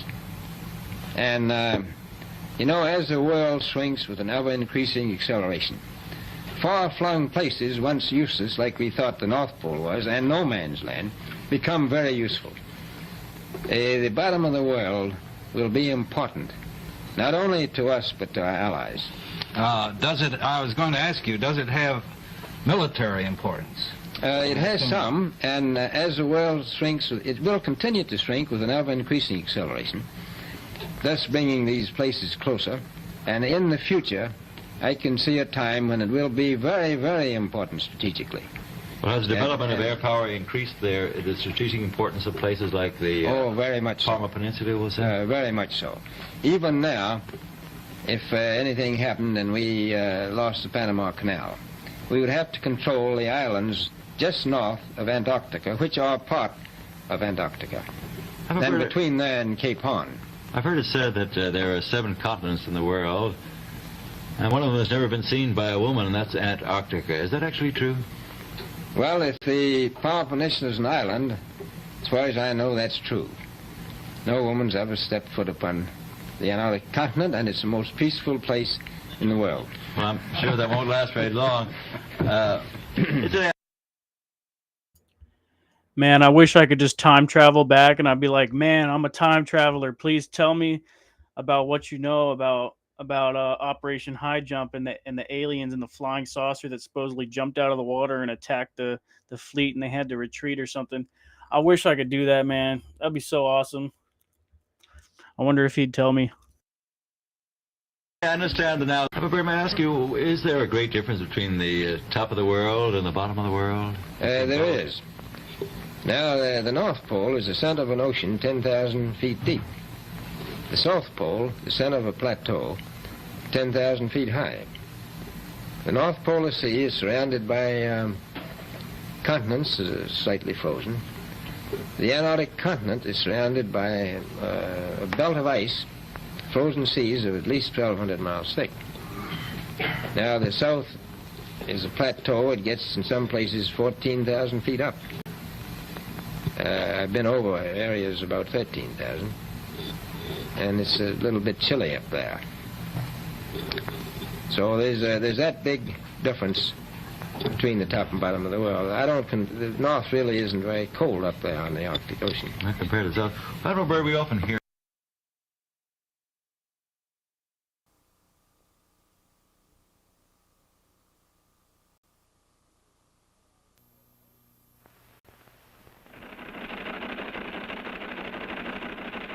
It's time for the Longines Chronoscope, a television journal of the important issues of the hour, brought to you every Monday, Wednesday, and Friday. A presentation of the Longines Whitnor Watch Company, maker of Longines, the world's most honored watch, and Whitnor, distinguished companion to the world-honored Longines. Good evening, this is Frank Knight.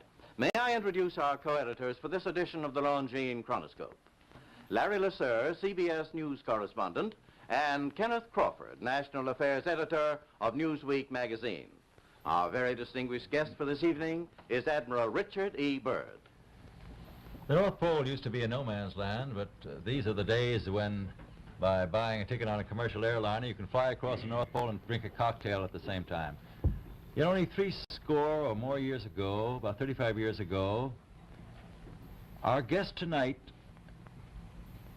found out whether there was any land north of the North American continent. He made that first discovery flight, and I must say that Admiral Byrd, our guest tonight, is not only our greatest living explorer, but he's been an inspiration to countless Americans. Admiral Byrd, you've been to both the North Pole and the South Pole. Is there any unexplored land left on this earth that might appeal to adventurous young Americans? Yes, there is. And not up around the North Pole, because it's getting crowded up there now, because they find out it's really usable. Our distinguished guest was Admiral Richard E. Byrd.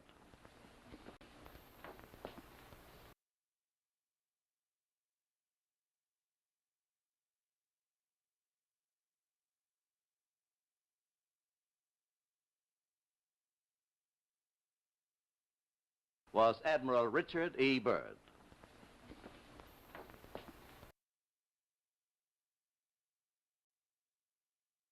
Was Admiral Richard E. Byrd.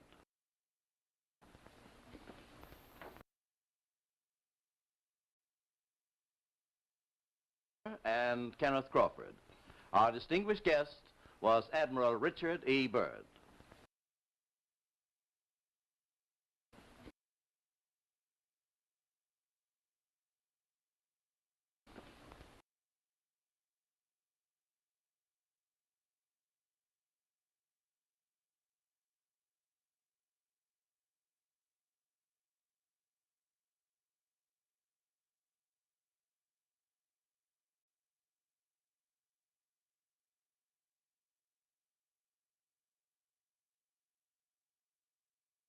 One of them has never been seen by a woman, and that's Antarctica. Is that actually true?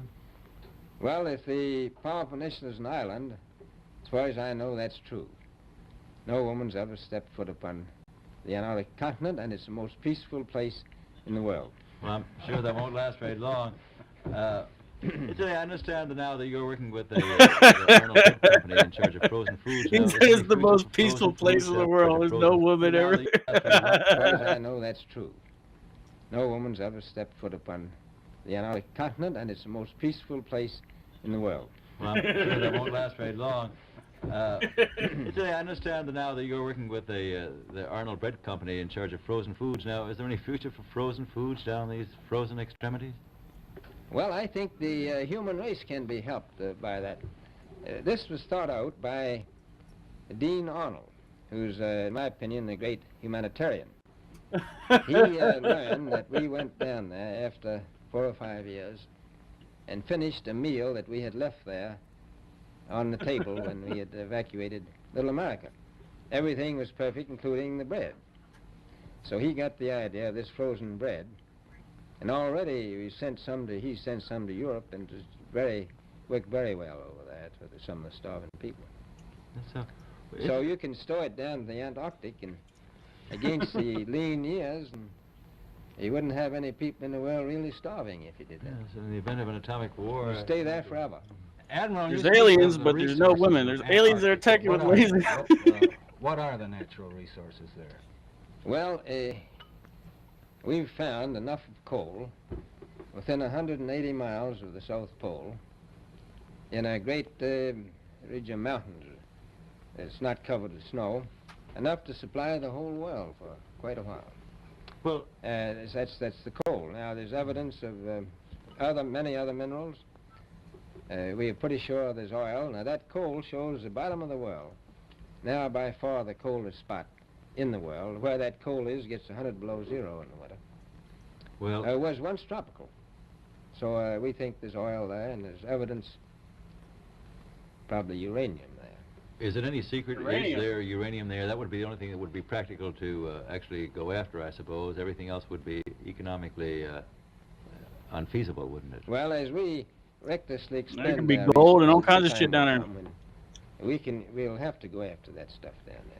Well, you know, I avoided what you said about uranium. I'm not sure about that. I don't want to have the world fight over the Antarctic. Albert, is there a competition among other nations to try to get information about Antarctica and possibly to secure some of these resources? Well, yes. There are now 7 nations very much interested. Russia is interested tremendously. That I'm sure of. Australia has an expedition down there. The Argentine, the Chile, New Zealand, oh, wow. Britain, and so on. Now, you can understand those people down there being interested because they live down there, the New Zealanders, the Argentinians, the Chileans, and the Australians. And so we don't do much about claiming anything. Admiral, you make this sound a little crowded. Are there that many expeditions now there or en route there? Well, you know, as I said, it's the most peaceful place in the world, but I don't think it will be for long because of this intense interest on the part of other nations and this nation. Well, Admiral Byrd, and the aliens. The thing of the past is expedition and exploration, making expedition and exploration now. Aliens and the Nazis, secret bases under the glaciers for the submarines and the alien UFO shit. More or less the thing of the past, but not other expeditions that go. There's a lot of them go north now.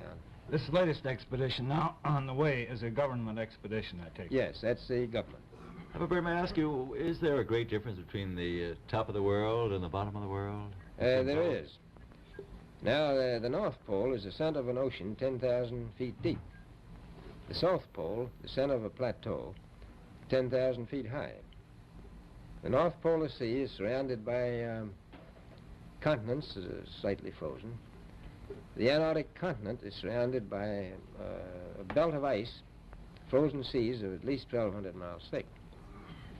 Now, the south is a plateau. It gets, in some places, 14,000 feet up.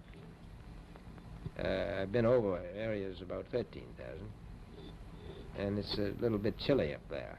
13,000 feet in Antarctica? Are you So kidding me? There's that big difference between the top and bottom of the world. The North really isn't very cold up there on the Arctic Ocean. Not compared to South. Admiral Byrd, we often hear it said that our young Americans now aren't as hardy as their forefathers. Do you think that Americans do measure up to the standards? Damn, the broad polar plateau sits at 13,000 feet above sea level. Holy shit, dude. Wonder if you could snowboard there. What would you say was the most valuable factor on an expedition? Is it morale, or physical courage, or is it sheer equipment? Well, I've always thought that loyalty was by far the most important trait. The British told me that when I first went down in 28, that I couldn't possibly get through the winter night without a mutiny if I took more than 20 men. But to serve science, I had to take 42 men. And then I took 56 the next time, and so on. And I did find that loyalty was the most important thing during the winter night when it's very hard on your nerves. I think that's best trait. Well, that's a very valuable characteristic at any time. Well, thank you very much, Admiral Byrd. It's been a great pleasure to have you here tonight. It's a pleasure to be with you. The opinions expressed on the Longines Chronoscope were those of the speakers. The editorial board for this edition of the Longines Chronoscope was Larry Lusser and Kenneth Crawford. Our distinguished guest was Admiral Richard E. Byrd. A Longines watch makes the most perfect Christmas gift. It has beauty, elegance, and enduring quality, and a universal reputation as just about the finest of the world's watches. Now, actually, barring accident or abuse, the Longines watch that you give this Christmas will be better than new after 5 or even 10 years of daily use. Time holds no terrors for a Longines. The exquisitely finished watch movement defies normal wear and friction, achieves unsurpassed timekeeping accuracy and reliability. Thus does Longines inner quality match Longines outer elegance. Among the finest watches...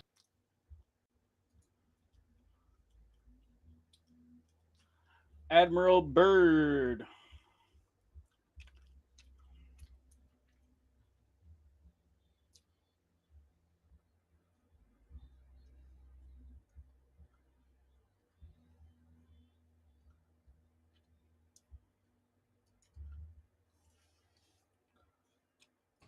Wildcard line, you're on the air with us. Hi there.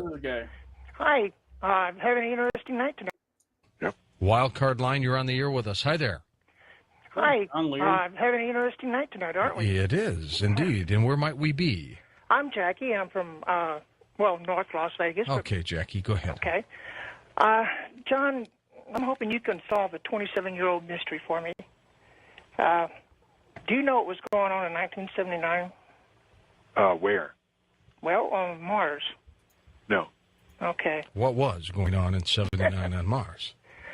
Well, I used to work at NASA during that time and handling downlink telemetry. And one night on our video monitors, while the little Viking rover was running around, I see two men in suits, not necessarily space suits. I mean, they look protective, but they didn't look like the bulky things that our astronauts use. But they came over the horizon walking towards the Viking Explorer, and our vision got cut off. I didn't see what they did with it or anything else. They were probably making repairs. Well, that's why I was wondering if they were our guys or not. Cause Yeah, they were. Do you know what kind of suits they wore? Pardon? Do you know what kind of suits they wore? Well, they wouldn't have to wear very much. I mean, the atmosphere is... there's enough atmosphere to walk around without a spacesuit on Mars, same as there is on the moon. I mean, it's like about 15,000 feet on Earth. Now, you can go through a 24-hour acclimatization program on the moon, and you can walk around without a spacesuit. Same thing on Mars. You don't need a spacesuit. If they had one, it was just minimal.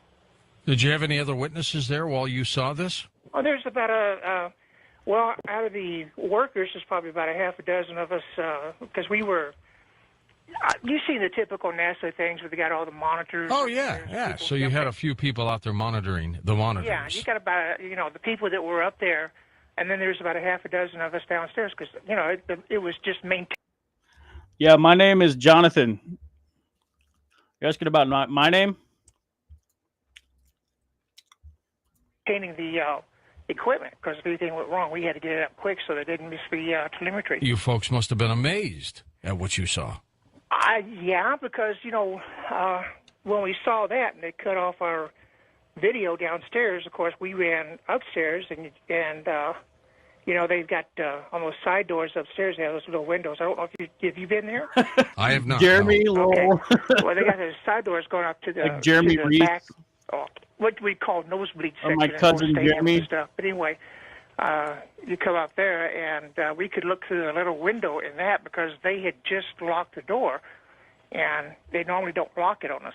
But anyway, they just locked the door, and then they came, we saw some more on their monitors, and then they came over some paper taped over the door. They clipped it. Can you imagine Jackie, that, I John? appreciate you calling and telling us that story. It is great, and it just confirms what's going on. Can you imagine that, John? There they are looking at their telemetry, and they spot the monitors, and they're looking at the rover piece of it, and all of a sudden they see two human beings walking into the scene. Yeah, absolutely. They were going, just like Mars rover, cleaning off the dust. They had their paper towels and Windex and got cleaned off so it could receive the signals. Or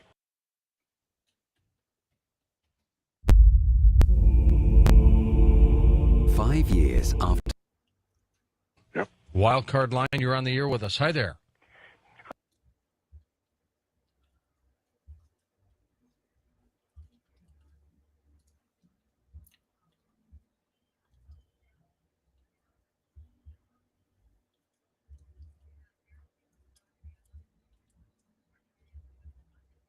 This looks like it's a Russian channel.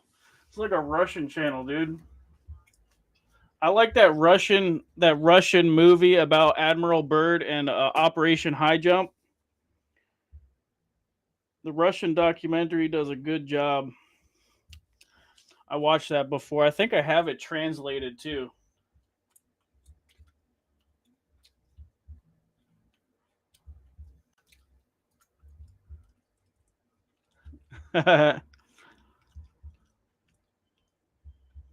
Much love.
I saw this illumination that was moving with respect to the stars.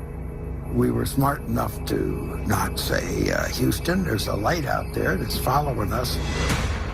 So technically, it becomes an unidentified flying object.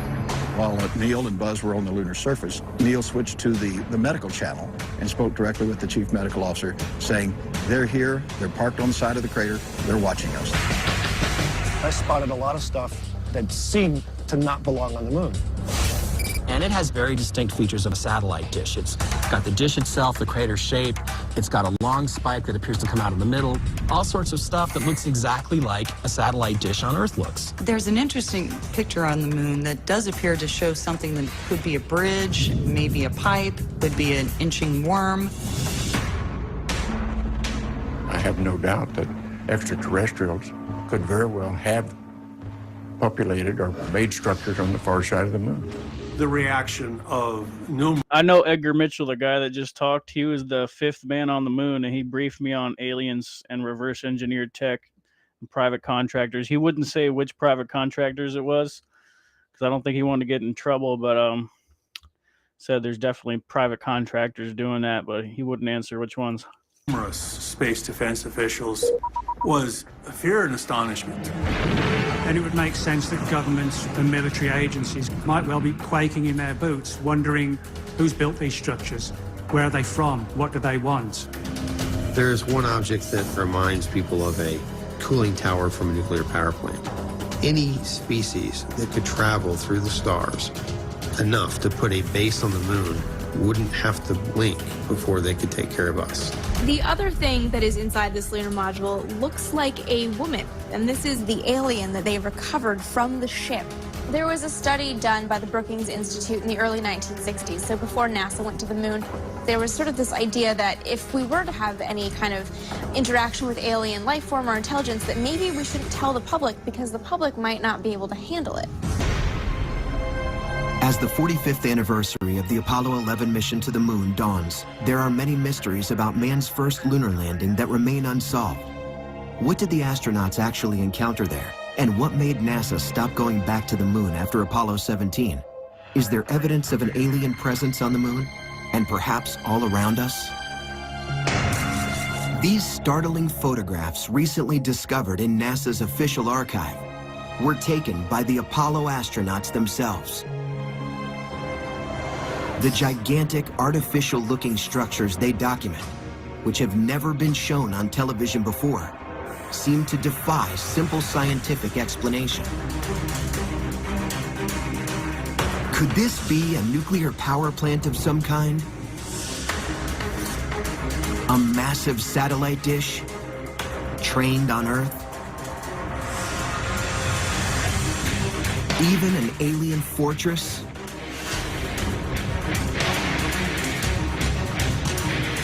We took the pictures to some of the brightest people of our world. And nobody can say for sure what these structures represent. Military experts tell us that if there is an alien base on the moon, it poses a serious threat to humanity. Tonight, we'll examine all the evidence. We'll attempt to determine if such an alien menace exists. And we'll investigate the baffling case of Apollo 20. Could this really be a female alien recovered during a secret mission to the moon just a few years after the Apollo program supposedly ended? You decide for yourself as we investigate Aliens on the Moon, the truth exposed.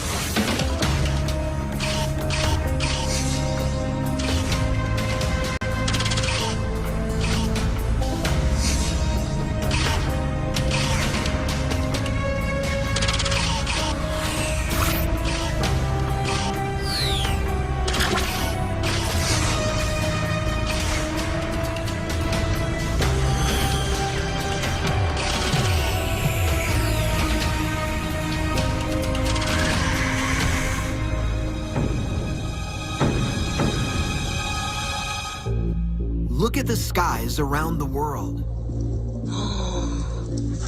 It's descending at an extremely alarming rate of speed. Over the United States, Russia, and China, UFOs are being reported in record numbers.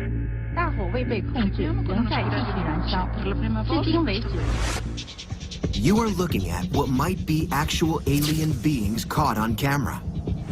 This extraordinary video shot by an American researcher in Turkey purportedly shows a hovering extraterrestrial spaceship piloted by ET.